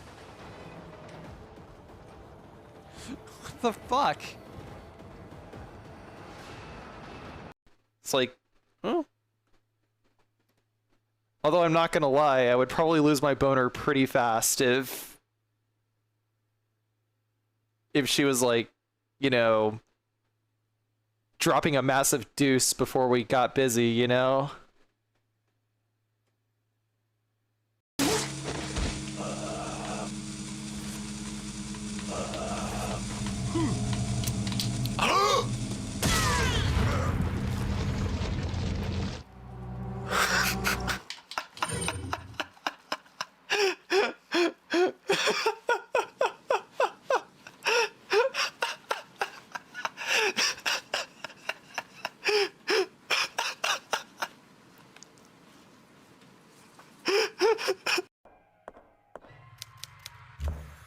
Whoa, whoa, whoa, whoa, whoa, what was that?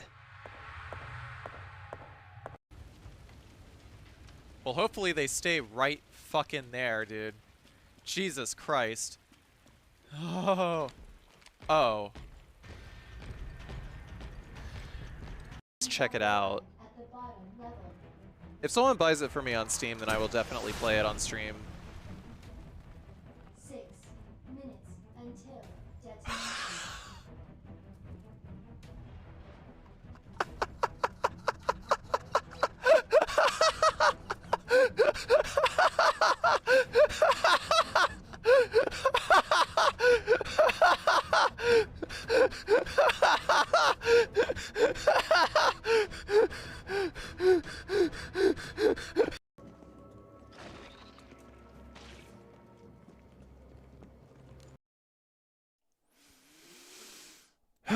Okay, I am back.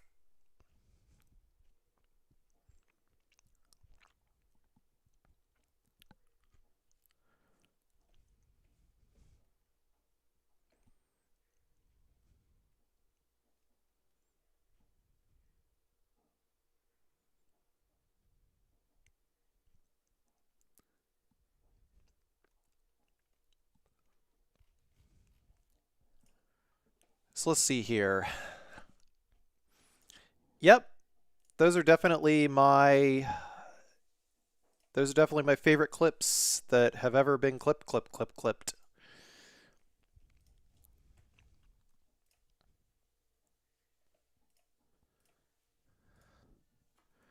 What was the game with the little robot and the bearded man? Little robot and the bearded man. Which one is that? Resident Evil.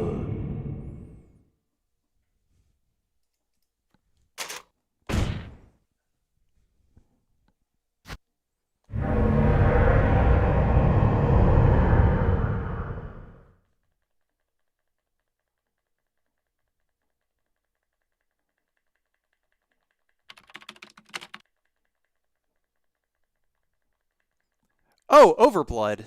Overblood.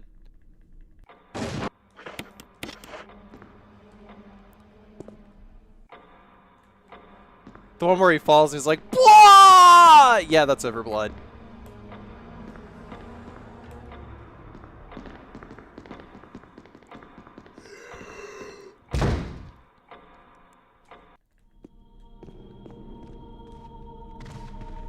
Yep. Overblood is like the Bubsy of survival horror games. Barely even a survival horror game. There's like no combat. You get hit a bunch.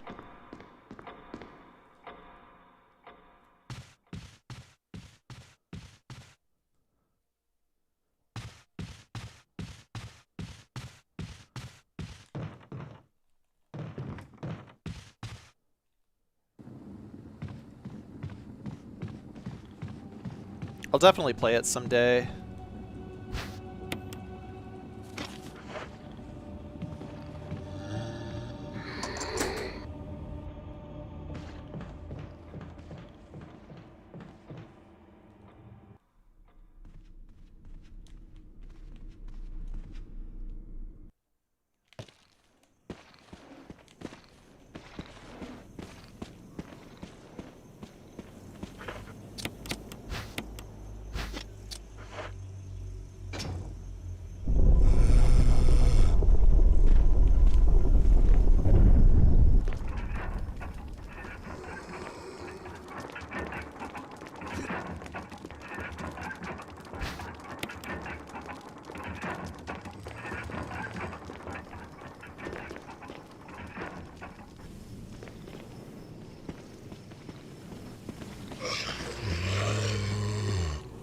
Thanks, you fuckface. Fucking fuckface. Fucking fuck.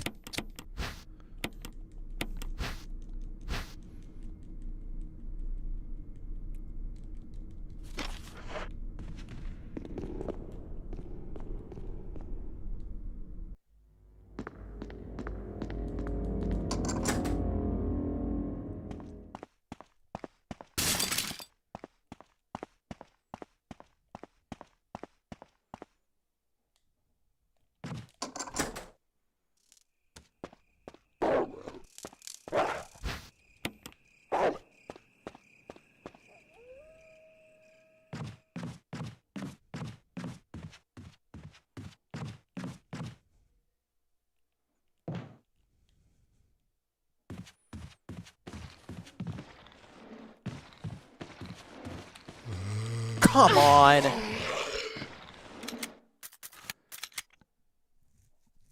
Yeah, that's how I played Final Fantasy VIII the first time.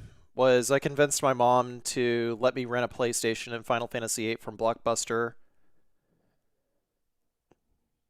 But I did it so damn many times that my mom just caved and eventually bought me my own PlayStation. Resident Evil.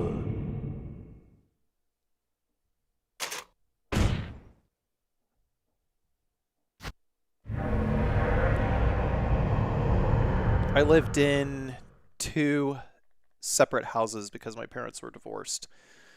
My stepbrother, from the time I was 8 to the time I was 13, had a PlayStation, and that's where I played Resident Evil.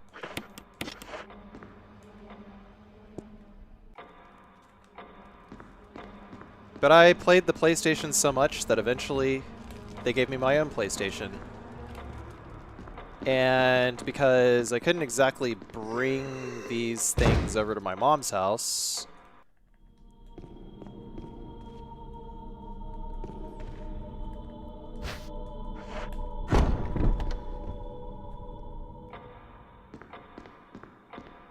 My mom also bought me a PlayStation.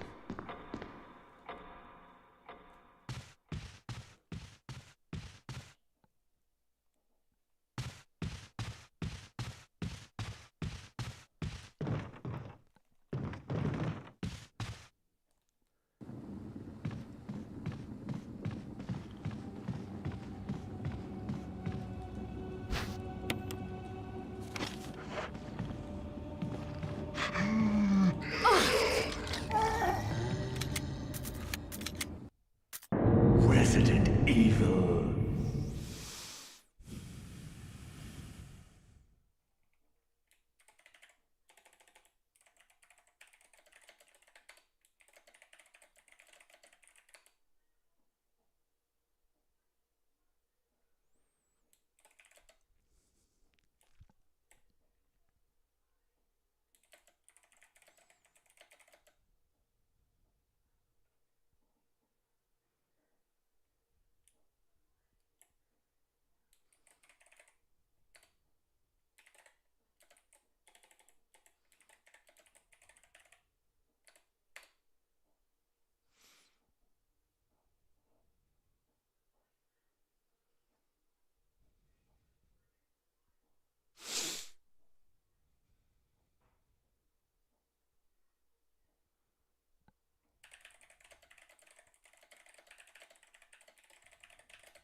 Dude, such bad stair skates.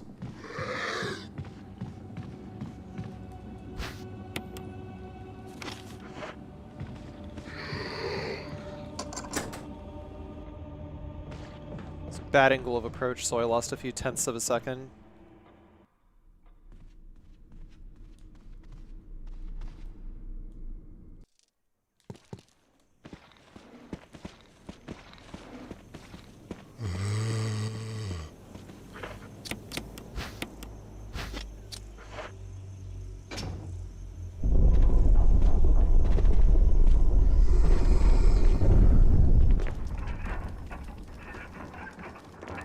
Yeah, a lot of boomers were getting divorced. My own boomers included.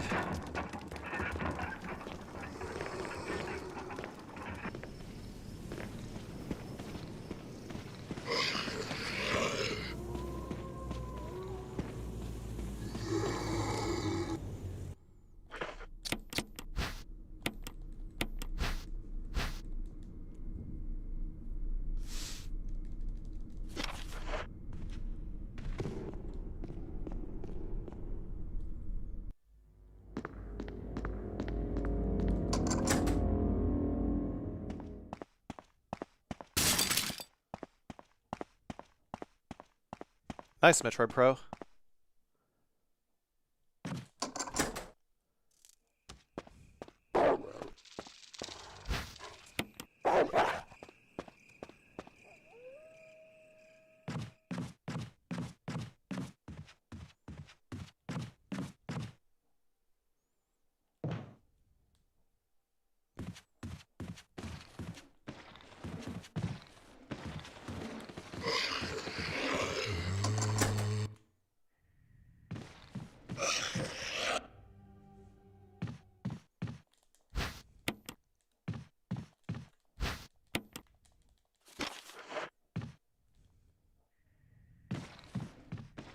Messiah.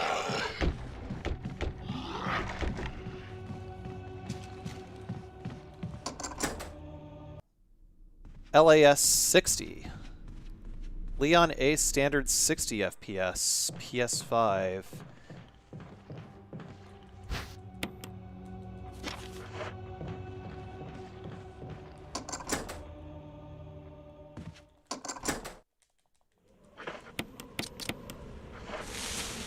Concentrate on this.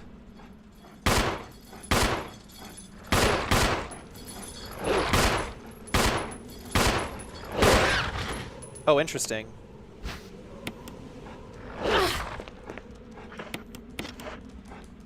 Door. That was a little kooky, but I'll take it.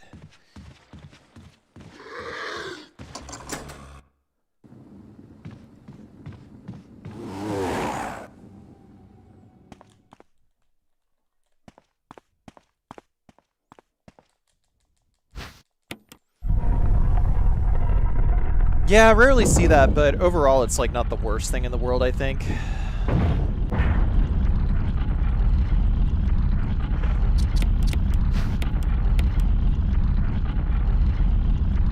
So, you stream in French, huh?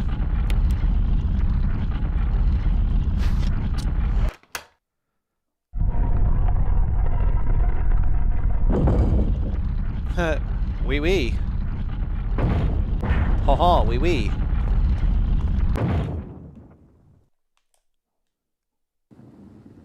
Baguette. Omelette du fromage. I'm kidding.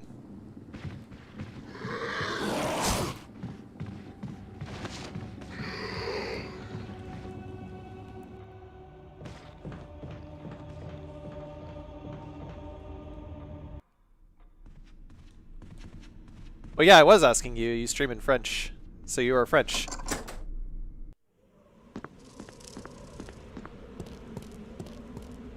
Yeah, it's a pretty dangerous hallway. There's a reason why we call it the murder hall.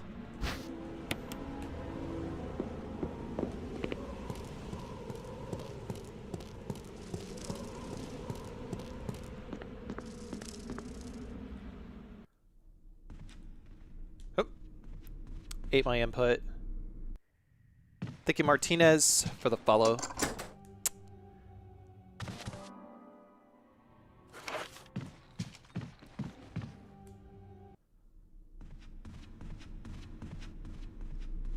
Isn't Beerus a Dragon Ball character?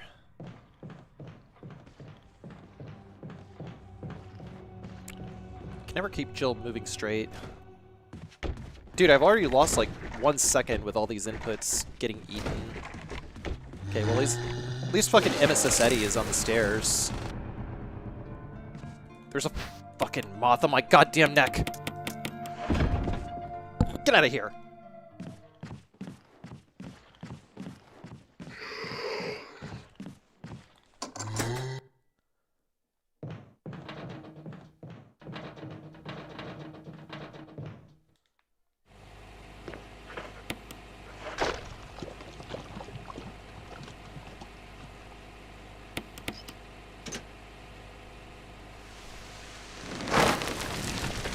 Was one of them a Crimson Head? Yeah, if it's running after you, it's a Crimson Head. It is the one Crimson Head that spawns, like, off the top.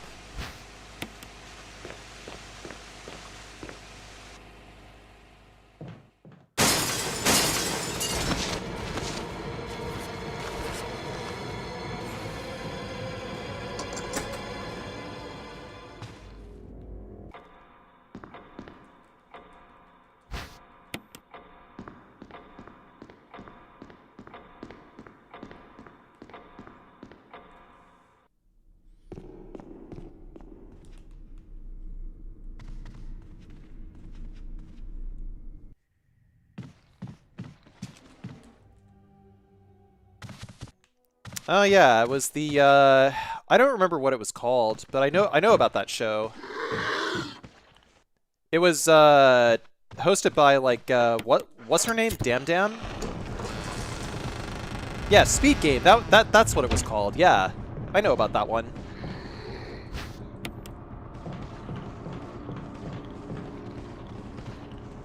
No, not Dam Dam? Really? I thought Dam Dam was a presenter on like one of those shows.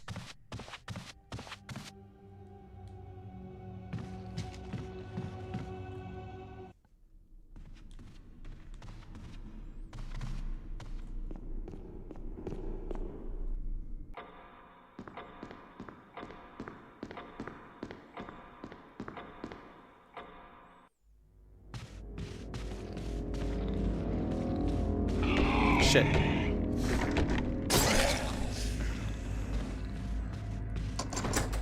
Bullshit. Fuck, man. 5 seconds? God. Ugh.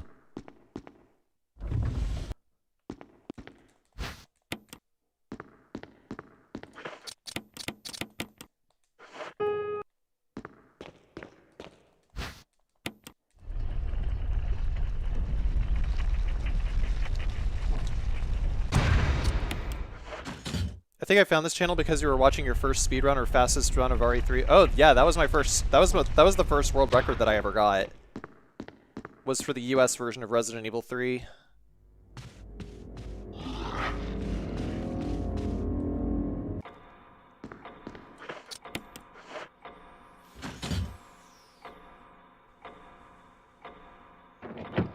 It was 2007, 2008. I think it was 2008.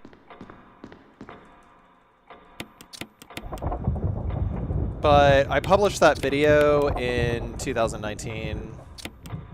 The knife in his head despawned? Well, yeah, because I reloaded the room.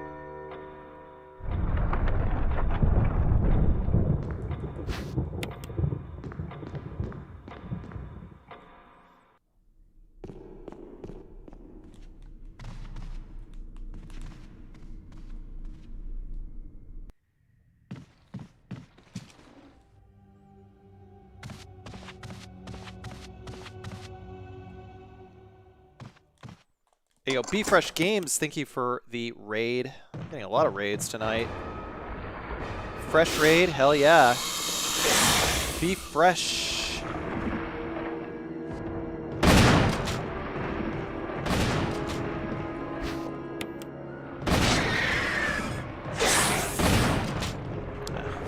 I already committed to moving one direction.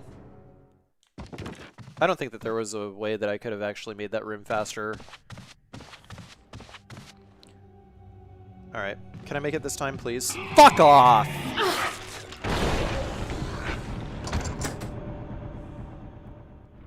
Wow, what the fuck? How is that still faster?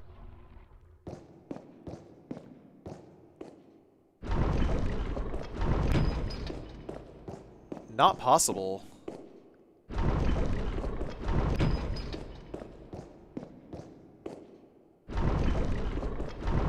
But yeah, that run, that world record was from like 2008, and I originally published that at speeddemosarchive.com.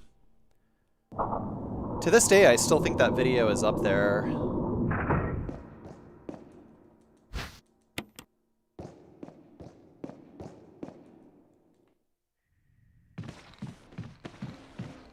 Just lost like 0.4 seconds, 0.5.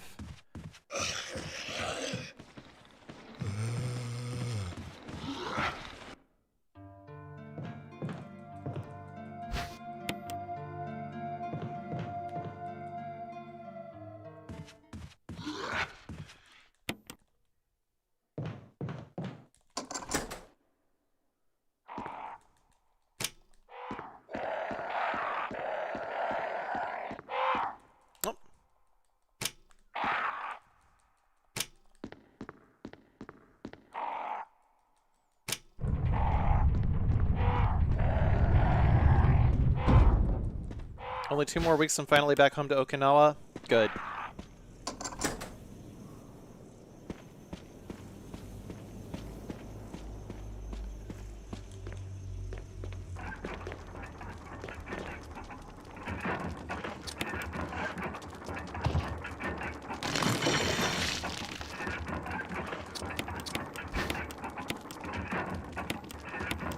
fuck was that?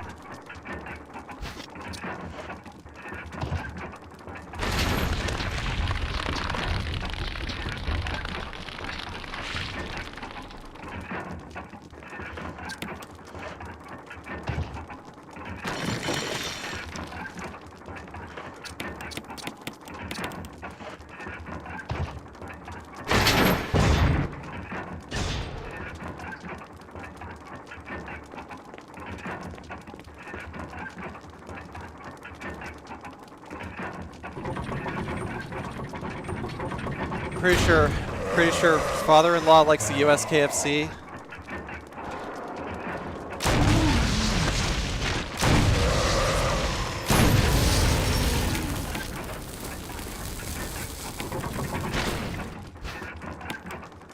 I might be able to save some time here, I don't know. It was a bit of a slow Crimson Head fight. Not like 4 seconds slow, but still kind of slow. My menus were good. My menus were excellent, actually. Oh, hey, another gold. Not bad. Yeah, I guess all the time that I save is like all menuing then.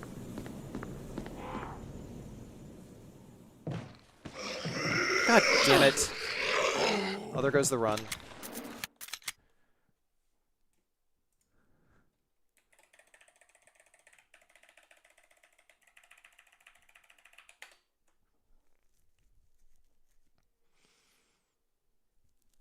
He likes a lot of stuff now. Like I said, he taught me, let me have his daughter, so I treat him well.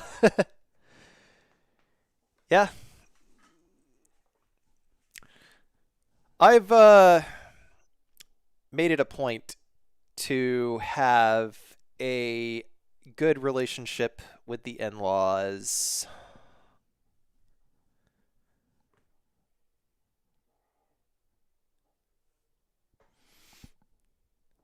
That means that, you know, because Papa-san and Mama-san visited Lemon at our apartment while I've been here in the United States, and they brought me an omiyage, I need to bring an omiyage in turn. And said omiyage is a bottle of Suntory Toki whiskey because they do not sell that in Japan.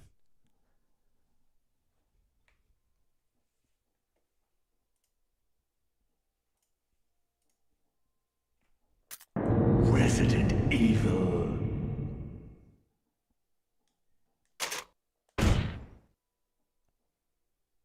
I mean, Papa-san is very easy to get along with, you know? At least I think so.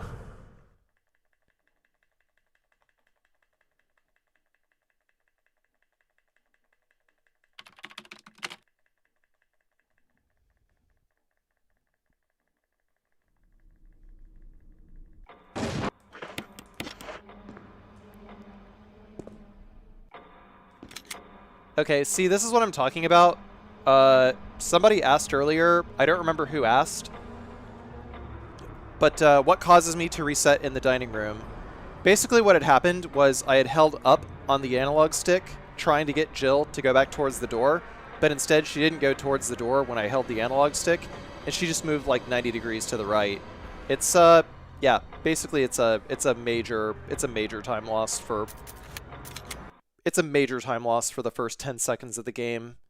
And it's like, why even keep that time loss? Resident Evil. Bro, I need to fucking shave. I've been shaving so goddamn much lately that, like, having a beard just suddenly got really itchy again. I think my skin is, like, not used to having it. And I don't have any beard oil either. I just don't want the trouble. Maybe what I need to do is I need to, like, I should just go to like the barber shop and get a shave, because I want, you know, I want like a straight up like fucking razor shave. I want one of those.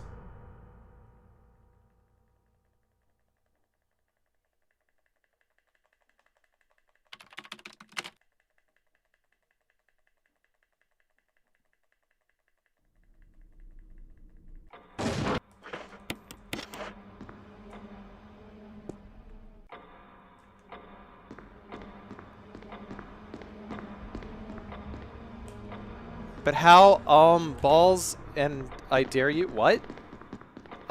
Sorry, what? What were you trying to write there?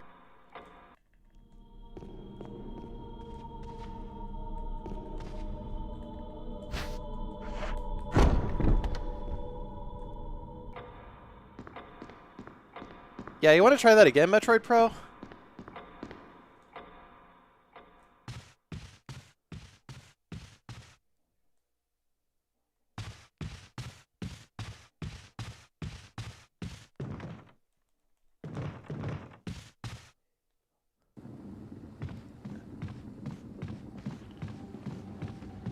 I dare you to tell your what?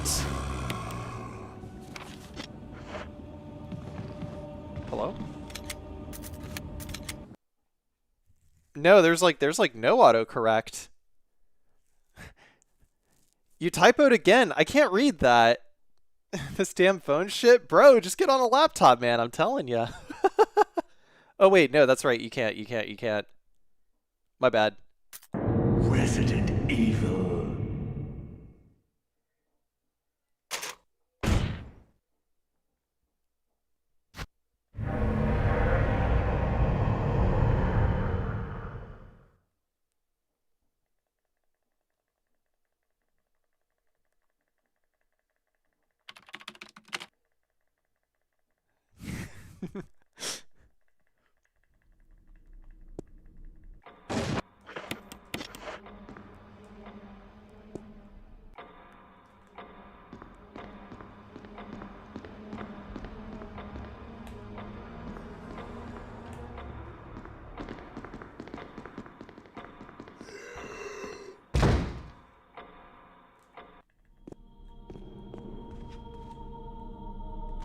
No, I like genuinely want to know what you're trying to say.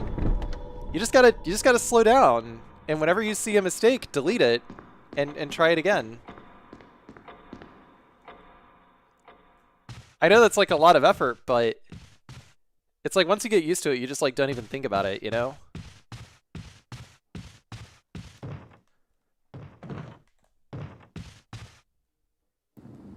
I mean, when are you not used to handling 6 inches? Yeah, exactly. Oi! Gaijin-san! Nantoka kato misete miyo. Yes. I don't know what that is. I don't know what those two kanji are right there. Not yet. What? Nantoka kato misete miyo. Oh, Zairyu kado. Oh, Zairyu kado.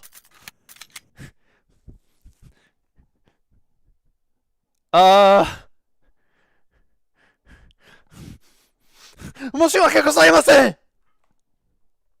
Resident Evil.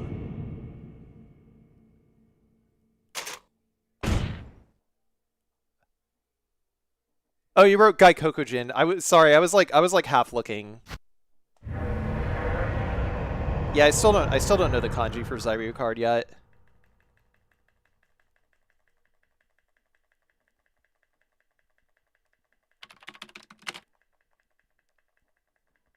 No, I don't want to say that to Lemon. Ever.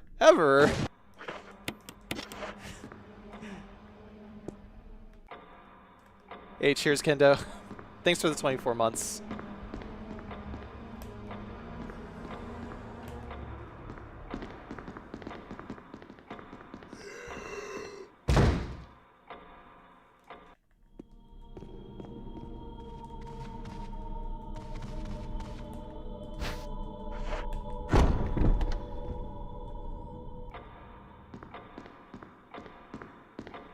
Nothing better than life than a straight razor shave. May need to jump into the ocean, yo. Oh, uh-oh. Have fun.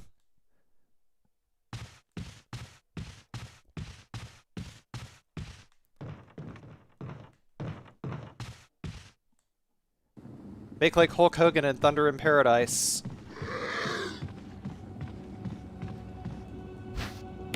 Dude, what the fuck was that line?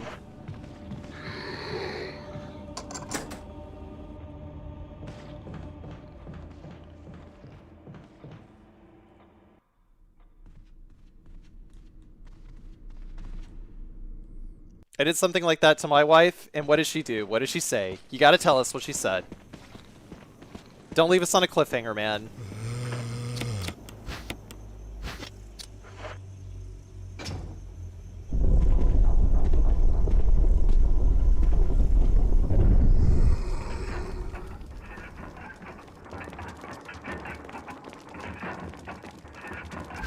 She whip kicked the fuck out of my ribs.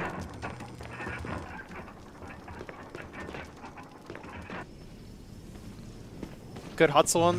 Thank you.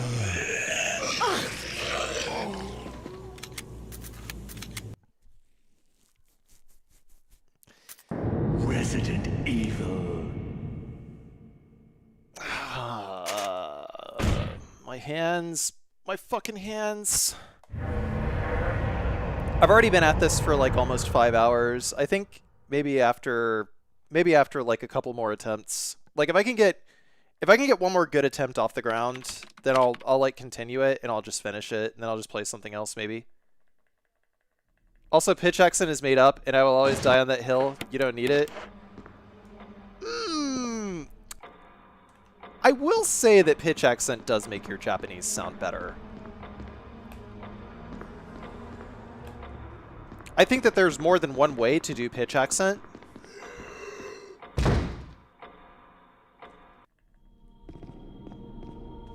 Just try not to say anything flat, really.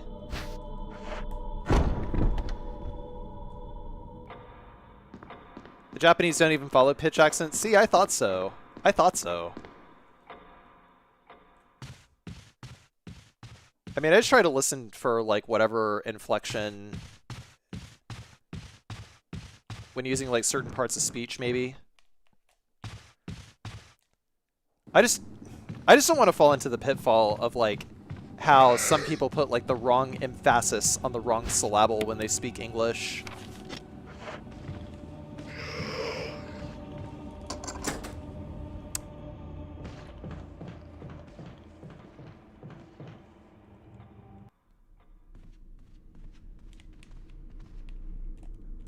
I mean, for now I'm just in Florida, just picking up my cat and doing Thanksgiving stuff.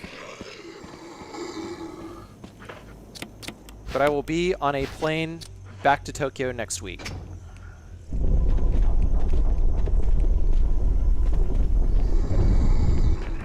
Can I ask you the real questions? How many people in Japan ask me for English classes? Flat zero. Flat zero. But would I give them English? Would I give them English lessons? Yeah, sure. Why not? As long as they bought my fucking drinks. What are you doing, you fuckface? What is that fuckface doing? Did you guys see what that fuckface was doing? What the?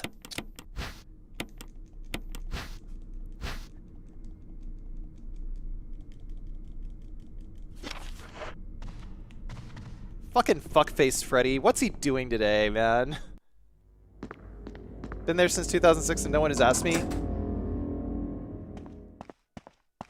I mean, it's probably easier for them to get lessons from like other Japanese people. I mean, there's a reason why like all the Eikawas, you know, they don't really have like a whole lot of like Western teachers, I think. And they just like have you there as an assisted language teacher. But that ends up being like a full-time gig.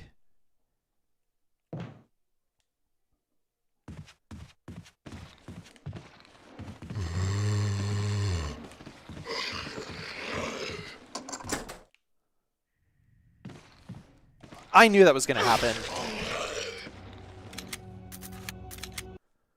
Resident Evil. The second I saw him just like make that turn that fast, that's when I knew it was probably over.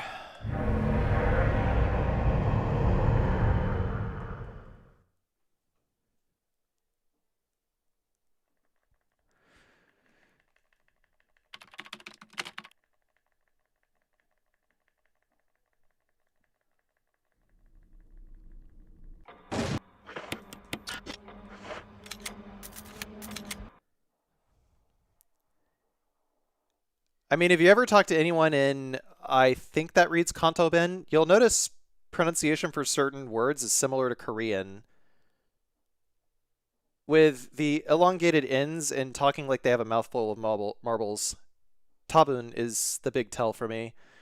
I mean, truthfully, I don't really have a whole lot. I don't really hear a whole lot of like Japanese speakers really use tabun.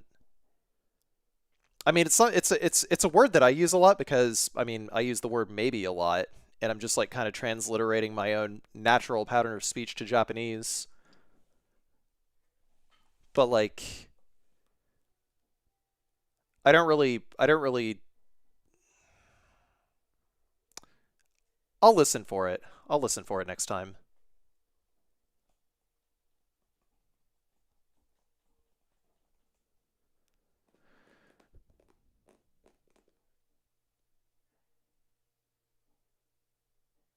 Oh, Kansai. Kansai.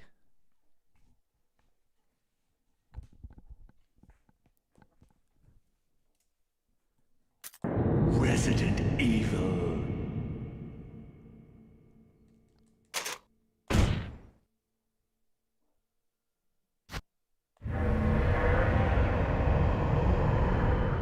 Well, that was definitely a real Japanese word.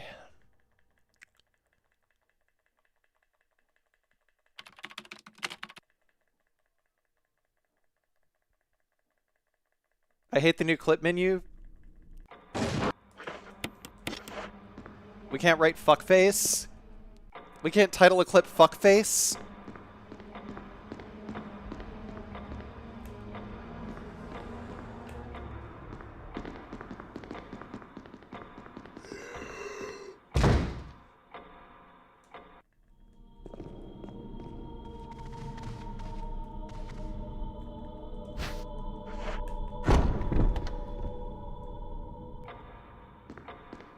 Yeah, I'm super proud of you, homie. Live that dream. Thanks, man. I'm doing my best. I'm doing my best. It's like getting there is only one half of it. Staying there and actually freaking thriving there is the other half of it.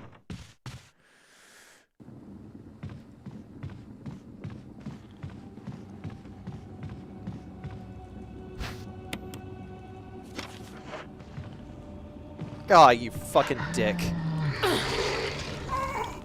Did I just like approach that at the wrong angle? Like, why didn't he lunge? Resident Evil. Start marathon training and you can run the Tokyo Marathon with me and my wife? Bet. It's one of the majors? Hell yeah. I'm down.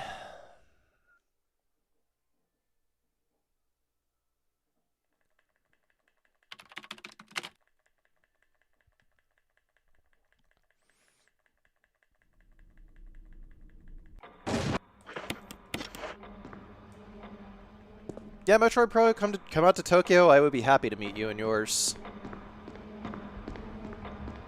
Or just get some drinks. Whatever, man.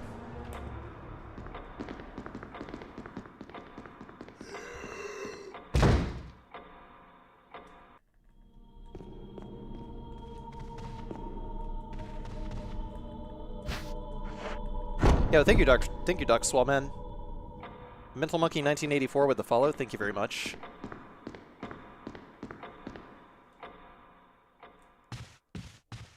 Taking a particular interest in remake runs lately, huh, Doc Swallman?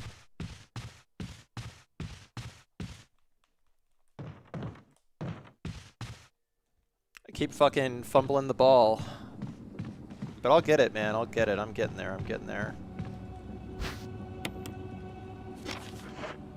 Please lunge.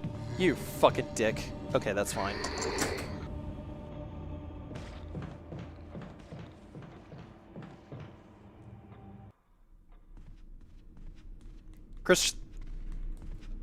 Chris-san's meme bar in Shibuya? Abroad in Japan guy? I have not, no.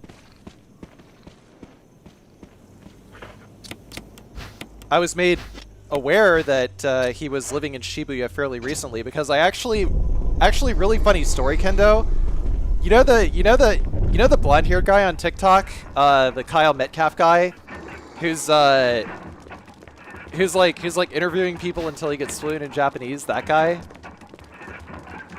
Like, I seriously fucking ran into him when I was going to Shibuya to meet a friend.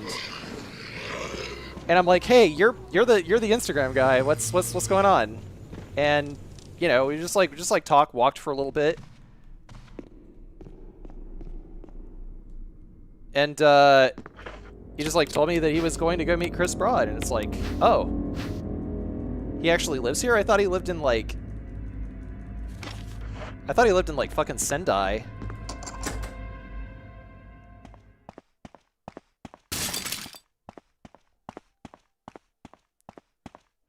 But I think they just left also. What was it, like a little pop-up bar or something?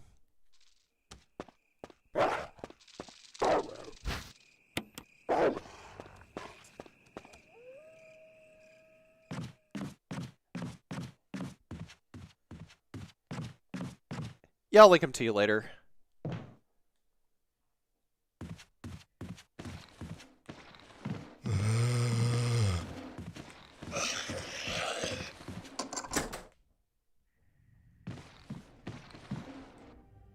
I mean, he's a good kid who exploded on Instagram.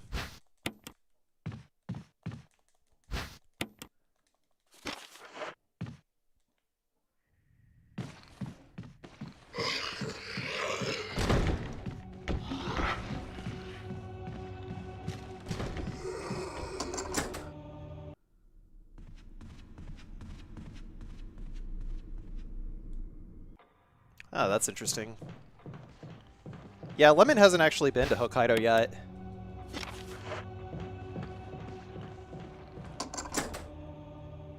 If I have the opportunity, I want to go. Great menuing. Awesome.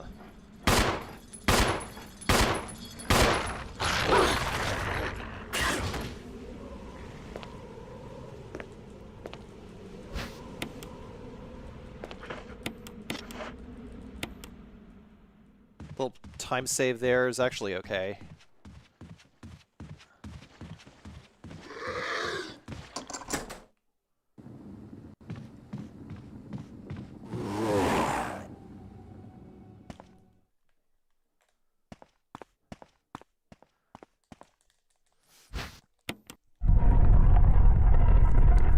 Yeah, my dad and my grandparents actually lived in Japan after the war. Grandpa was in the Air Force, and he was stationed at Tachikawa Air Force Base, which I'm not even sure exists anymore, does it? Either way, they took a lot of video, and we ended up watching it with Lemon, and she just like recognized like all of the landmarks. Ah, oh, fuck. Yeah, I don't like this. I don't like this. Resident Evil. He was like, I thought that I was gonna be able to slip by him, but I think one of the places that they went was like around Hiroshima or Nagasaki.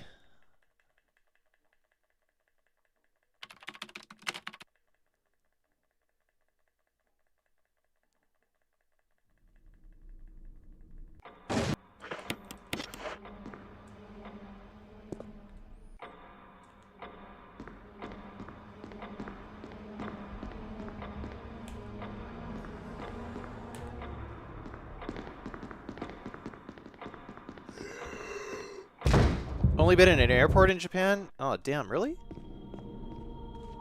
You,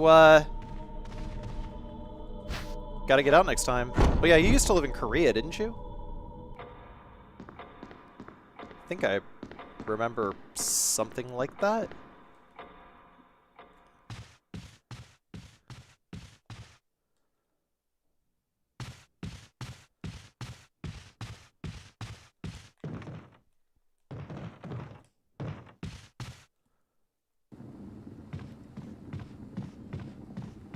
I was stationed in South Korea for 2 years of my 20. Oh, okay.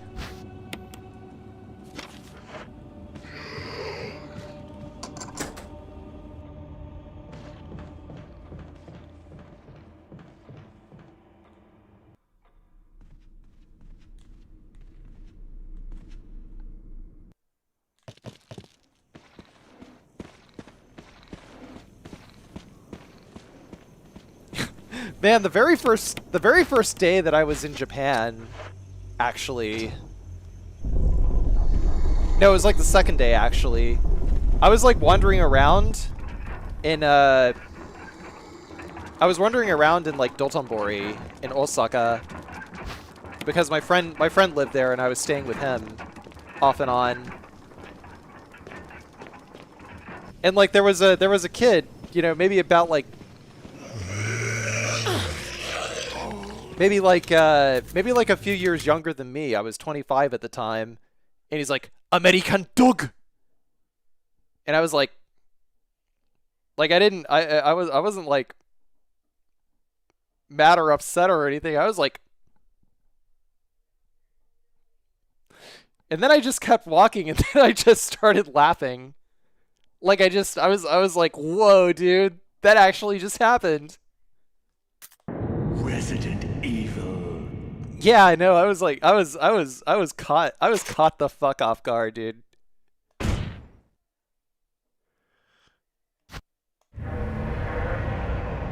They did a xenophobia at me? Yeah, they did a xenophobia at me. Racism jump scare.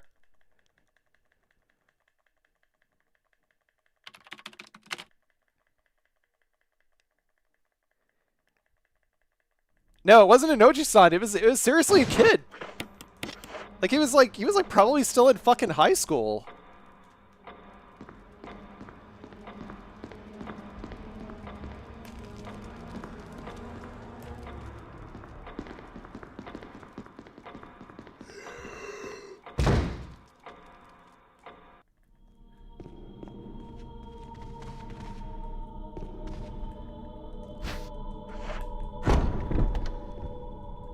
How many times did you visit Japan before you moved there? 3.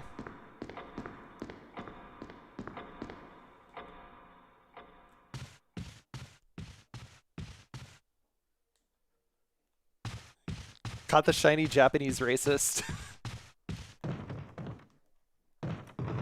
Yeah, you know, he just spawned in, you know, did the little shiny animation, you know, the American dog. That's exactly how it went. That's exactly how it went.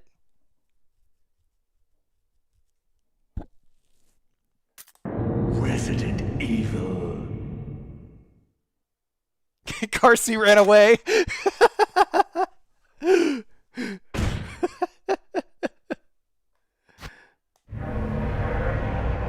Yeah, see, I'm not like Logan Paul. I'm not gonna like walk around fucking throwing Pokeballs at people.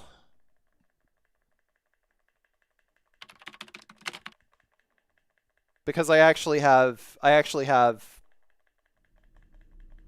a fucking conscience.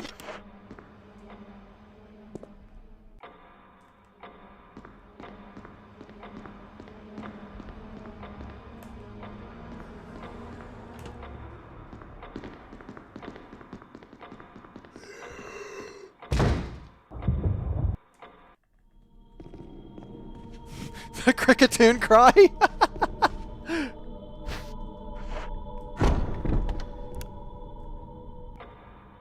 So citizenship is one of those things that takes like, I don't know, at least like 5 years or something like that. It depends. I think it's like a point system of some kind.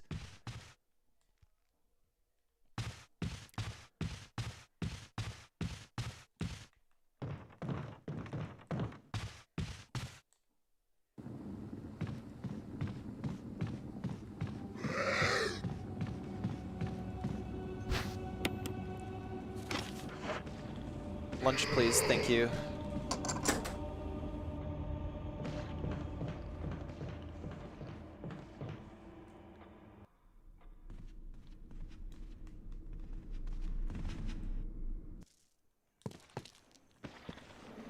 But yeah, if you get Japanese citizenship, gotta give up your American citizenship too.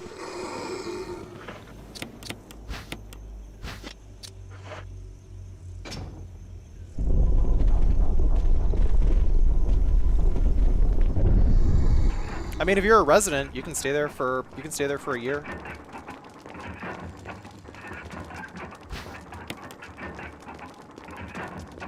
Like you gotta renew your visa like every year or something like that.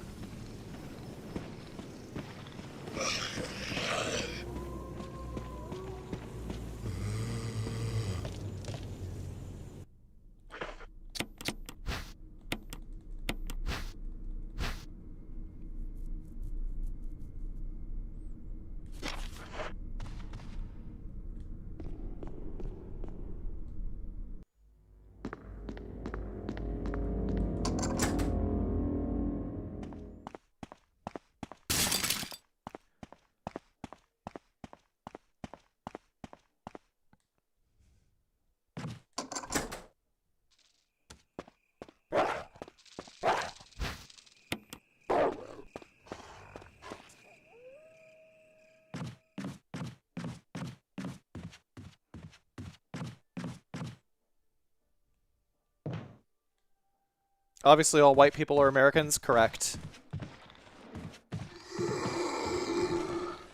God damn it!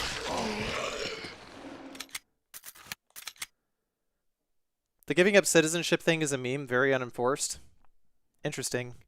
Resident Evil. Silly Carsey, you'll never escape Uncle Sam's citizenship. Yeah, don't you have to pay like you have to pay like, I don't know, $3,000 or something like that to get rid of your American citizenship, don't you?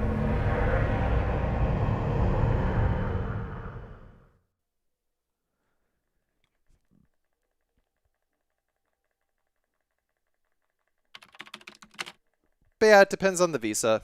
NVIDIA's.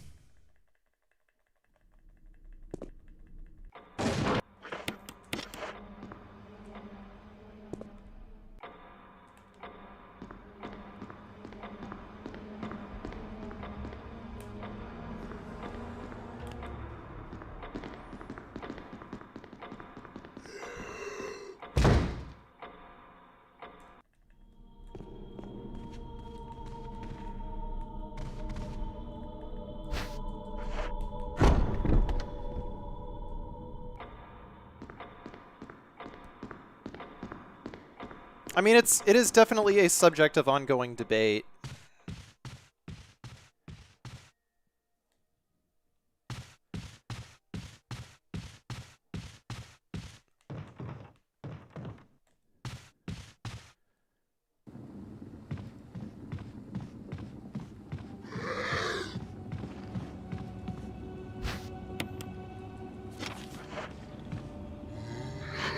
Oh, you fucking double lunged. God damn it.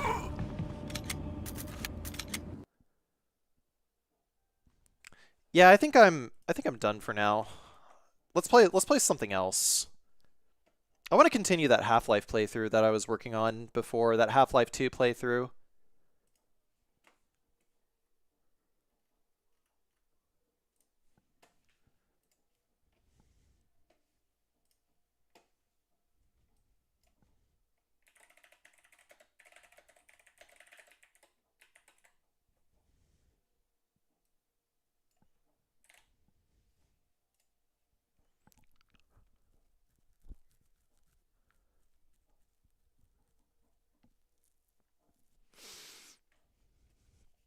All right. Let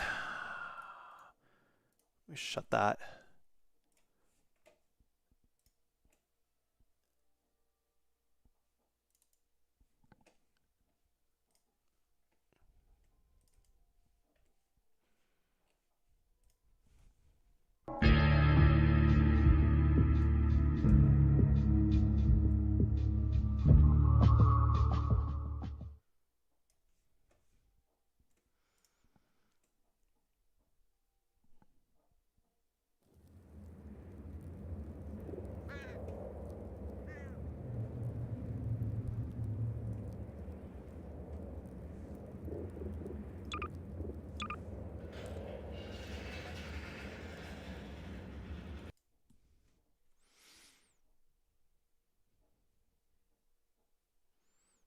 Unless the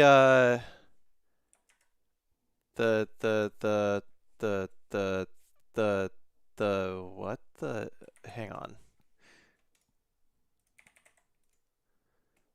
I need Furigana. Jiminto. Jiminto is, it's Liberal Democratic Party, isn't it? Yep.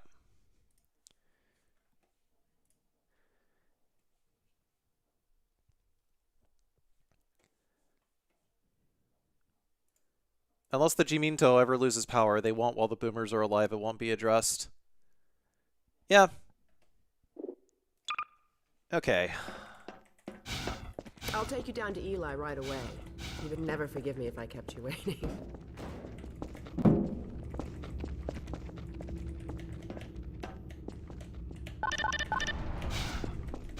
We could certainly use the extra help around here. We've covered a lot of ground the last few months, but things would go so much faster if we had more people with your training. We're closing in on a reliable local teleport technology. Something the Combine still hasn't mastered. Eli thinks their portals are string-based, similar to our Calabi-Yau model, but they've failed to factor in the dark energy equations. They can tunnel through from their universe, but once they're here, they're dependent on local transportation. If they knew what we were doing with entanglement... Oh. Listen to me, I sound like a postdoc. I'm just so excited to think that we'll finally have the chance to work together. The woman from Star Trek TNG, the voice actress? Oh, yes. Dr. Kleiner compressed the Zen relay far beyond anything he imagined at Black Mesa. We've figured out how to use Zen as an unexpressed axis. Effectively as a mental slingshot, so we can swing around the border world. The border got fucking chopping vegetables. Oh, here's Eli now. All right, good. You keep right on. Eli, look who I found in the airlock. Gordon Freeman. Let me get a look at you, man. My God, you haven't changed one iota. How do you do it? Now, let's see. The last time I saw you, I sent you up for help after the resonance cascade. I never thought it would take you this long to get back to me. Welcome to the lab, anyway. It's not Black Mesa, but it served us well enough. It's going to be a lot more like Black Mesa with Gordon here to help. Right you are. MIT graduates are few and far between these days. We'll get you out of that hazard suit and back into your lab coat where you belong. Let me just finish up some work and I'll see what I can dig up. Dr. Freeman, it's been a real honor. I'm looking forward to working together. Feel free to look around.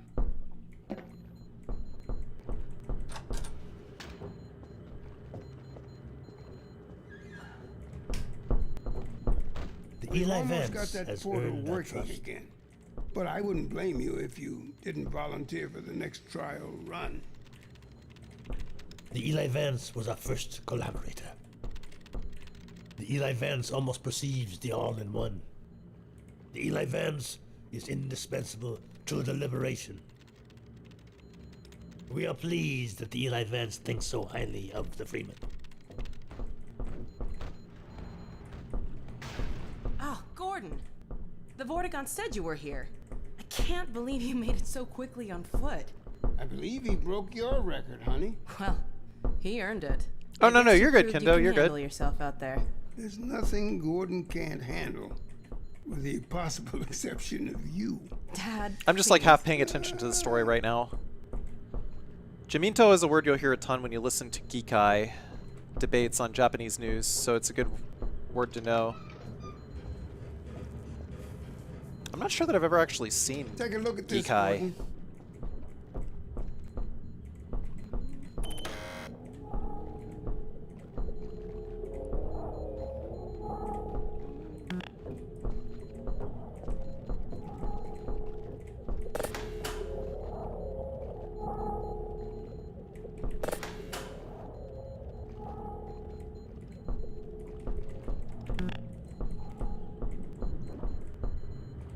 Eli's lab. We built Eli's lab after Dr. Kleiner's, which gave us a better understanding. Alex, I thought you were on watch. The Vortigaunts relieved me so I could come see Gordon. Anyway, I should be in here working on the I mean, portal. Geekai debates I have the is what I repairs well mean. in hand. Someone misjudged the capacity of the I mean, I've combine seen, virus. I guess I've sort of seen them a little bit, Are you but blaming me? I guess like never a No, full not at one. all. It was a calculation error, not a mechanical problem. Then maybe you should let me do the calculations next time, as well as installing it. Alex, really? Sometimes I think you deliberately misunderstand me. Alex, why don't you take Gordon along and give him some practice with the gravity gun? Sure. Come on, Why is her Gordon. texture blocking out? Let's go have some fun. The zero-point energy field manipulator is Oh, not yeah. a toy, Alex. Ugh, let's get out of here. Oh yeah, the shading on our model is a little it's a little messed up, isn't it? Eli's lab. We built Eli's lab after Dr. Kleiner's, which gave us a better understanding of how to set up and design effective choreo scenes. As a result, we were able to create a more complex scenario with more opportunities for it to respond to the player. Having multiple characters doing their own thing around the room made staging tricky, and it took a lot of iteration and playtesting to get it to run smoothly. Our experience showed that, generally, players wanted to play along with the scene. They just needed enough subtle clues to know where we wanted them. Similarly, if they got distracted, the scene had to gently pause and wait for them to return. I guess you should go with Alex.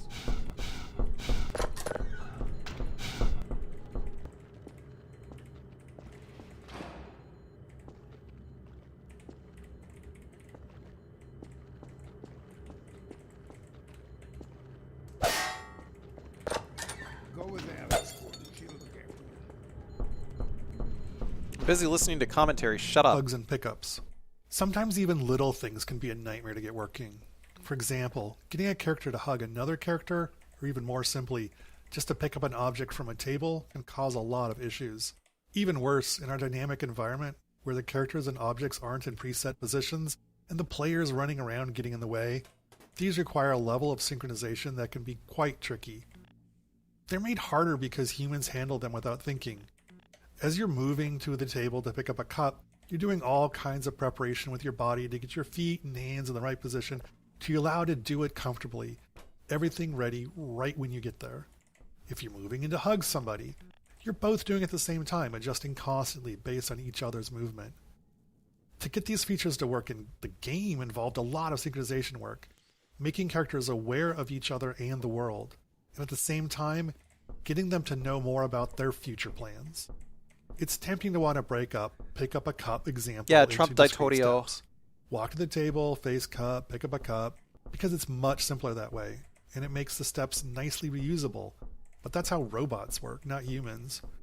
Our characters had to know they were moving to a table with the intention to pick up a cup, so they could work on multiple parts of it simultaneously, making sure their hand grabs the cup right when they get there. With two characters, it's even more of a negotiation. Both need to agree where and when it's going to happen, and everything needs to happen in place in a seamless fashion. While these moments of simple interaction with their characters in the world are often short, they were critical to making them seem like believable people. Yeah, that is a big ass fucking splash of words, but it's like when they're talking about the event when they're talking about the event programming in this game. Feel free to look around. Balancing the player's desire to explore with the narrative goals of the scene was always a challenge. We wanted the room to be full of interesting things to look at, but many players wouldn't explore until they were sure they wouldn't miss any of the character performances. That's why it was important for Eli to tell the player to look around midway through the scene. It signaled that it was safe to explore. From there, we could trigger a variety of custom mini-scenes based on what caught the player's interest. We want to put this dense chunk of visual story here because it's the place the game is most explicit at telling players to explore a space. Even though its primary job is world building, we still take strides to highlight the relationship between Eli and Breen, giving context to the world's central conflict.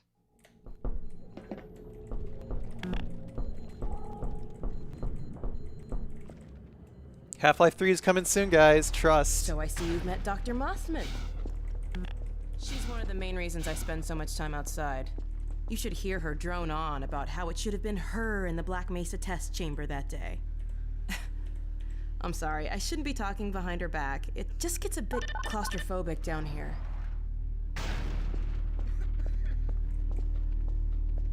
Mossman. Judith Mossman was originally based on a character we had planned for a section of Half-Life 1. That section was cut from the base game and reused in Uplink, but without the character. We consider her the most complex character in Half-Life 2. We knew we'd be walking a tightrope with how the player felt about her even before Nova Prospect, because the player's trusted sources don't agree.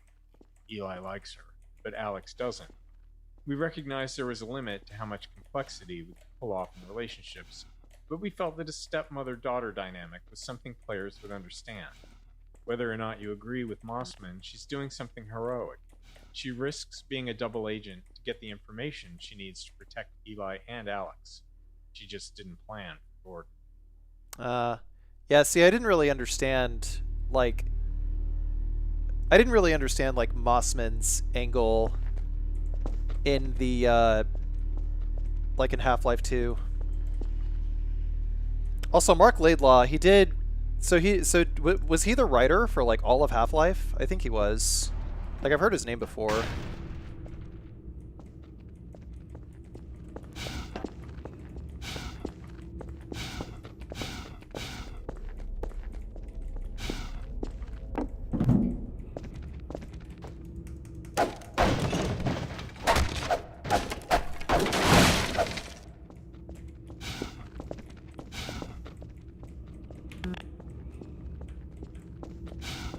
Writer, producer, and music guy?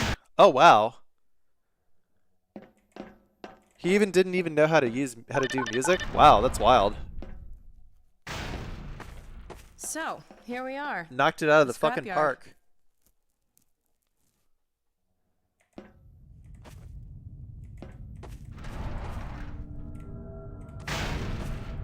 This is a gravity gun my father was talking about. You can call it the zero-point energy field manipulator if you really want to. It's designed for handling hazardous materials, but we mainly use it for heavy lifting. Give it a try. The primary trigger emits a charge. You can punch stuff and send it flying. I found it handy for clearing minefields.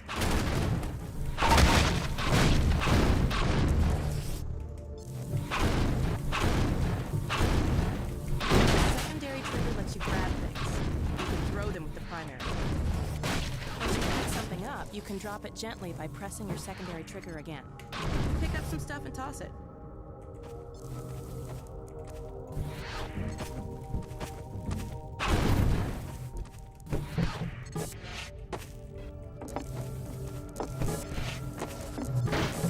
You can also pull stuff over from a distance.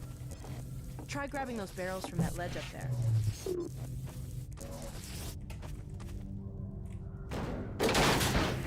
All right.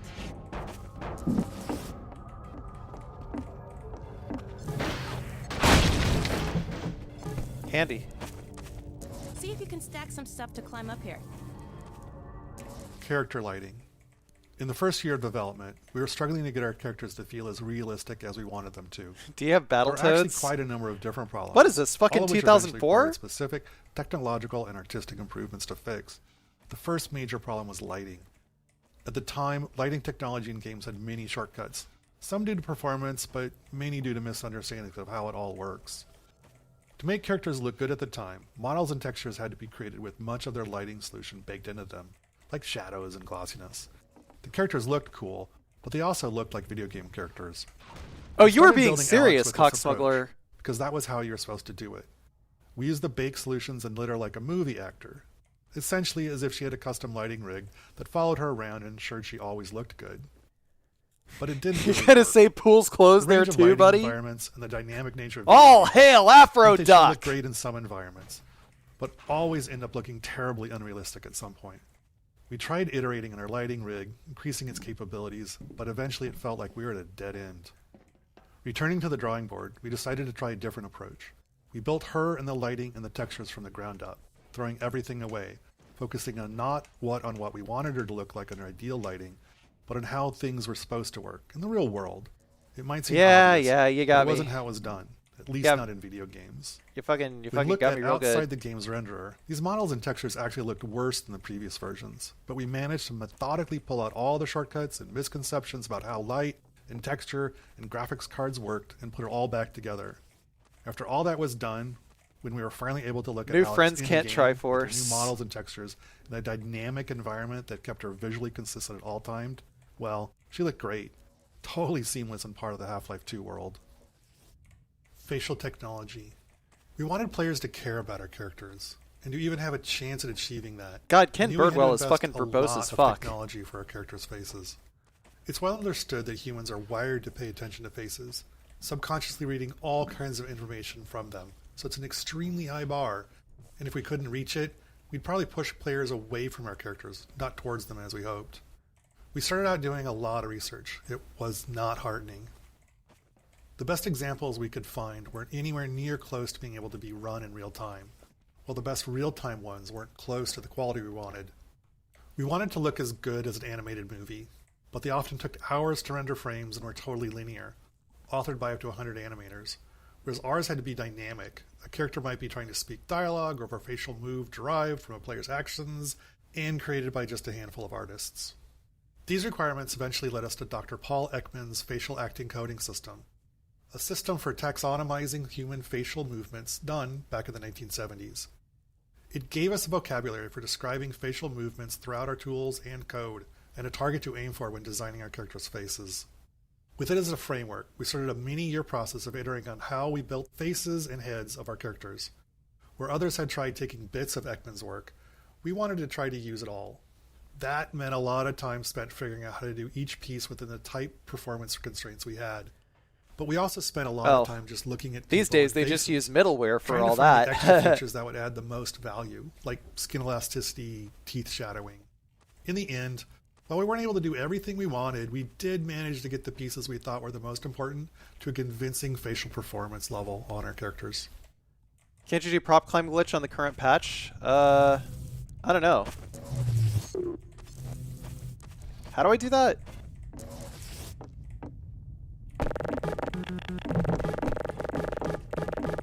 I don't think you can.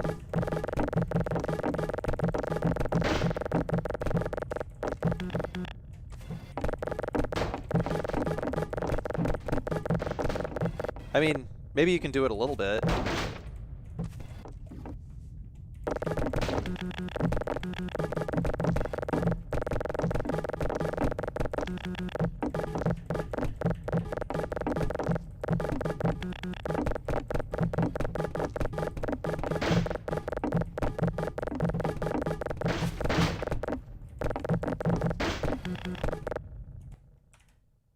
I didn't change it to Half-Life 2.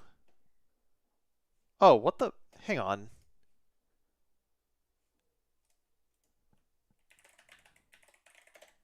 My bad. I thought I did. I changed the title. Do you think people are overreacting about the goofy-ass Miles character in the new Metroid Prime?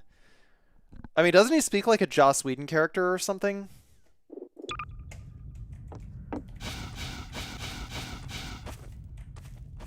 Eye shader. Another critical part of getting... Yeah, that's enough, Ken Birdwell. I appreciate you, Ken Birdwell. I just need a break. I just need a break. Moving the gravity gun. When the gravity gun was first prototyped, we planned to give it to the player midway through the game. But as playtesting progressed, we saw the strength of its design and realized the gravity gun and, more importantly, the ability to launch saw blades at zombie faces needed to come earlier. Good decision. That meant Eli's lab also needed to move earlier too. It was a significant change, but it was crucial to Half-Life 2's success.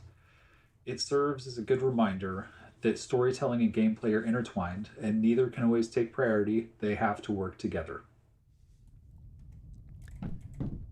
I'm gonna get it anyway because I'm the Nintendo soy jack, but still, yeah, I don't think it's gonna bother me that much as long as the gameplay is good. I, for one, do not have a problem with the motorcycle. Dog, come.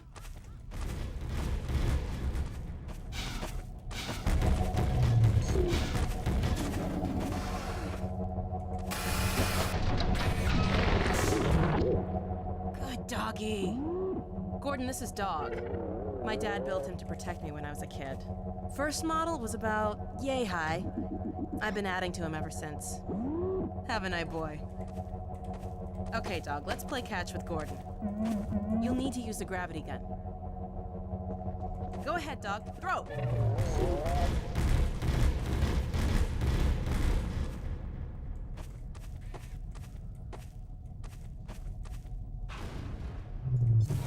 Good catch! Throw another, Dog.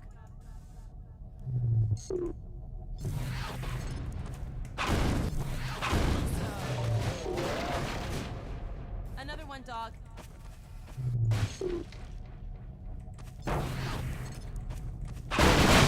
Hell yeah! Go ahead, Dog. Throw.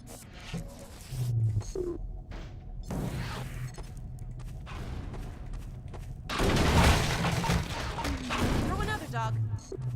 Fucking, I still got it. Let's go, dude. Another one, dog.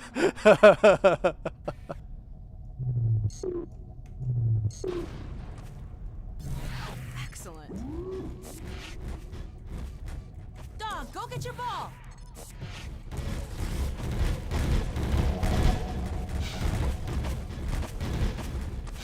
Yeah, Metroid Zero mission was much better than Metroid 1.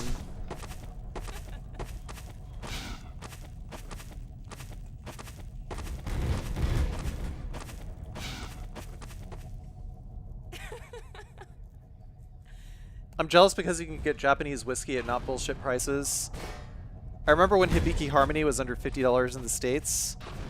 I'm not sure that I've ever actually had Hibiki in the States, but I'm actually getting Lemon's dad a bottle of Toki because it's not sold in Japan.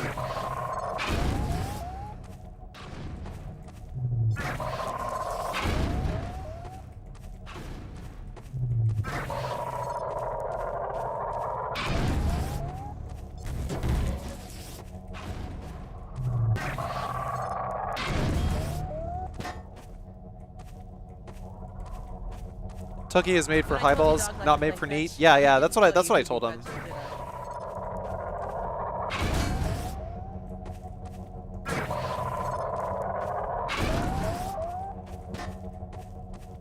Risk. Looking back on Half-Life 2 now, 20 years later, it's sobering to reflect on how terrifying it was throughout much of the development. Game development is hard. You never really get what you'd like to have, which is be able to validate risk before you start to pile more on top of it. For example, our facial animation technology.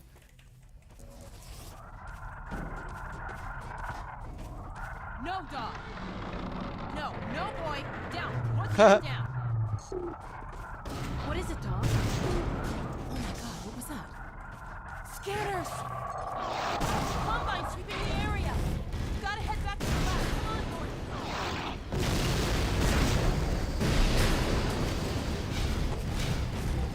Risk. Looking back on Half-Life 2 now, 20 years later, it's sobering to reflect on how terrifying it was throughout much of the development. Game development is hard. You never really get what you'd like to have, which is be able to validate risk before you start to pile more on top of it. For example, our facial animation technology, it took probably 3 or 4 years of work before we were confident it was actually going to work, but we couldn't wait until then. In that first year, we immediately started making all kinds of other choices in our game design, our asset production, and our other technologies, all based on the assumption that our facial animation technology was going to work in the end, from a quality and performance standpoint. If it hadn't, many of those other choices wouldn't have worked either. At the same risk profile is true of other large choices we made early on. We can't wait. We just have to build and hope that our guesses will be true years from now. Terrifying. Come on, Gordon! Dad! Alex, do you read? Alex! Honey. What's going on in there? Where are you, Alex? We're in the scrapyard airlock, stuck in a full auto cycle. Is Gordon still with you? He's right here. Good. I want you to... Dad? Take Gordon out of here. Head for the coast. Do not go through rape. Dad? Dad! Damn it! Dog, open the airlock. Get us out of here. You think you'll play episode 1 and 2? Hurry, now! I'd love to. Tear it apart if you have to. Get it open! That's enough, dog. Come on, Gordon. Come on!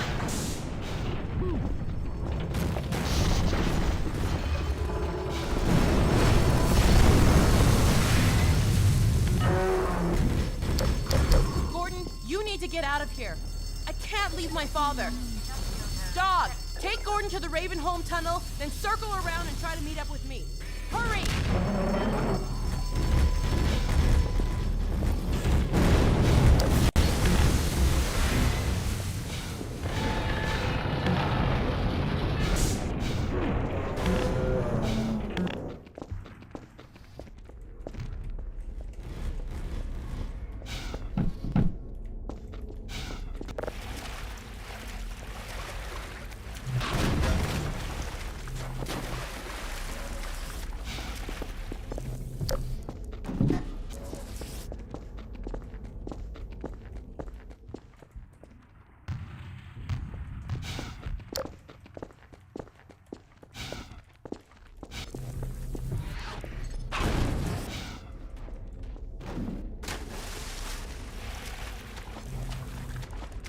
Sign the petition or I'll follow you home and kill your dog.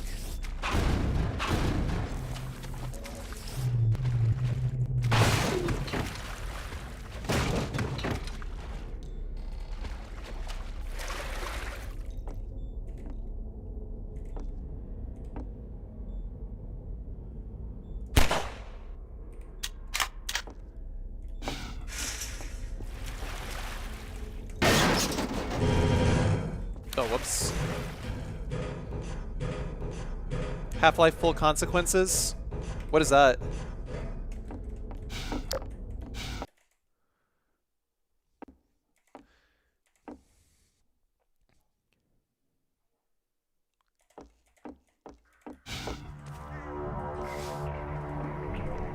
Maybe one night I can have a Carsey stream on a $1,200 laptop while I drag him through 3 hours of ramen carts and drinking.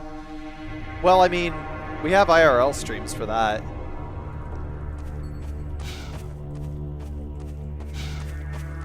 As we finished up our work on Ravenholm, we couldn't shake the feeling that the transition from Eli's lab just wasn't working. It was far too abrupt. Eli's lab connected directly to the streets of the town where you'll be shortly, and the section you're standing in didn't exist. We had just made this promise at the end of Eli's lab: we don't go there anymore. And we liked the overall build-up we'd created, but when the player got to Ravenholm, they were immediately dropped into combat with zombies without any room for tension building. So we built this section and the subsequent tight corridors to address that in a way we were happy with. We slowed the pacing, focused on art and lighting, and got you ready to experience why we don't go to Ravenholm anymore. Yeah, Ravenholm is definitely one of the best parts of the game.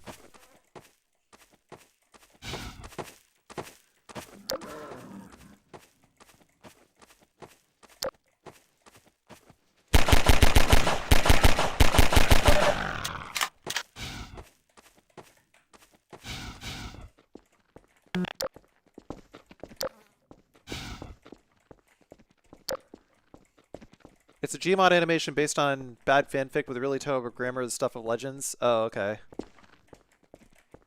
Yeah, I didn't see it.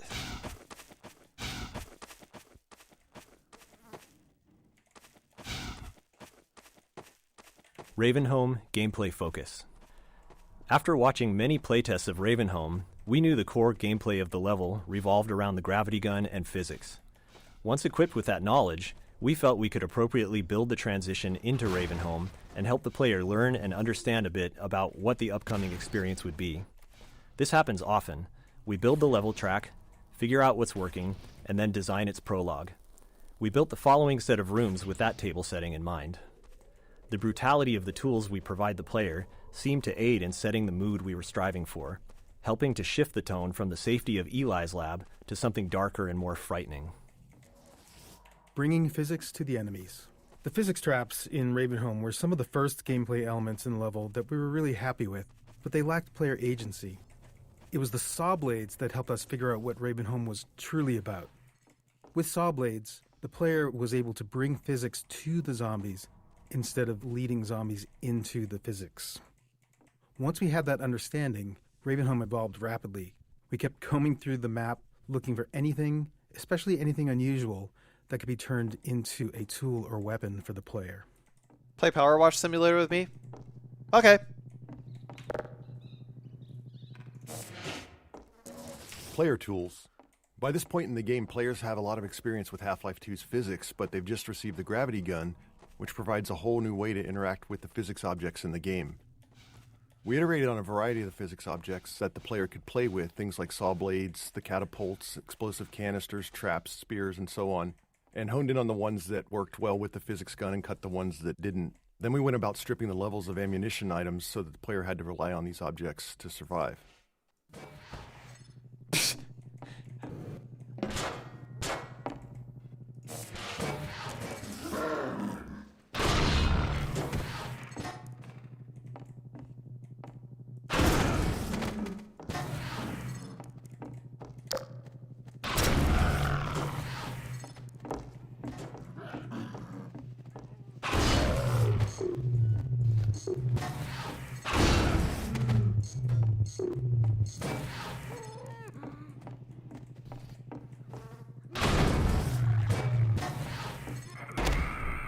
Oh, you dick.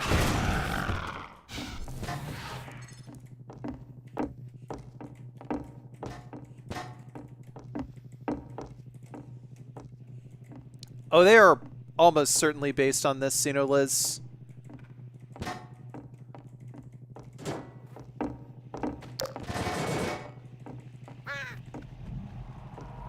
Crow alert.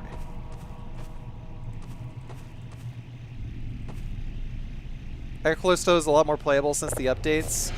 Well, there is a control thing that is less playable for me now. Demons which dwell in matter, but in whom no light may be found.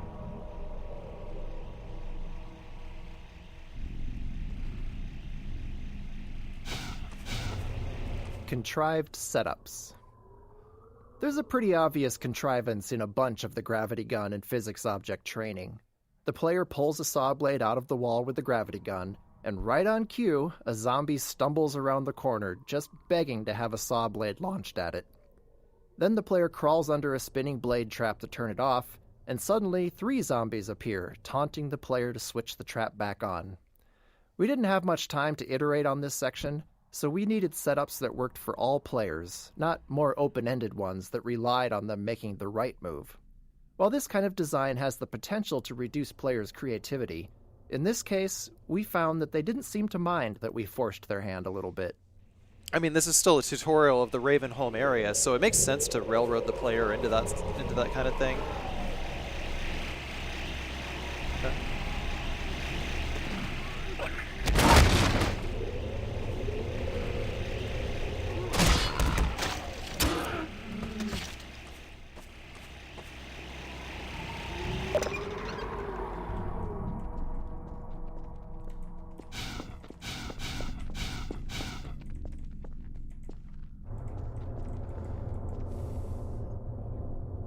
Yeah, the DLC was terrible. I played the DLC and I was like, do I really want to do a no damage of this? And I just like stopped.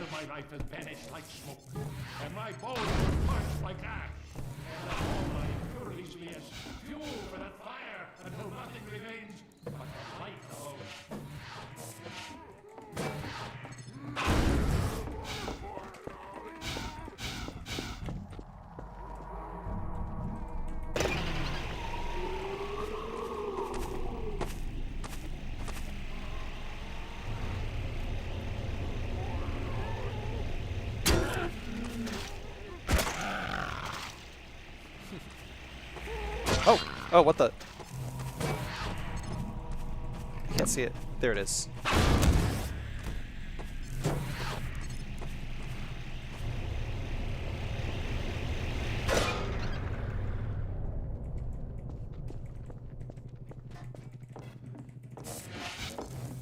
Paint cans. Once we started to succeed at making the gravity gun and physics gameplay the core of the Ravenholm experience, we started to go through the levels and look for objects that we might have overlooked as we were busy working with the really aggressive things like saw blades and exploding canisters. One of the things we found was the paint can, and it was simple enough for us to sort of reinforce player expectations by having the paint can splatter paint on the zombies when you threw one at them.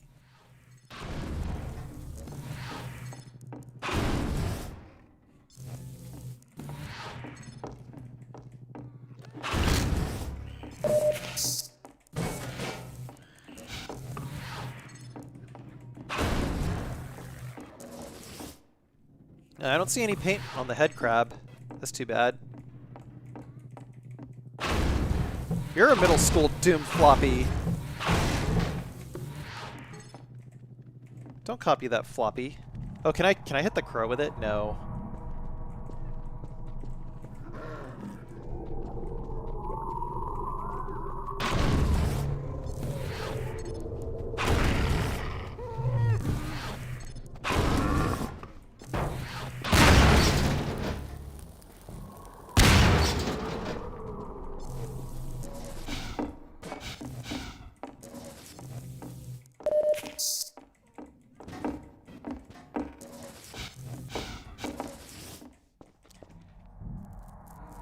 Yeah, I should just make a big clip show called Carsey Draws Dicks and see what happens. May they become like dust before the wind.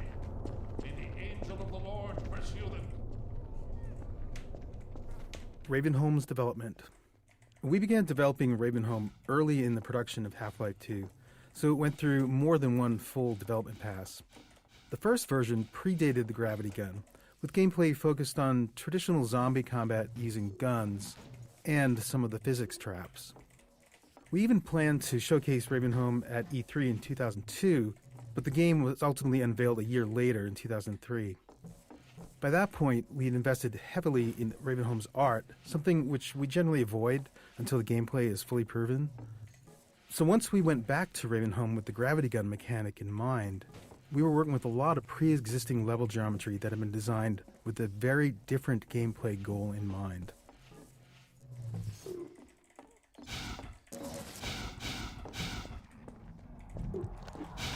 Oh, you're talking about like Ogreish or something like that, Metroid Pro?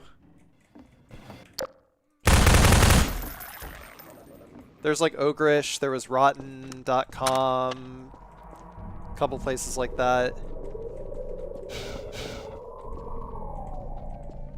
Faces of Death. I don't think I ever saw that one.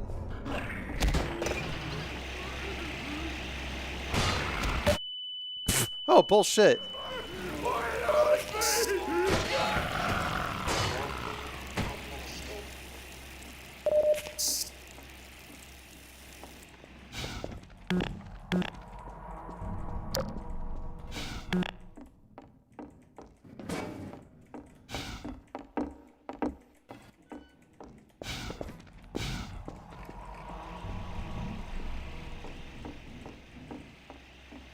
Misteaching flinches.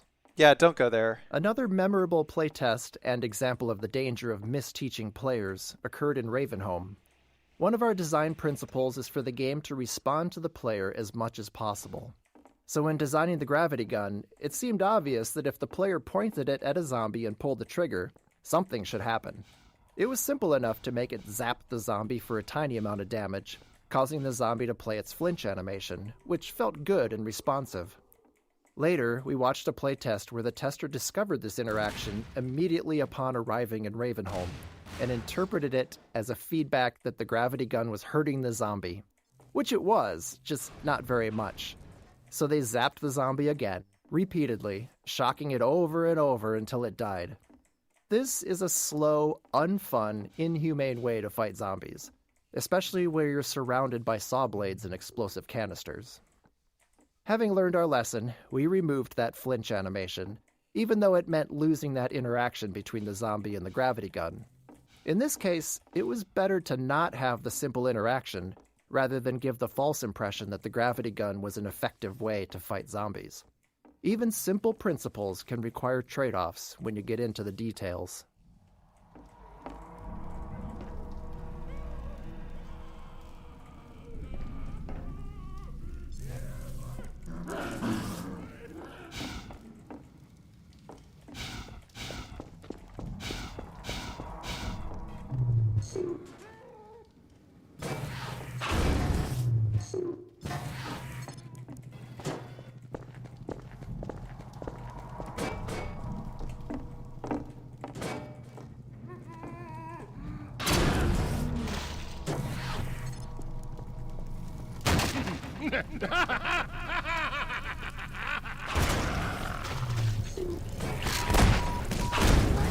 Lacerations detected.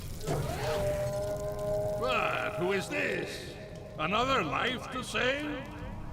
I'll keep my eye on you. More than that, I cannot promise. Grigori Plaza. This open plaza is one of the areas that was fully detailed in our first development pass, and when we returned to it, we wanted to preserve as much of the existing art as possible while designing a new player path that used all 3 dimensions, moving players up and down, through windows, across rooftops, and between buildings. It wasn't a large space, so we had to squeeze as much track out of it as possible, and since that started as an art-focused area, it was light on gameplay and we needed to address that playtesters tended to fly right through it. And to top that off, it was already pushing our rendering performance budget with little room left for anything new. The challenge became finding small additions to slow the player down by adding threats around corners and into every nook and cranny of the level. Well, I mean, when you put a bunch of burning bodies directly in front, and there's a guy like...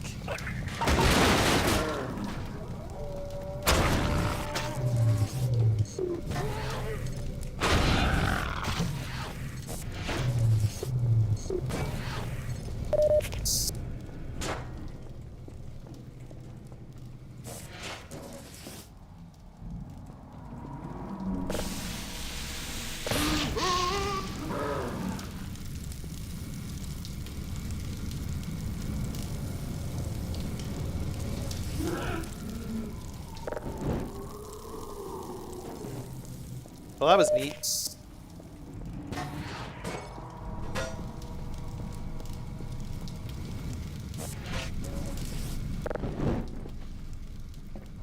Fire trap. This fire trap was originally intended as a visual showpiece for the fire system before a level designer repurposed it as a gameplay element for Ravenholm. It was almost cut many times during development due to the performance impact on the low-end PCs because of all the overdraw involved with the transparent sprites. In the end, there was a programmer who felt that it was important enough to the gameplay that it was worth doing the work to solve the performance issues and make sure we could get it into the game.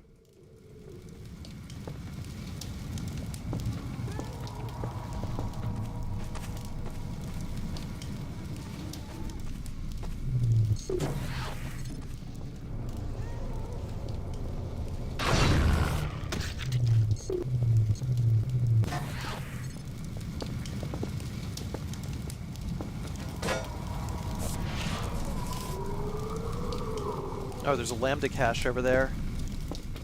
How can I get up there?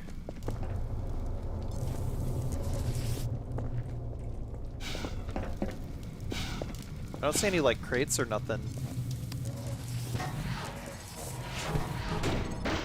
Oh, I guess table it is then.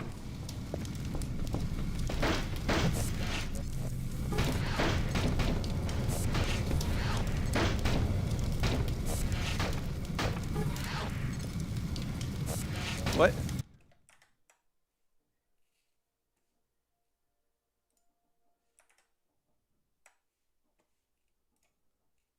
Freaking AMD auto update.exe. I didn't.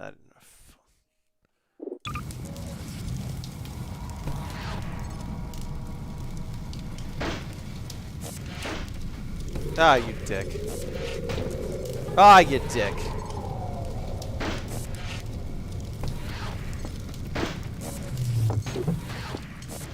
Ah! Whoa!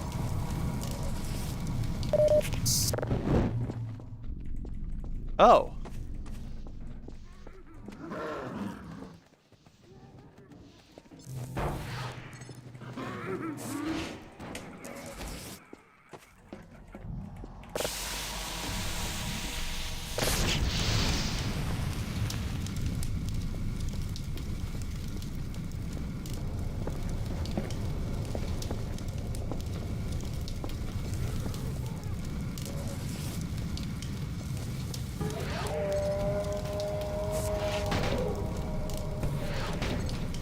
I just want to get to the lambda cache. Why is this so hard?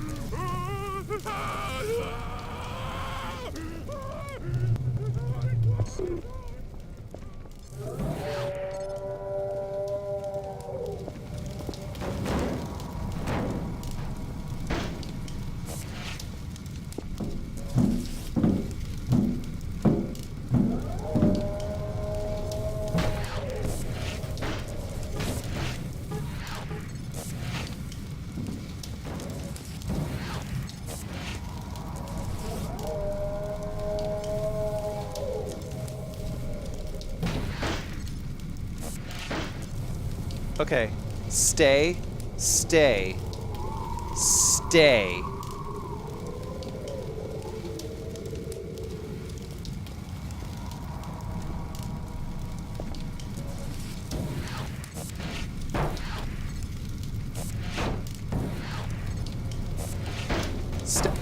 I said stay.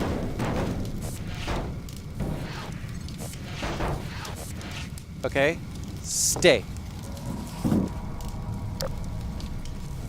Nah. Alright, what do we got here? That's it? All that for that. That kinda sucks.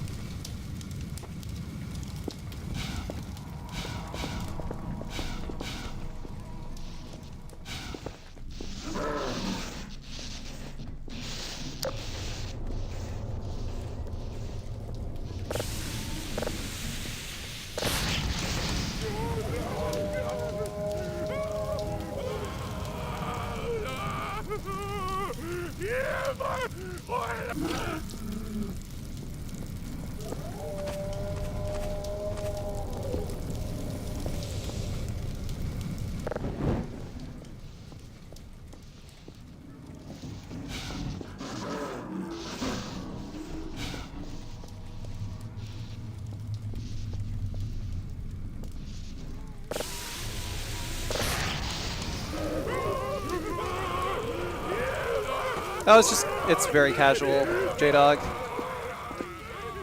I just wanted to play through the developer commentary because I hadn't done that yet.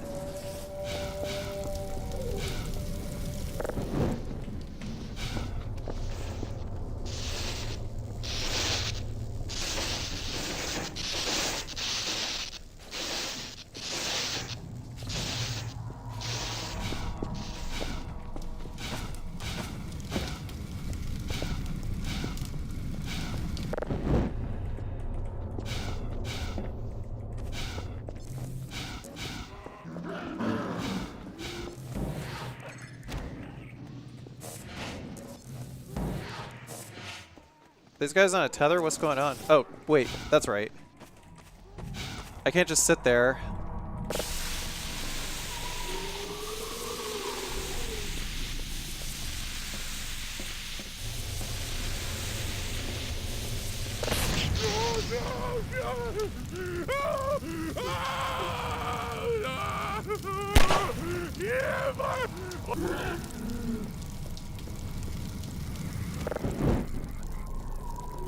Isn't there an achievement actually for like not using anything except the gravity gun throughout Ravenholm?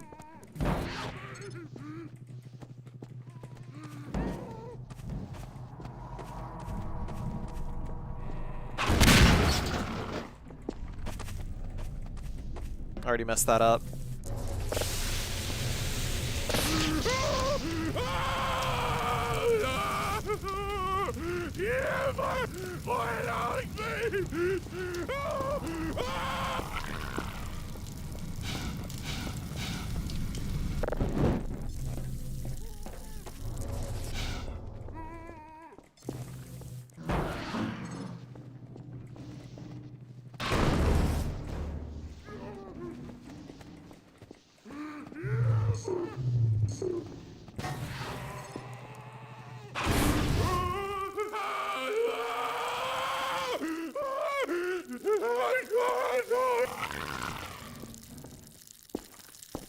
Aren't they actually saying things? Yeah, you have to reverse the recordings to actually hear what they're saying.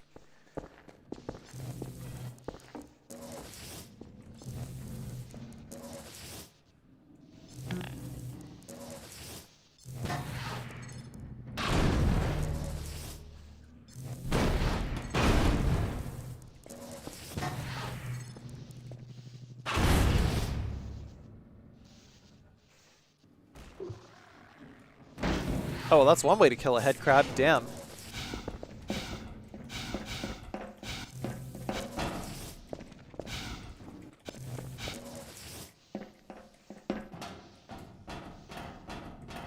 How you doing there, Jelly Alv? Hallway cupboards. These junk-filled hallways were a simple solution to our need to slow the player down. With the constraint of preserving as much of the existing geometry as possible, combined with slow-moving zombies as the main enemy, it was tricky to stop players from just sprinting through here. Luckily, having Grigori as the crazed inhabitant of Ravenholm made these setups easy to justify. It makes good sense that he'd clog the stairwell to keep himself safe on the rooftops. In the end, Grigori's solution and ours were one and the same. Just throw a bunch of furniture in the way, because if it stops zombies, it'll probably slow the player down too.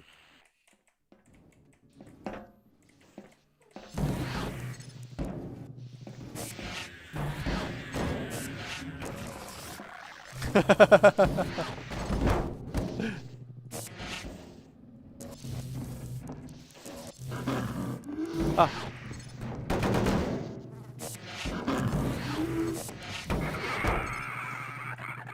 No, you don't. Shit.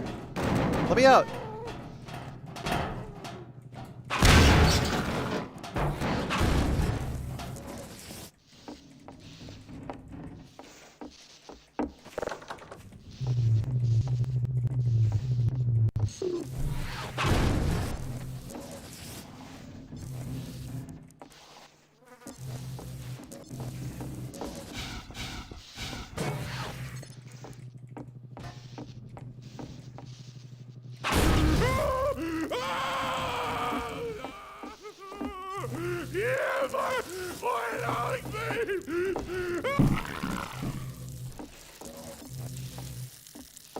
I mean, it's a very linear. It's a very linear video game.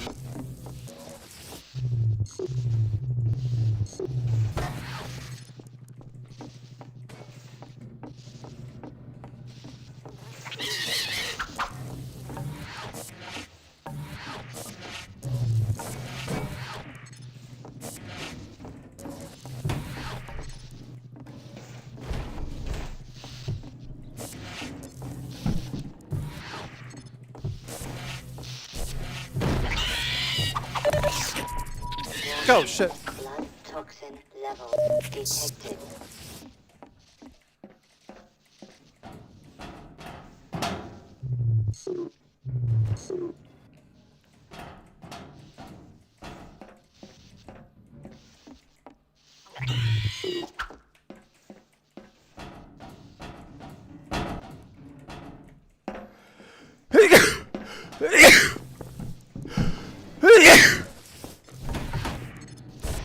I was trying to drop something on their heads.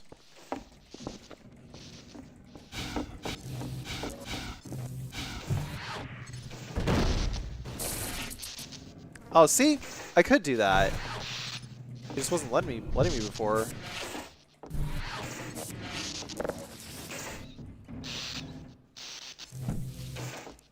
Poison head crabs. This room unintentionally introduces poison head crabs. We'd spent a lot of time crafting their proper introduction later in the level, but once we saw how well they were playtesting, our excitement got the better of us, and before too long we'd scattered them throughout the level. By the time we realized they'd appeared before their intro, it was really too late to rework it. Fortunately, a tight room of poison head crabs works as decent training, because their design avoids a common issue with combat training. Typically, players are stressed, and they can get frustrated if they die repeatedly without understanding why. And sure enough, we encountered that problem when trying to train the player with both poison head crabs and their source, the poison zombie. However, poison head crabs can't kill the player by themselves, so while stressful, a room full of them at least avoids that frustration.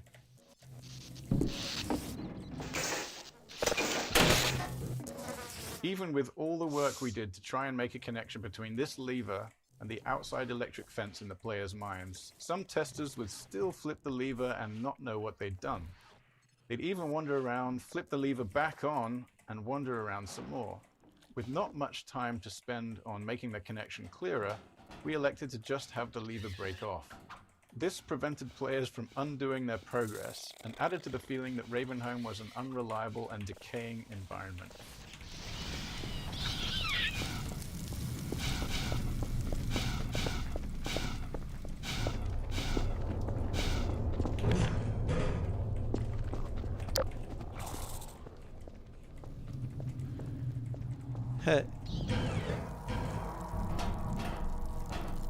Oh, these head crabs actually have quite a lot of HP, don't they? Like these Neo head crabs. Well done, brother. Make free use of my traps, but take care not to fall in them yourself. Behind you! In Ravenholm, you do well to be vigilant. How much Half-Life did I miss? Not that much. We started tonight's session from the start of Eli's lab.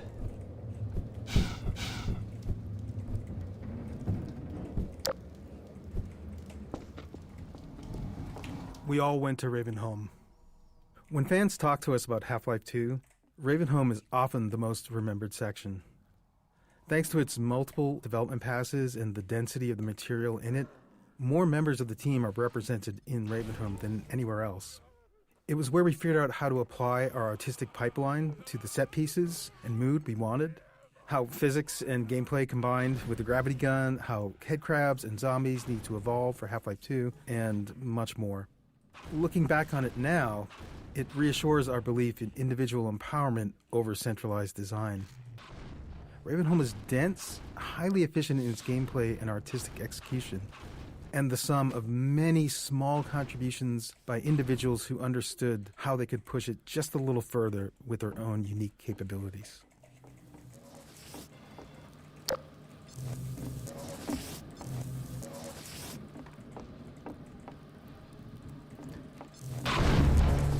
Well, people can make a game like Half-Life 2 again, but could they make a game that was impactful as Half-Life 2 was at the time it was released? Tough to say. I don't really think that there's a whole lot that we can... Car crushers. These car crushers required some adjustments and quite a bit of work to our physics damage system. There's always a challenge when big physics objects interact with non-player characters. For instance, if the physics can push the NPC, it might shove them somewhere they're not supposed to go, leaving them unable to recover.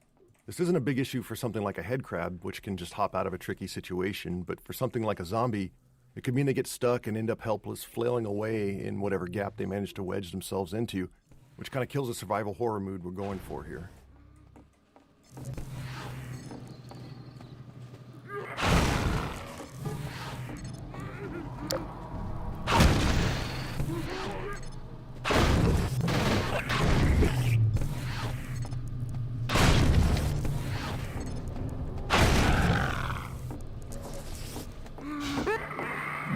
Shit.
Car Crusher lifts.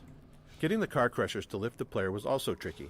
See, the player is always being simulated by both the physics system and the game's movement system. Each time we update the player's state, we compare the results from both systems and decide which one is right, then sync them up and repeat. This allows the two systems to influence each other. Like when the player stands on a seesaw, the physics lets the board give way, or when they stand on the car crusher, it lifts them up. While more complex, this dual system approach was easier to tune than trying to handle both physics and player movement in a single system. By keeping them separate, we could fine-tune the player movement system to feel good on its own, only reconciling the two when physics was affecting the player.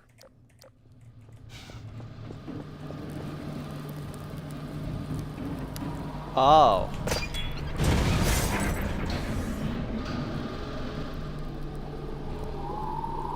You need a very trusty brick to take with you. It'll kill pretty much anything that isn't a poison zombie. Oh. Ah. Can I walk across this? Nope. Bullshit.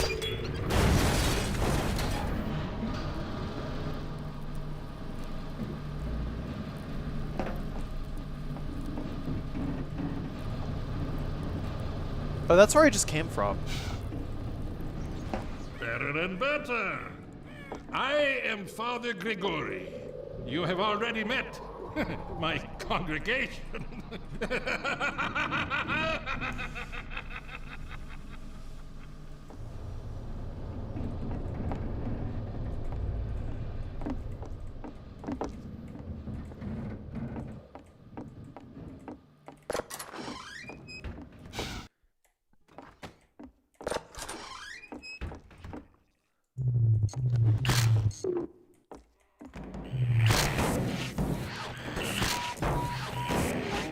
Lacerations detected.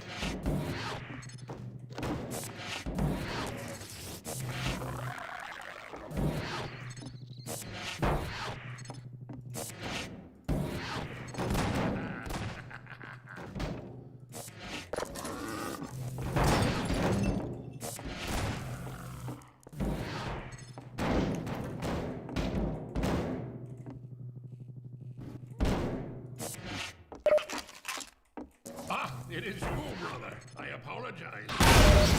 No harm done. My bullets are at least of your concern.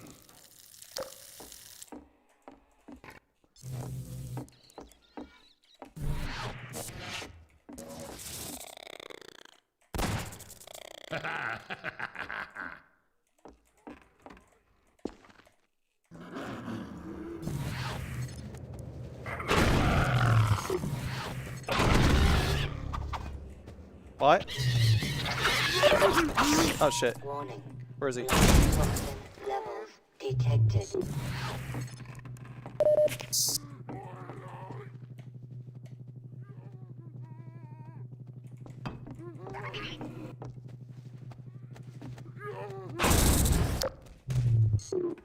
Uh-oh.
Well, it worked.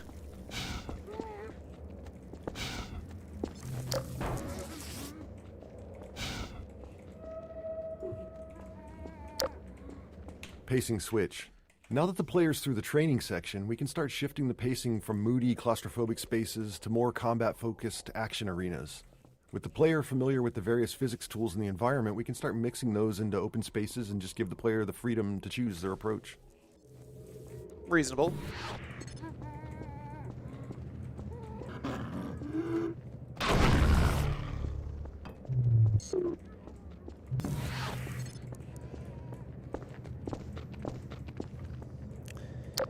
I miss when this was a saw blade game.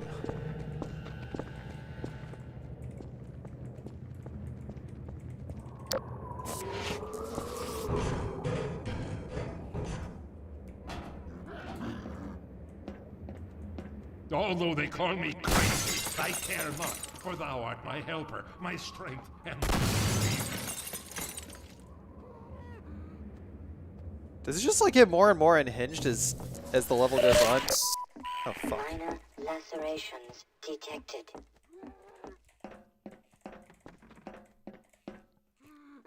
Fucking guy.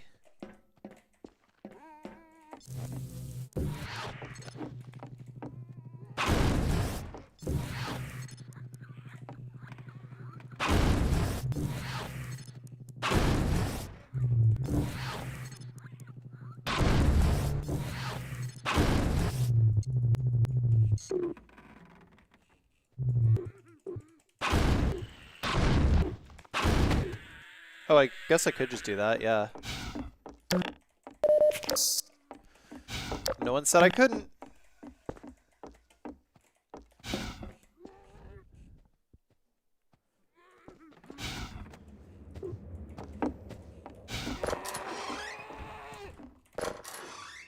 Sorry to disturb you. Tables and bodies. Towards the end of Ravenholm's production, with all the major pieces in place, we went through and tried to fill out every bit of empty space with something interesting. In doing so, we had to be careful to use what we already had and not create anything new, as we couldn't risk introducing more bugs. Often, as in this room, we were trying to add new moments of gameplay, while also adding more detail and storytelling to the area. Small scenes like this allow an attentive player to think about what they're seeing and what it might mean for what they'll encounter next. Wait, where'd it go?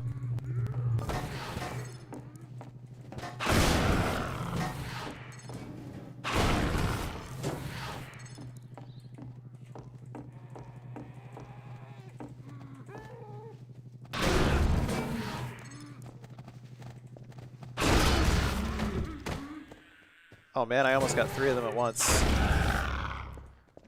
I mean, shit, I'll chuck meat hooks at them all day. Sure, why not?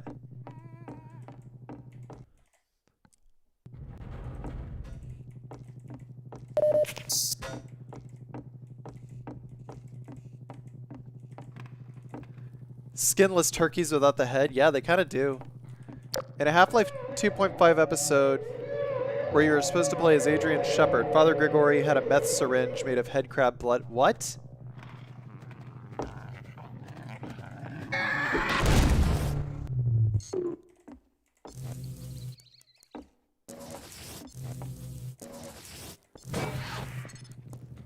I mean, it'd be nice to know what happened to Adrian Shepard, yeah. Fast Zombie Introduction. This space was another area originally built for E3 2003, where it showcased the player fighting against a squad of Combine soldiers. When we returned to use it to introduce the Fast Zombie, we tried to keep as much of the previous work as possible. We wanted an iconic moonlit shot with zombies leaping past the moon like werewolves to draw the player's eye. Once that beat is over, we introduce the first Fast Zombie to the player space and send it at them. It took a lot of iteration to find the right balance of lighting for the scene to look good, while ensuring it also worked for the gameplay goals.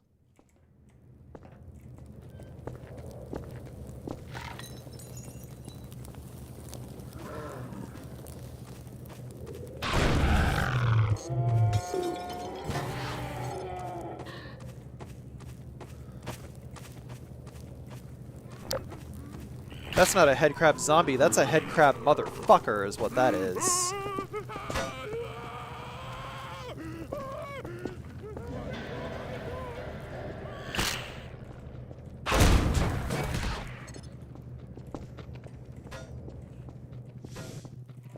Physics object consistency. All physics objects have a variety of parameters that define their behavior: their mass, the amount of damage they take before breaking, what they break into, and so on. During development, these parameters were specified by level designers for each item, which is how most things in the game worked. But later in development, we realized we'd created a problem for ourselves.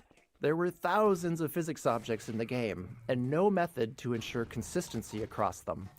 As a result, a cardboard box might break apart with a single pistol shot in one level, and be completely invulnerable in another. Internally, we generally referred to these inconsistencies as level designer crimes. To fix these, and to deliver some justice, we built a system that enforced consistency on all physics objects based on their visual model. Since most of the game had already been built, we were forced to allow level designers to explicitly opt out of this system for rare edge cases where they needed to do something criminal to preserve what they'd designed. Internally, we refer to these designers as recidivists, some of whom perpetuate their life of crime at Valve to this day. Fucking recidivists. God damn it.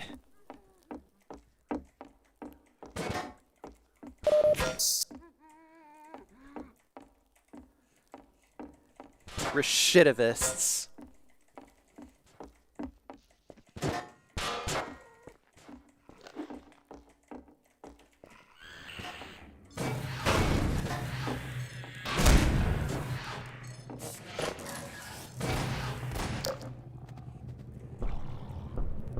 Here, brother. Come closer. Man, those trees over there, those are a fucking 3D texture or 2D texture with transparency. Huh? Man, they really trying to optimize out here, huh? You've stirred up hell. A man after my own heart. Here, I have a more suitable gun for you. You'll need it. Catch! Good. Now, keep it close. My advice to you is, aim for the head. Hush. Stay calm. There is no rest in Ravenholm. Move on and I will meet you at the church. Be free, my child!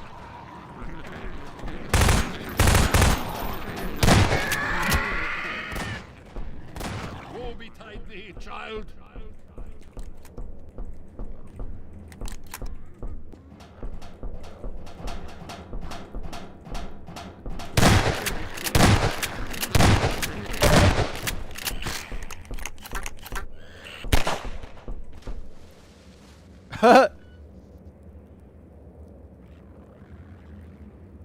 Well, that's one way to... Oh, am I supposed to... Will the game work on my 486? Random guy at E3 2003. What a hero.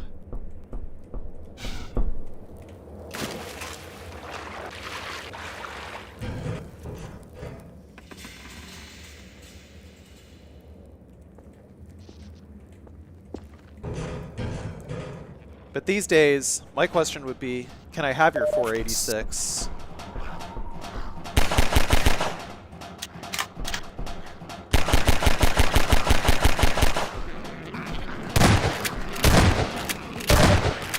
Oh. Nope. God damn. Let me out. No, stop climbing the ladder. God damn it.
My dad has a 286 and a 486, but he ain't giving it away.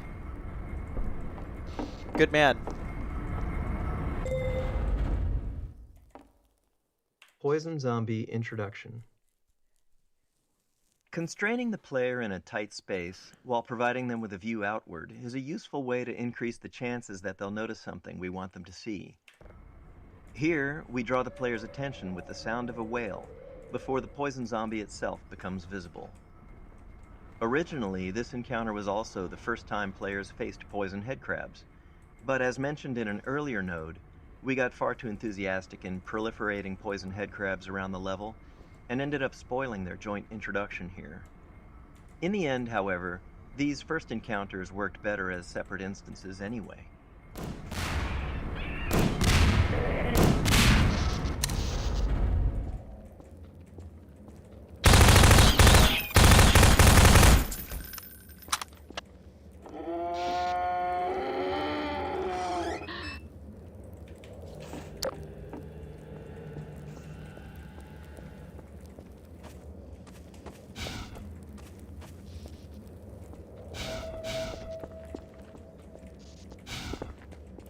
I guess poison headcrabs can only climb these, or the poison zombies can only climb those gutter pipes.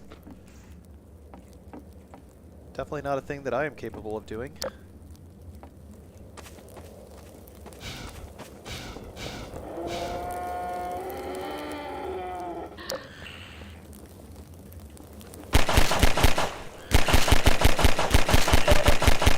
Cut it out.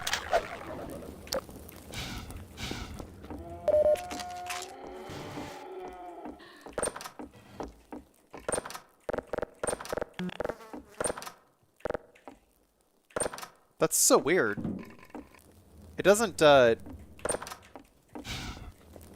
any indication that the door can't be opened. Doesn't it make a different sound effect if the door can't be opened?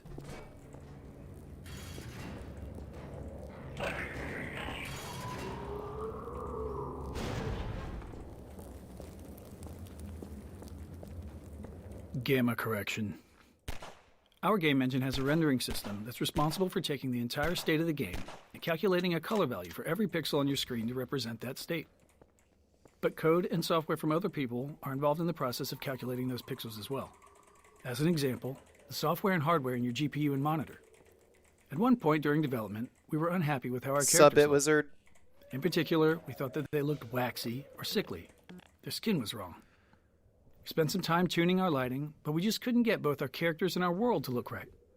Luckily, we still had a fully featured software renderer, which allowed us to run the game without a GPU, because this was an era where many players still didn't have one. And looking at the game on that renderer, we noticed that our lighting didn't have the same problem. So we went through our code with a fine-tooth comb, trying to figure out where our rendering code was doing something wrong when it was working with a GPU. After failing to do so, we tried talking to the GPU manufacturers, asking them to double-check they weren't doing anything wrong with the pixel values we were passing them. That was the start of a long journey, and long story short, it was a journey of almost 2 years of back-and-forth communication with GPU manufacturers before we were able to convince them that they were doing gamma correction incorrectly in the low-level math on their cards. Oh. During this, we'd even had to build a system that validated the color values of an individual pixel throughout the entirety of our rendering pipeline. But eventually, at the end, we finally got new drivers back for them, and our characters immediately looked like they should, matching the software render.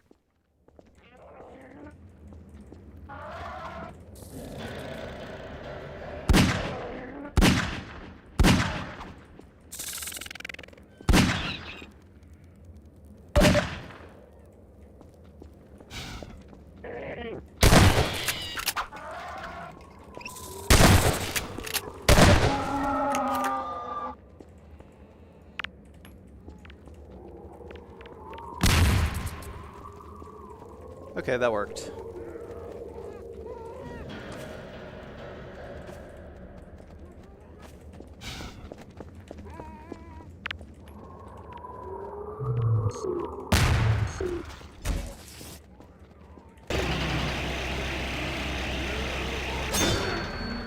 Oh!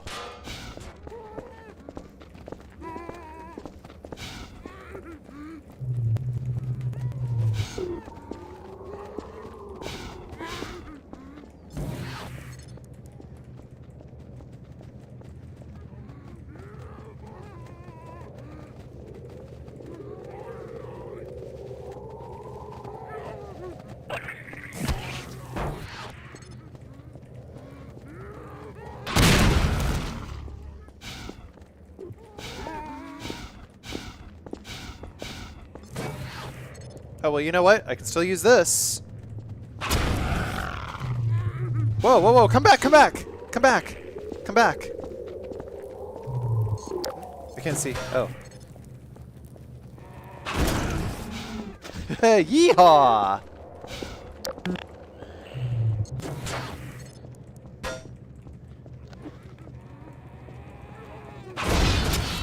Yippee-ki-yay, motherfucker! Minor lacerations detected.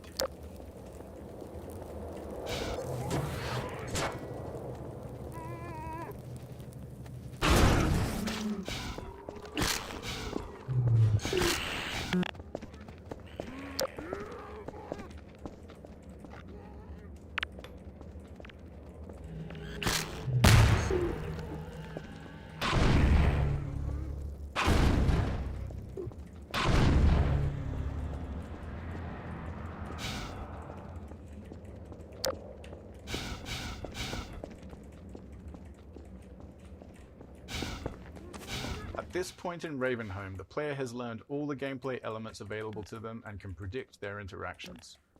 This allows us to build more complex setups. At this point in Ravenholm, the player has learned all the gameplay elements available to them and can predict their interactions.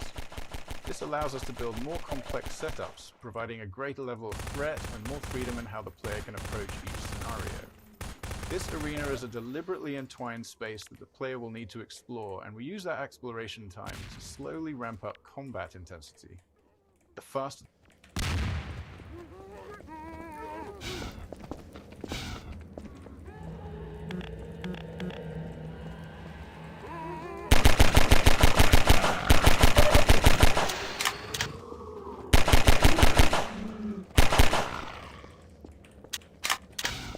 Use alt fire for which? The shotgun? Oh, alt fire lifts. Oh, I was wondering how to do that. Yeah.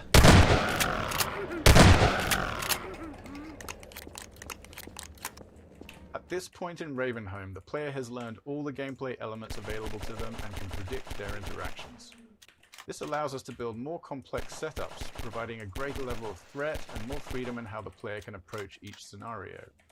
This arena is a deliberately entwined space that the player will need to explore, and we use that exploration time to slowly ramp up combat intensity.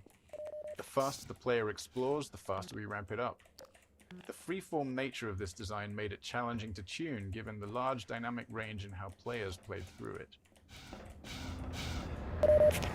Well, I mean, there's infinite enemies here, though, is the problem. So I gotta figure out how to get out.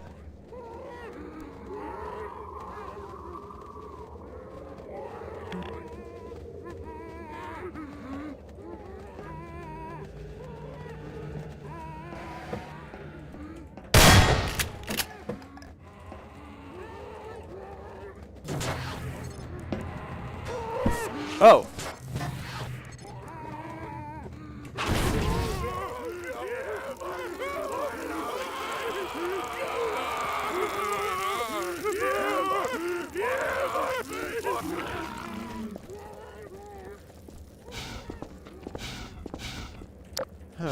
So how the fuck do I get out of here then? Oh, I guess I just go this way.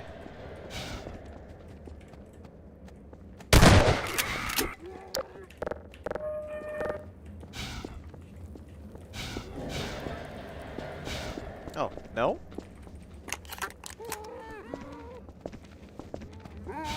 What's that over here?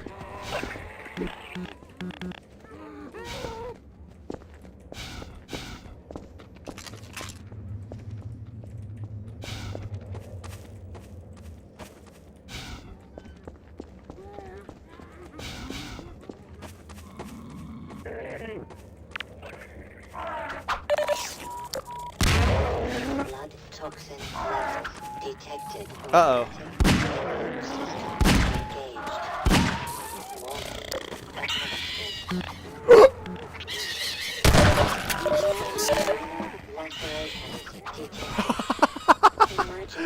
Come on!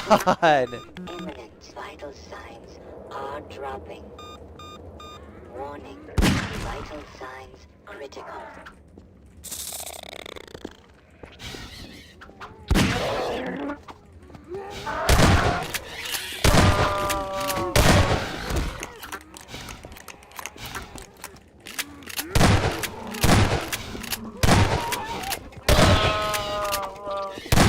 Mission depleted.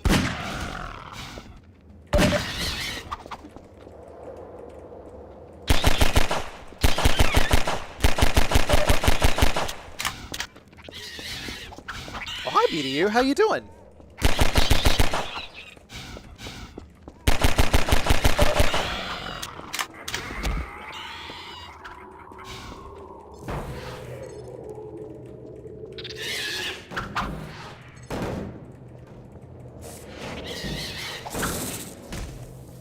Oh, yeah. Got some fuck mothering catching up to do. Too busy to Twitch lately, but I'm around. That's good to hear from you, man.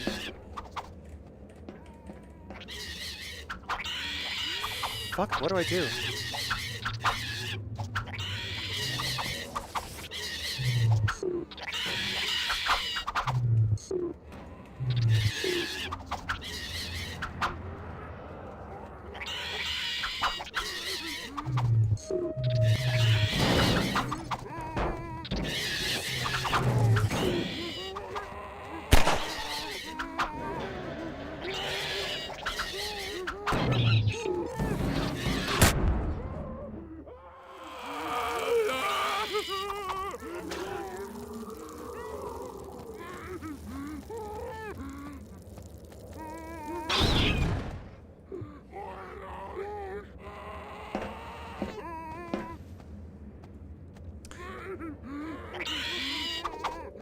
I seem to have a fundamental misunderstanding of what I'm supposed to do here.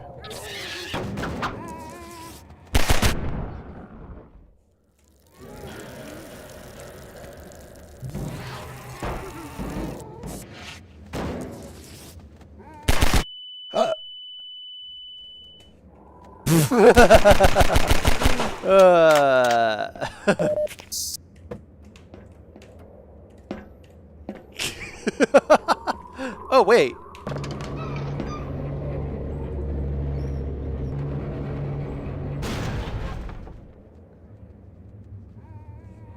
Oh.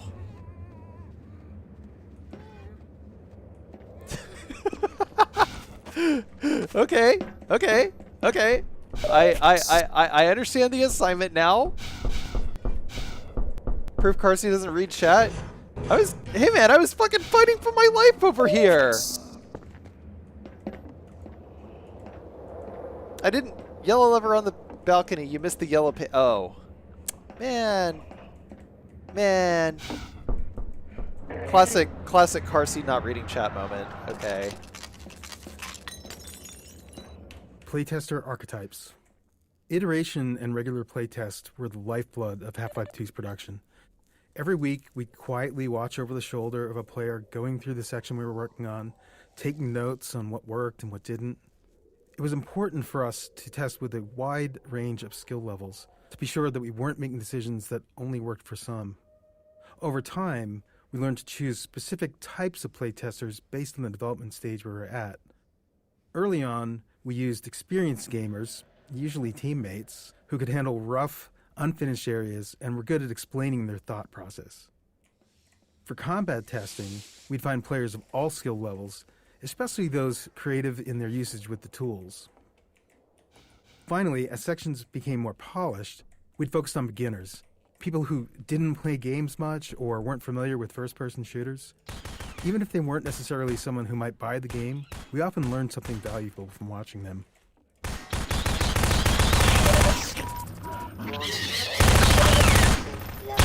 Detected.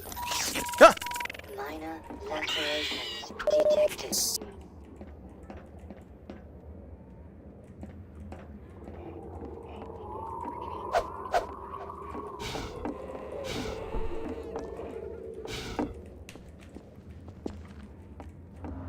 I'm just gonna delta the fuck on out of here. Yep. I'm out.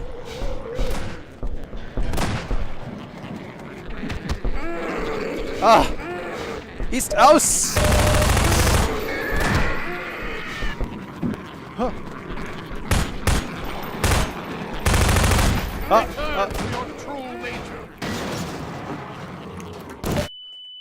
That was incorrect. That was incorrect.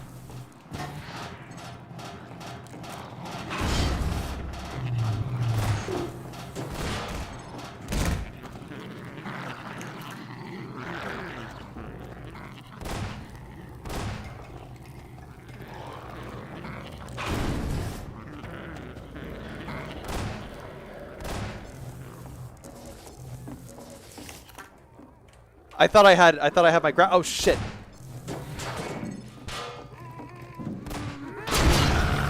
Nice.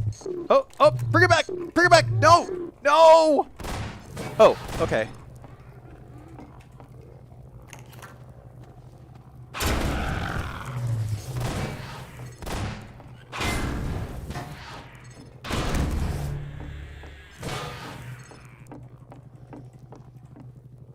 Carsey, are you okay mentally? You've tried to blow yourself up multiple times tonight. I'll have to be honest. I haven't really been feeling quite myself lately, Cock Smuggler. It's been...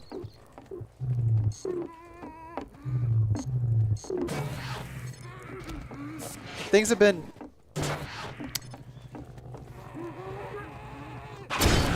You know, the walk has been hard. The walk has been hard. I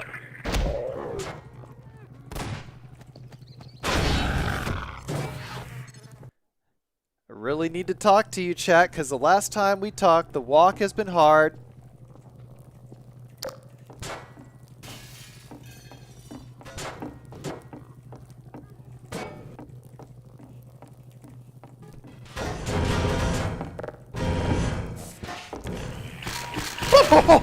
Get, yeah, damn! Whoa! Whoa! Whoa, man! Seek medical attention.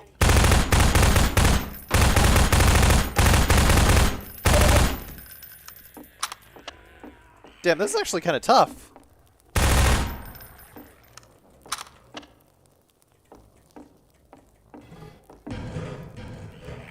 Oh!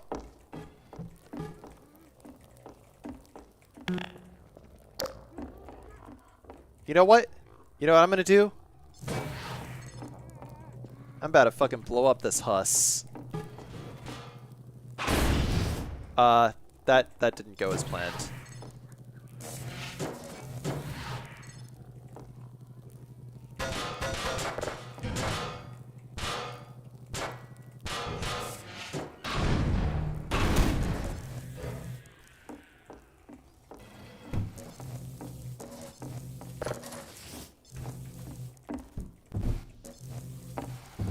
I expected that to kill me too, honestly.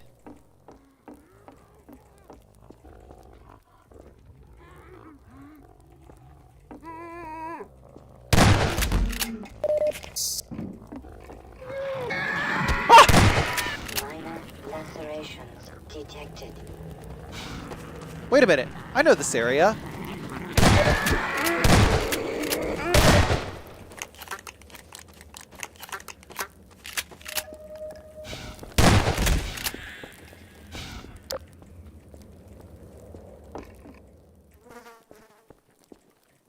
No, this is hard.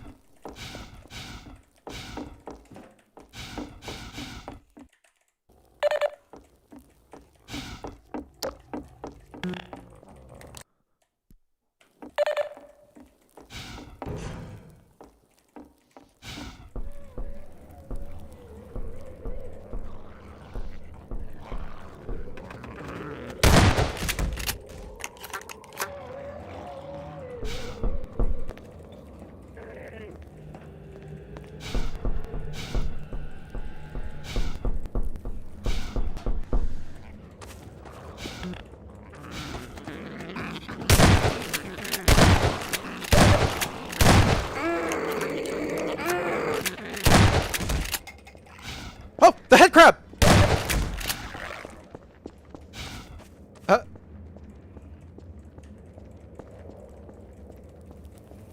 Dude, I got 8 HP in a dream.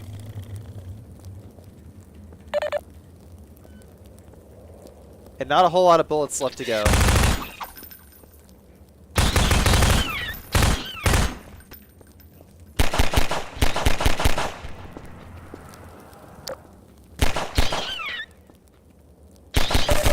Die, dude. What the fuck? Yeah, all my power weapons are, like, looking pretty fucking low, man. Oh, you gotta be fucking...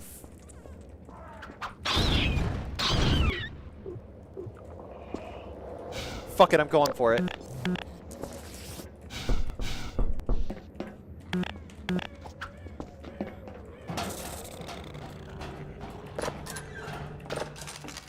Hope they can't open doors.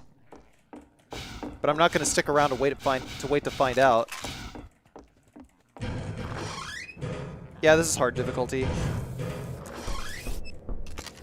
I play most boomer shooters on hard difficulty.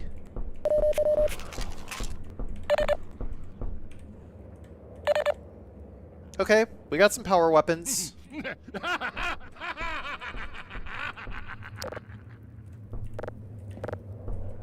Final arena. When we finished the first pass over Ravenholm, this rooftop was intended to be the culminating fight. Like other spaces in Ravenholm, it had begun life as a space purely focused on being an interesting visual location. We felt it was important that, as the player left Ravenholm, they had a moment to look back over the town they had just survived and get a glimpse of where they were headed next.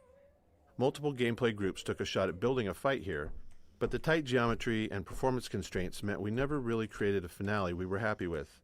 Not unlike the Half-Life saga itself, it seemed as if Ravenholm was destined to not have a real ending.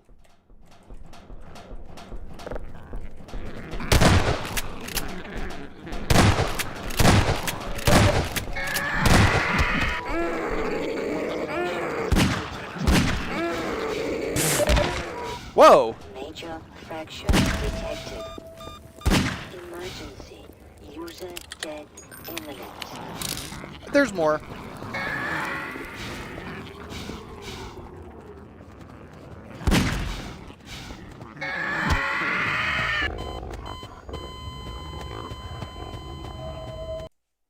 Final Arena. When we finished the first pass over Ravenholm, this rooftop was intended to be the culminating fight. Like other spaces in Ravenholm, it had begun life as a space purely focused on being an interesting visual location. We felt it was important that, as the player left Ravenholm, they had a moment to look back over the town they had just survived.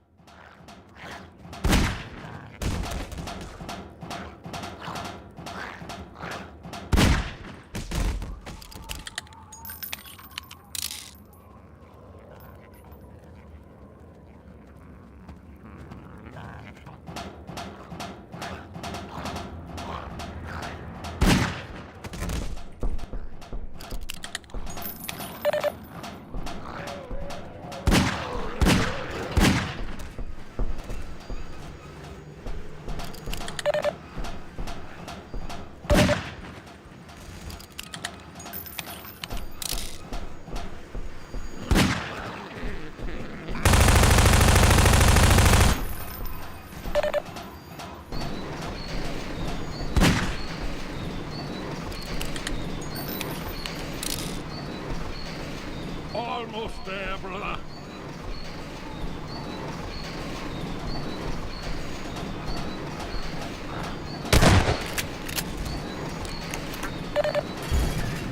No, brother, step into the cart. The handbrake, brother. Release it and come down.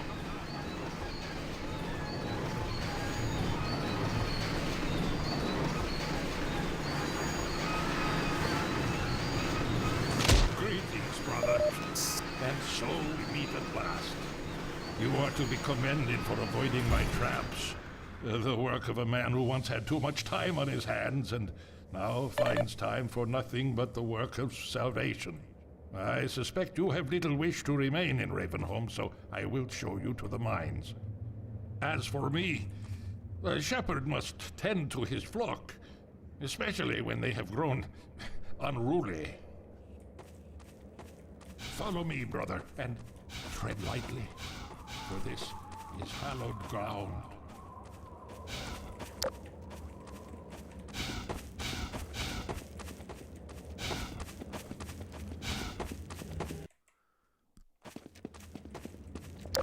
Oh, did I miss Gaggle Geese earlier? Hope you were enjoying Half-Life 2. Thank you, Gaggle Geese. Appreciate the 89 months. Hope you're doing good. Response rules. We knew early on that we wanted a lot of dynamic dialogue in-game, so we needed a system to handle it effectively. We aimed for a system that allowed sound designers to add and tweak lines without involving programmers, made the dialogue tightly responsive to the game's state, and minimized repetition. With these requirements, we created the response rules system. Whenever a character speaks outside of a choreographed scene, this system determines which line to deliver. Rather than picking up lines directly, character AI is constantly flagging opportunities for speech whenever a relevant event happens. Spotting the player, getting hurt, firing a last round in a gun, encountering overwhelming enemies, and so on. With each opportunity, it sends the response rules system a packet of data about the game's current state, and the system returns the most fitting dialogue line, if there is any. This setup allowed our sound designers to create a detailed decision matrix for dialogue. For example, a character might have a different set of lines for announcing a reload while under fire versus after the end of a fight, or if only one ally is left standing, or if there's a strider in sight, etc. By the time we shipped Half-Life 2, we thought we'd only scratched the surface of this system's potential. It became a core feature of Episode 1's Alex, and went on to power the dynamic dialogue in our later games, including TF2's classes and the cast of Left 4 Dead. The real Final Arena. Very late in the development of Half-Life 2, when we were reviewing the entire game for final improvement opportunities, we decided we did, in fact, want a real finale for Ravenholm. The rooftop fight wasn't enough. After some discussion, we chose to add this final fight through the graveyard with Grigori alongside the player. It was risky, development-wise, but we felt the game needed it. Since we were near the end of production, we had a mature set of gameplay tools to work with, but even more importantly, by this point, we understood our own game. Making a game is often a process of learning what it is you're actually creating. Why is our game fun? How is it different? What are the most important elements? As we built the game and watched playtesters go through it, we learned answers to those questions and, in turn, got better at making it. So the Graveyard came together quickly and required far less iteration than many earlier areas of the game.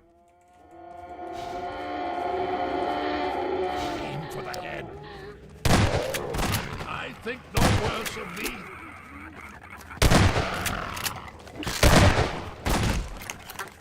The grave holds nothing worse for you.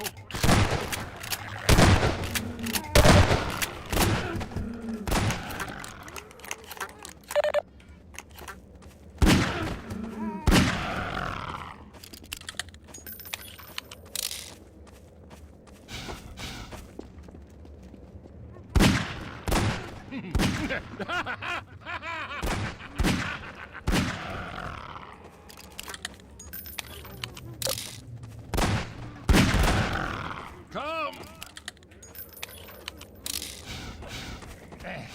I am outnumbered!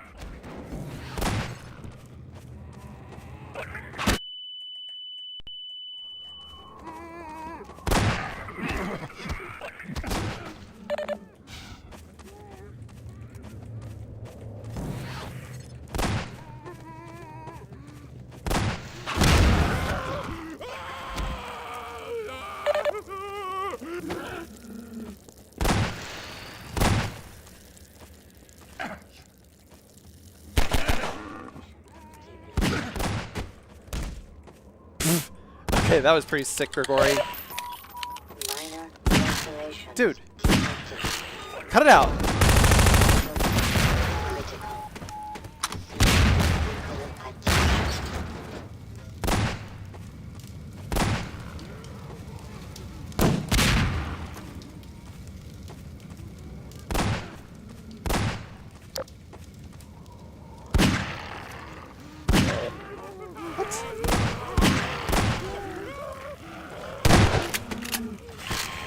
Ah! Of course it had to be the fucking final ass head crab.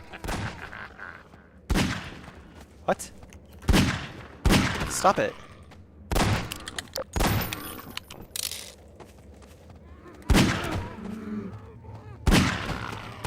Woe betide thee, child.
I remember your true face. Emergency. User dead imminent. Be free, my child.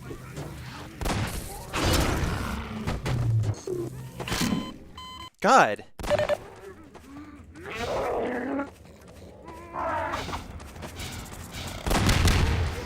Careful, brother.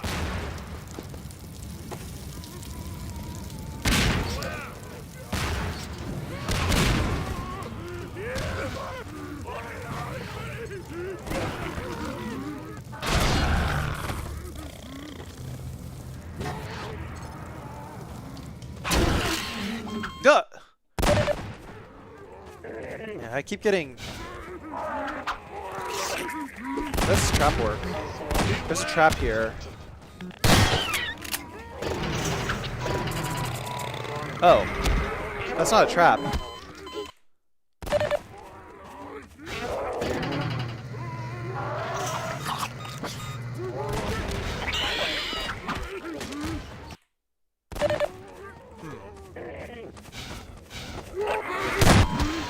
Yeah, okay.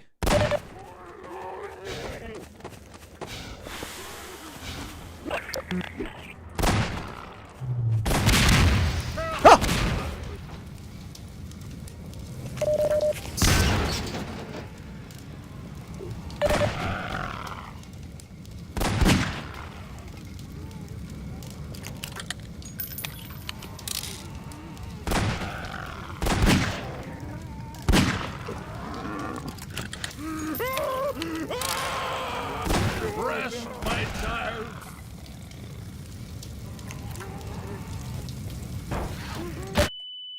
God damn it.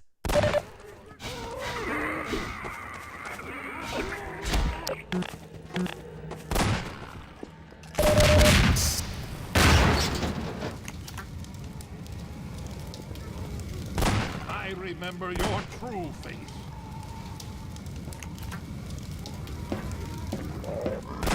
Woe to thee.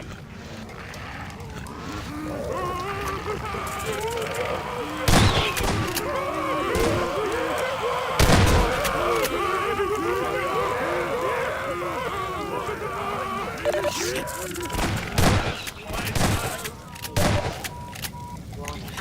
Blood toxin levels detected. Dead imminent. Follow me. Are dropping. Quickly, brother.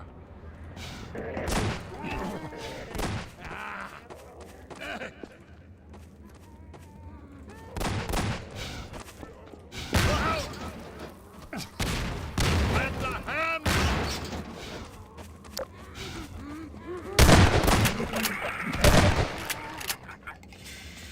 Oh, I killed him.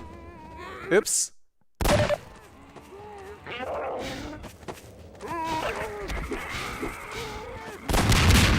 Careful, brother.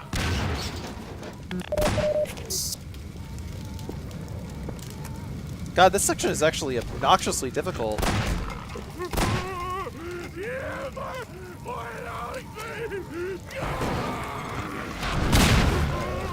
Be free, my child.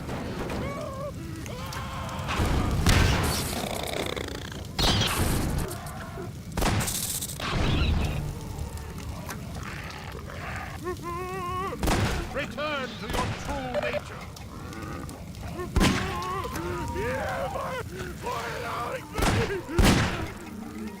Follow me. Quickly, brother.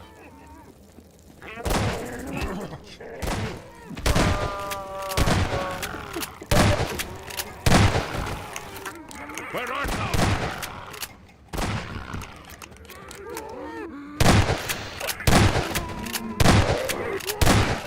I am outnumbered!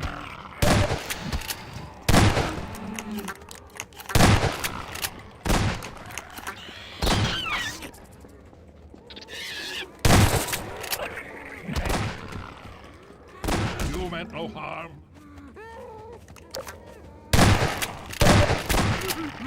What? Depleted.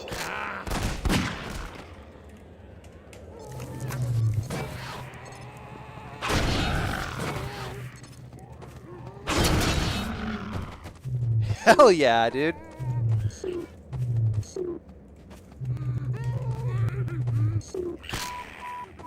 Minor lacerations.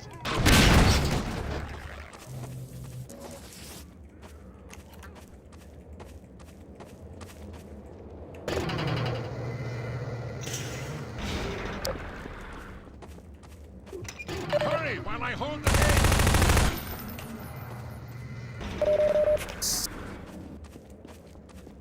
Farewell, brother. I fear I deliver you to a darker place. May the light of lights illuminate your path.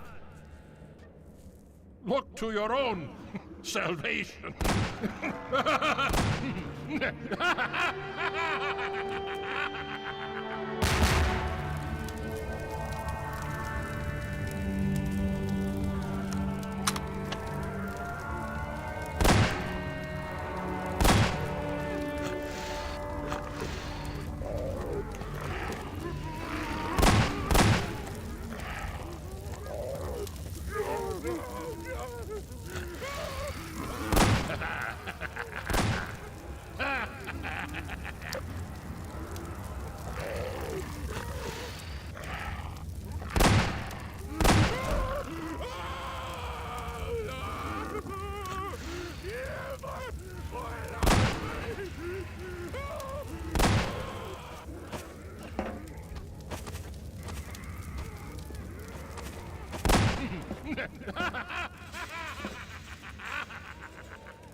Yeah, he'll be fine.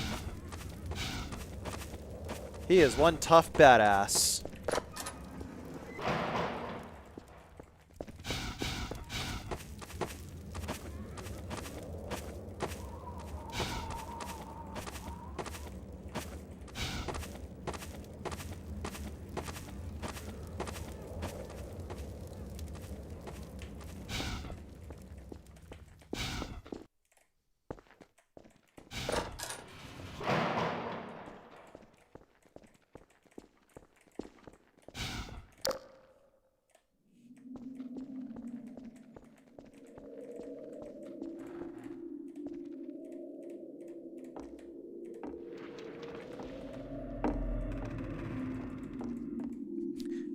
The complex route the player takes to safely navigate this mineshaft gives them plenty of time to see what's waiting for them at the bottom.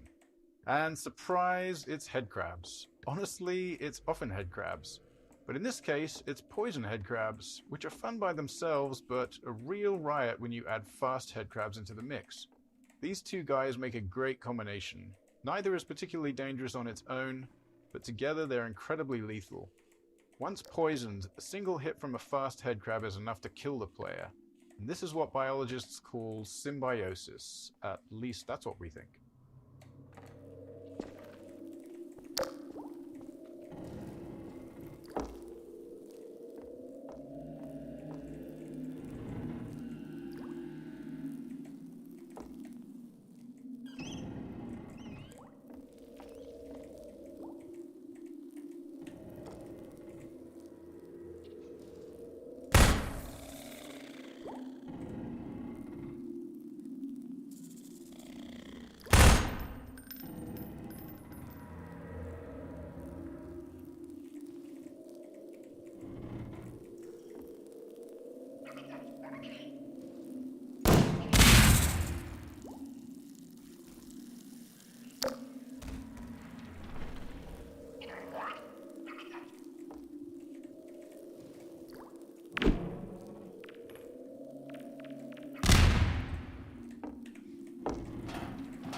Make a game like Deus Ex Half-Life? Is System Shock good for that? Oh, Christ. I can't see.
I mean, System Shock seems...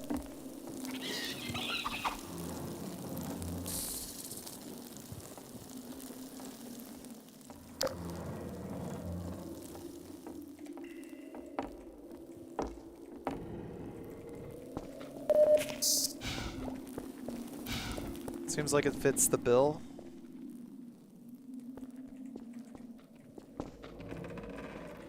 Uh-oh.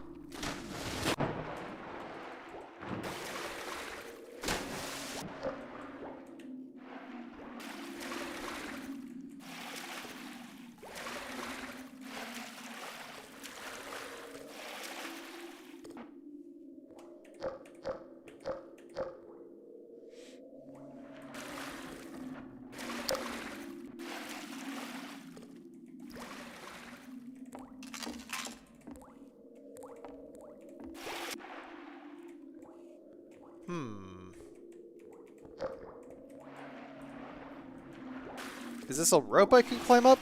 Oh. Uh-oh. I might be in trouble, chat. That's a barnacle. It might actually fucking kill me.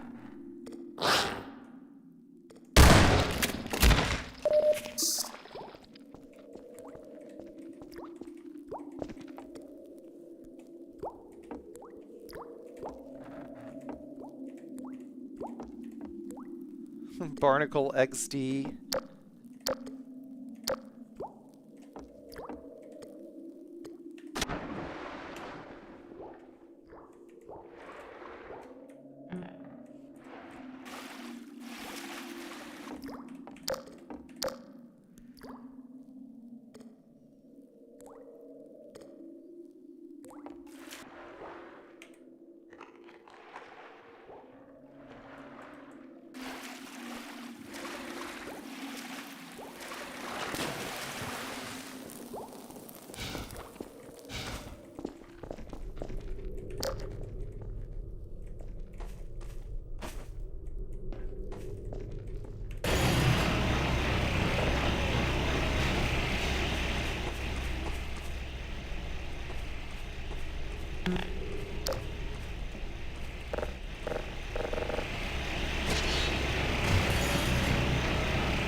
Oh!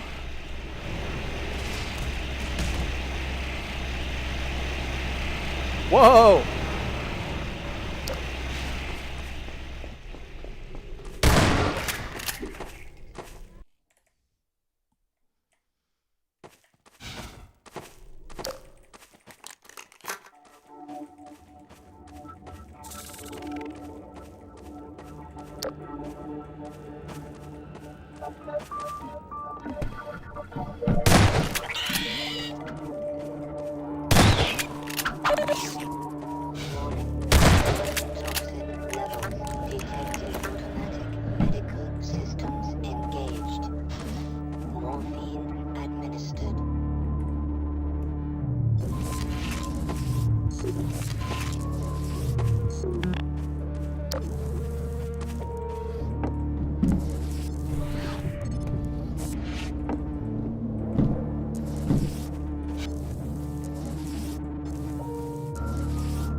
Sniper Alley. This section of Game Track was added late in development, after we moved Eli's lab and Ravenholm to come before Coast. While you might think that we build the game linearly, we actually split up into 3 different groups and worked in parallel on different sections, starting mostly in the middle of the game.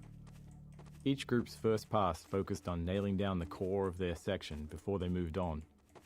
And then once we had a rough version of the whole game laid out, we went back over each section to polish it, adding successful elements from other areas and removing what wasn't working. In some cases, such as in Ravenholm, entire sections were moved. Oh. And then, after Ravenholm was relocated, we needed a new piece to connect it to the coast, which is the area you're entering now. Given the time constraints, this short section was built using existing, proven gameplay elements, like snipers and combine soldiers.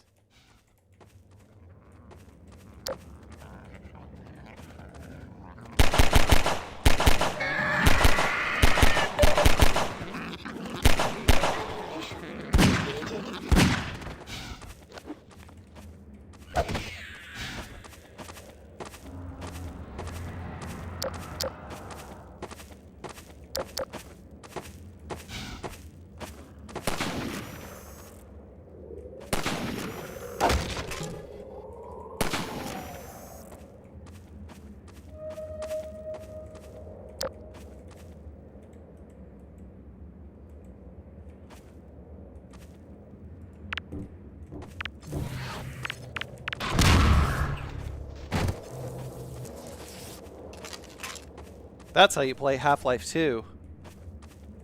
Half-Life 2's physics gave us a variety of tools to make combat more exciting. For instance, when enemies miss the player, we subtly redirect their shots toward breakable objects nearby, adding mayhem and creating that action movie feel. We also employed physics to add hints. We created what we called ragdoll magnets across the game to make enemy corpses fall in interesting and dramatic ways, such as off ledges or into the path of a train.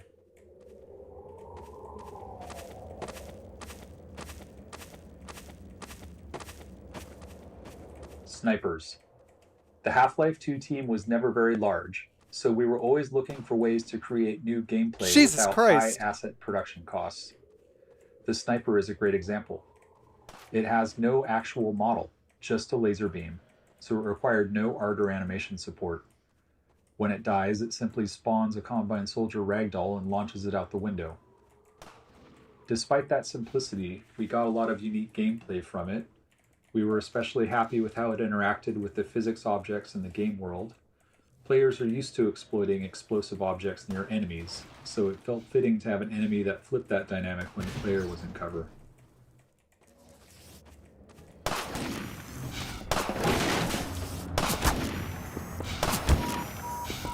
Blood loss detected.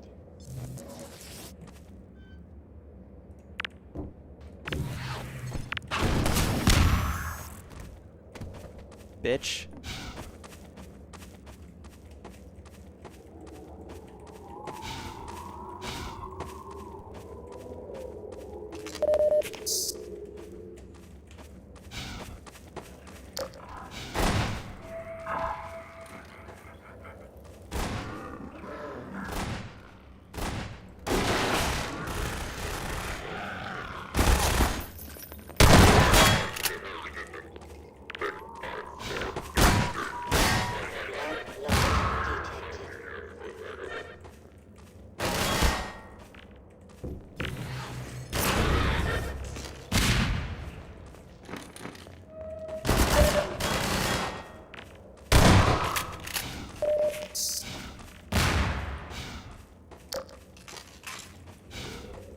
Did I miss one?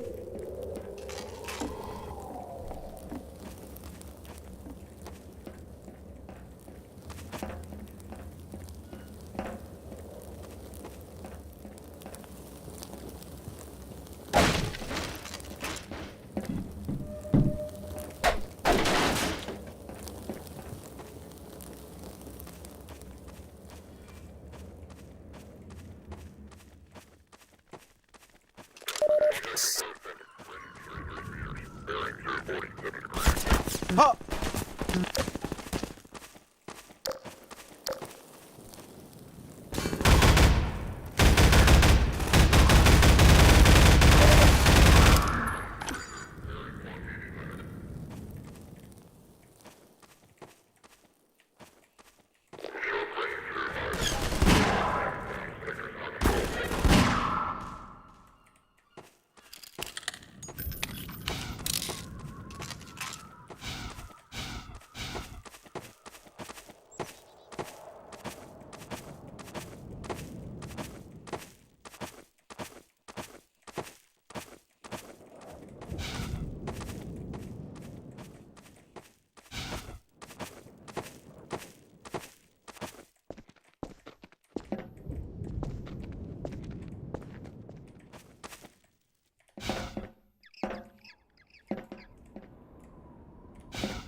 Fuck yeah.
Houston's been hit.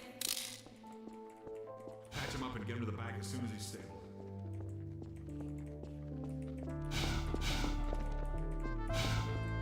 Gordon Freeman. It's incredible you made it. We've been getting communications from Alex. I'll see if I can reach her again. Follow me.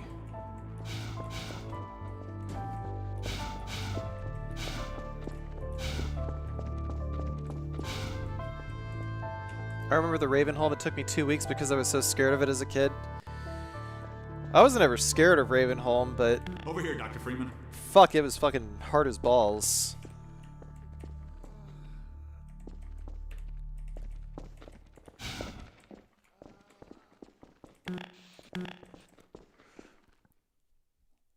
It's Leon. We're all clear.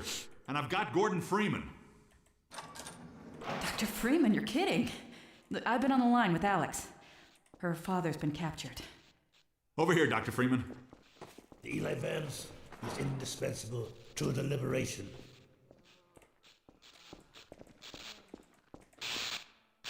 Alex, it's Leon. And I've got Gordon Freeman with me. Gordon, you made it through Ravenholm. Thank God. I need your help. They've taken my father. He's been taken to Nova Prospect. The Vortigaunts tracked the ship that made off with him and Judith Moss. While the trains are still running, I'm gonna hitch a ride. Here's where you come in, Gordon. I need you to make your way along the coast until you get to Nova Prospect. It used to be a high-security prison. It's something much worse than that now. But I think it's still easier to sneak in than to break out. You want him to take the coast road? He won't last 5 minutes on foot. It's spawning season for the antlions. That's why I called you, Leon. I was hoping you still had the scout car we left with you last summer. The one my dad rigged with the Tau cannon. Yeah, good idea. Hold on a sec. Norco, bring the buggy out. The memes Put it with on the Gordon dock being right injected now. with giant Gordon hope needles. Freeman will be driving it. Yeah, those are pretty awesome. Good timing. Okay, Alex, we're all set. Thanks, Leon. Gordon, I Being haven't injected with hopium. here, but I have no reason to think it's gotten any safer. Meet me in the depot where the trains unload. Take care of yourself, and I'll see you in Nova Prospect. Bye for now. Bye, Alex.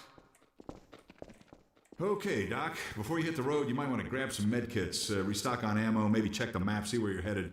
There's an ammo supply crate on the back of the car, if that's any comfort. Stay with the car, make use of the thumpers. You'll stand a fair chance against the antlions. I'll radio ahead to let the next base know you're coming. Shore point to NLO. Shore point to New Little Odessa. Come in, Odessa. Do you read? Shore point to NLO. Shore point to New Little Odessa. Come in, Odessa. Do you read? Coast kickoff. This interstitial scene came along late in development. Shore point to NLO. Shore point to New Little Odessa. Oh, Come damn. in, Odessa. Do you read? Oh well. Shore point to NLO. Shore point to New Little Odessa. Oops. Shore point.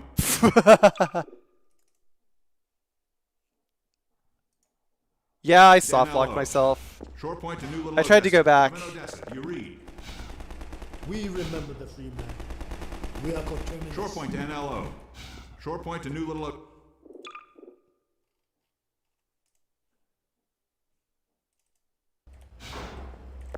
Shore point to NLO. Shore point to New Little Odessa. Come in, Odessa. Do you read? How do I enable the console again?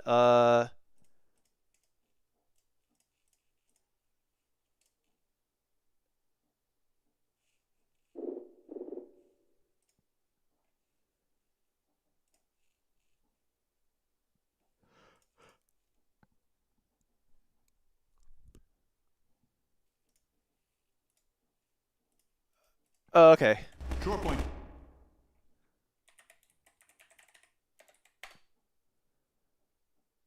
And how do I, is it no clip?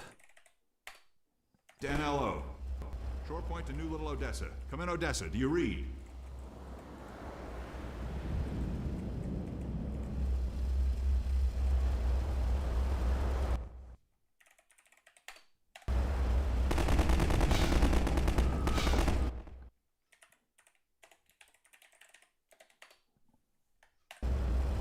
go, Dr. Freeman. The car's all ready for you. Buggy model. The Buggy's model went through many iterations before reaching its final version. We cycled through designs that satisfied both our artistic and physics simulation needs, but then hit an unexpected issue. Many playtesters, even experienced FPS players, were getting motion sick while driving it. Along with some simulation tweaks, we discovered that altering the Buggy model helped. The more the model obscured the world, the worse the motion sickness became. So we began stripping away parts of the model, removing more and more of the body until players stopped feeling sick. In particular, being able to see the ground through the missing undercarriage made a noticeable difference. Damn, really? How did they figure that shit out? Buggy introduction. We wanted something more engaging for the buggy's introduction than just having the player hop in and drive away. The crane helped with that. Crucially, we needed players to learn how to recover the buggy when it flips over, and this sequence forced them into that situation. Training under pressure is always tricky. We wanted to emphasize the outline infestation as the reason to stay inside the buggy. So we kept the outline threat active and provided a couple of citizens on mounted guns for support. A small bonus, players also get the experience of being lifted by the crane just before they'll get to operate one. Sorry, Doc.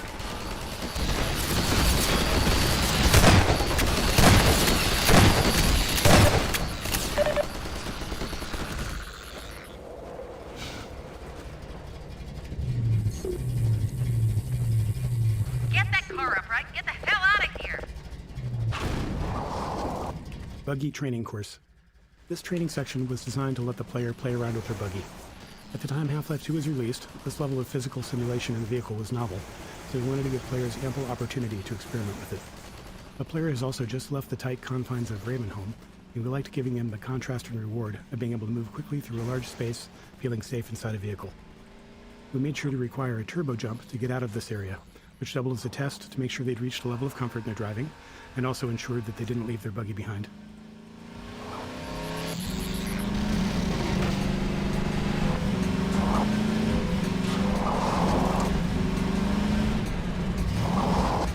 Yeah, well, speedrunners, on the other hand, who needs a fucking buggy?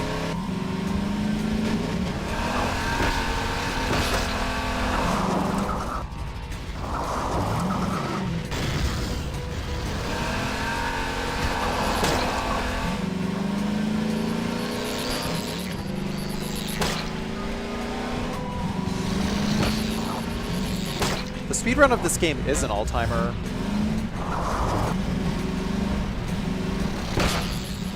I wish I wasn't so terrible at FPS movement so that I could run a game like this.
Transition tunnels.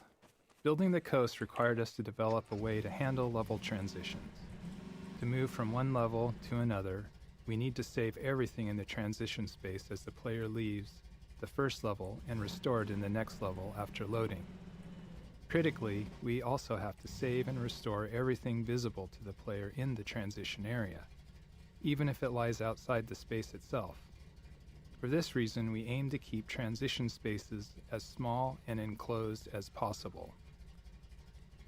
In most of the game, a small room works well for this purpose, but on the coast, we needed a different solution. After some experimentation, we settled on dark tunnels. Besides being reusable, This is in the a original believable Half-Life way, 2. The tunnels allowed us to add a bright light flare at the end to mask the fact that we can't render what's ahead of the player because it exists in an entirely different level.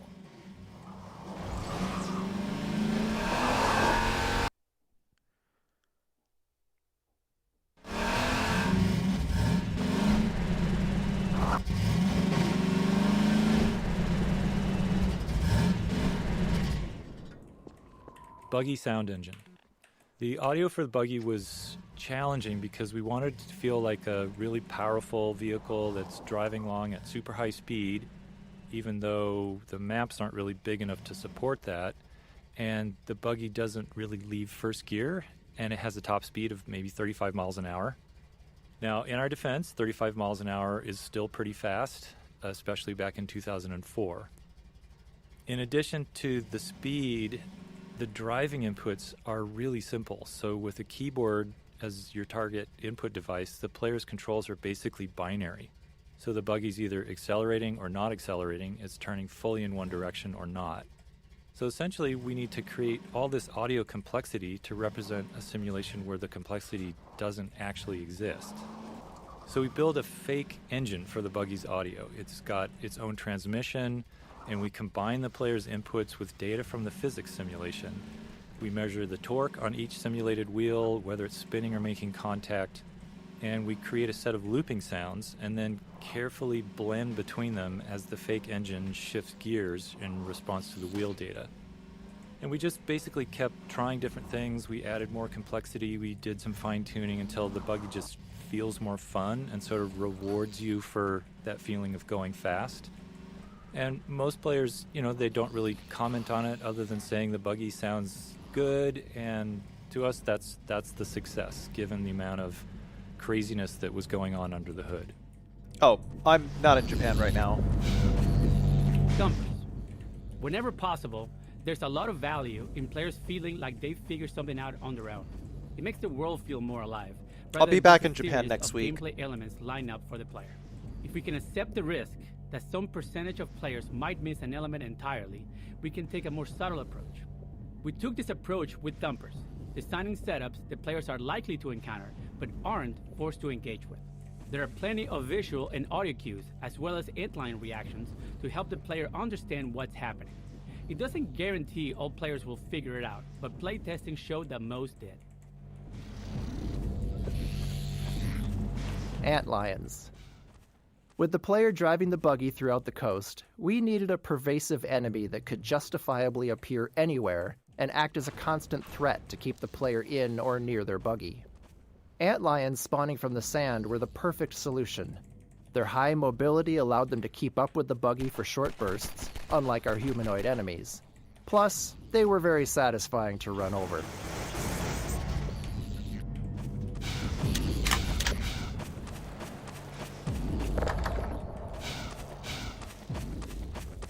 Coast. We wanted a wide open section of the game for the Buggy, but we still needed a way to constrain the player's movement. Choosing a coastline gave us a natural boundary along one side of the map while still feeling open and expansive. It also helped visualize the effects of the Combine's extraction of Earth's resources. Playtesters still tried to swim out to sea, so we added leeches to deter them. The leeches couldn't be a real avoidable enemy that players felt they could fight, so they're a bit magical. Players generally understood that they were pushing the game's boundaries, so we didn't overdevelop them. Grenade House. A lot of a Half-Life game is about giving players slightly novel combat experiences around each corner, even if they're just small tweaks on previous ones. They don't all have to be skill-based challenges. Sometimes they can just be fun moments where the player gets to enjoy themselves.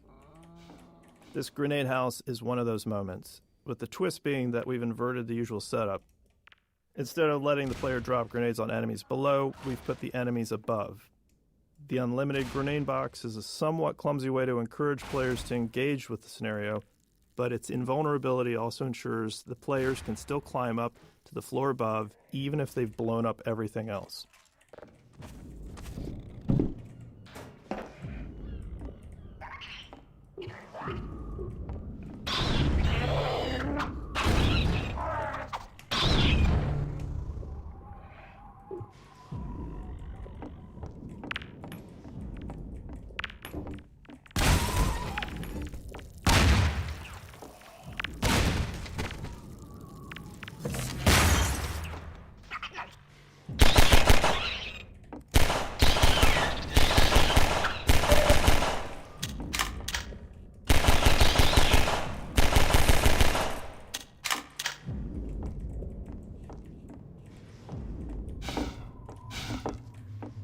I think the next best thing I could settle for is just doing a deathless run of this game.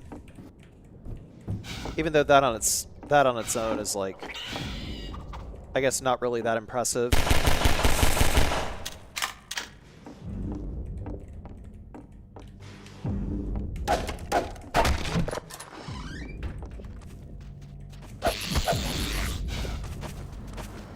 Is no damage impossible? No damage is not impossible.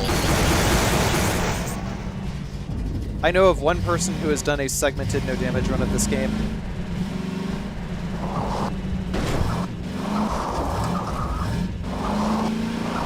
It is a very fun video to watch. As a matter of fact, you know what? Before I get too deep into this, I think I should probably stop because I actually do have to wake up at 9 a.m. It's 1:42 a.m. right now. I gotta wake up early because I gotta take Poos to the vet. Sorry, buddy. You got places to go. You got a final exam. We gotta take you to Japan, buddy.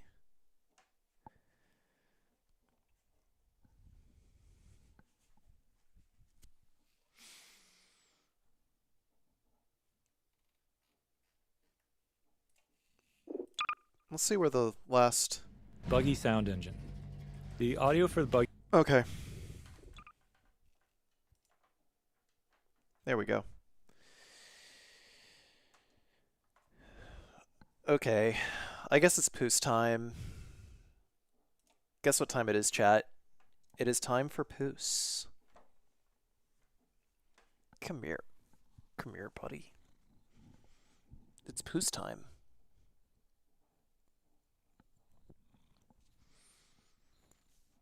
It is time for Big Poos. It is time for Big Poosy to be on the camera. Big Poos smells like cat litter. Did you just take a poop, Poos? Of course you did.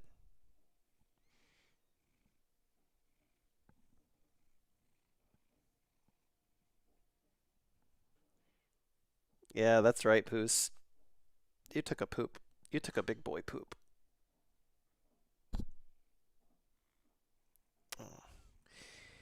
You know, Poos's reaction whenever I got him, he was just like really nonchalant about me coming through. Sometimes I think, you know, oh, it's the tall one. The tall one has come back. But really, I think it's because he trusted that I would come back. The tall one always comes back. Right, Poos?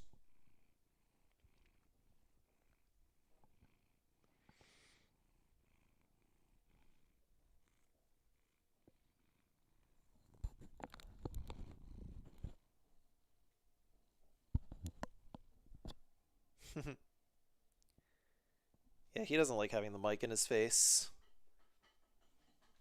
God, you're shedding. You are shedding like a motherfucker, cat.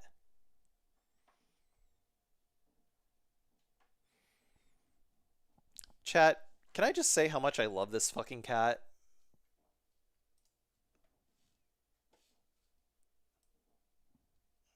I love this goddamn cat.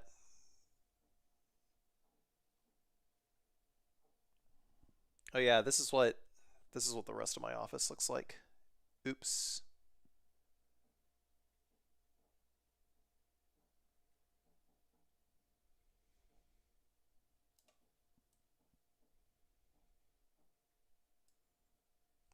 Oh yeah, here's my arcade cabinet. I don't have it hooked up because, well, I don't really have anything to put in it. And now I have to sell it. Because I bought it well before my plans to move to Japan came to fruition.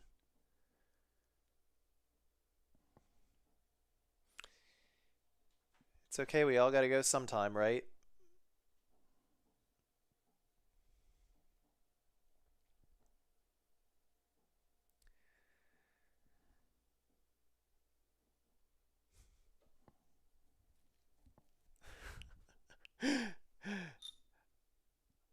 Also, my friend, I went to a to like a little takeout hibachi place that opened up near my house, right?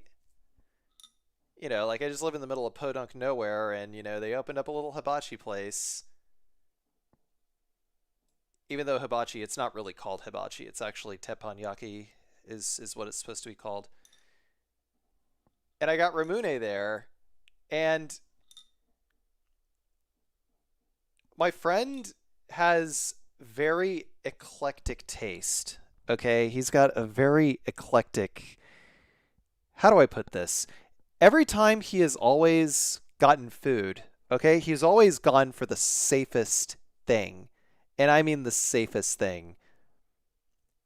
Like, when he ordered his food, he just ordered like a big old fillet of salmon and like fried rice and nothing else. Okay? Just the plainest taste. And he knocked back like 3 of these ramunes, okay? So like he says that they are peppermint flavor, and it's like, is peppermint flavor really, does it really taste that good? I'm like looking at the label, and it's like, yeah, I know, this kind of looks like toothpaste, so I guess it is peppermint, huh? But then I actually looked at the ingredients, and it says natural flavor lemon. So I just like raised my eyebrow, like. And then I bought one for myself, punched that shit, drank it. I'm like, Jimmy, this tastes like lemon. And he's like, I'm like, are you sure this is peppermint? This tastes like lemon. And he's like, tastes like peppermint to me.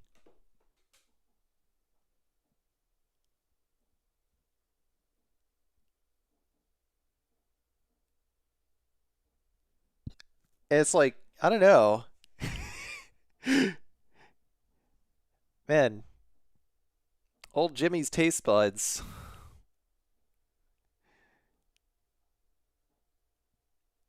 Something happened down the line.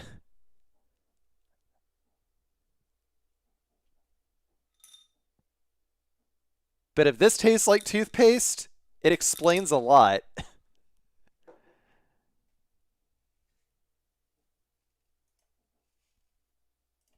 Anywho'sin.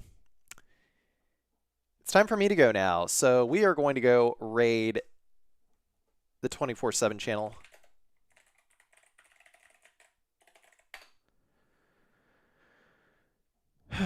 I gotta wash my hands, I gotta feed Poos, and I am going to do the absolute best I can to get some sleep now.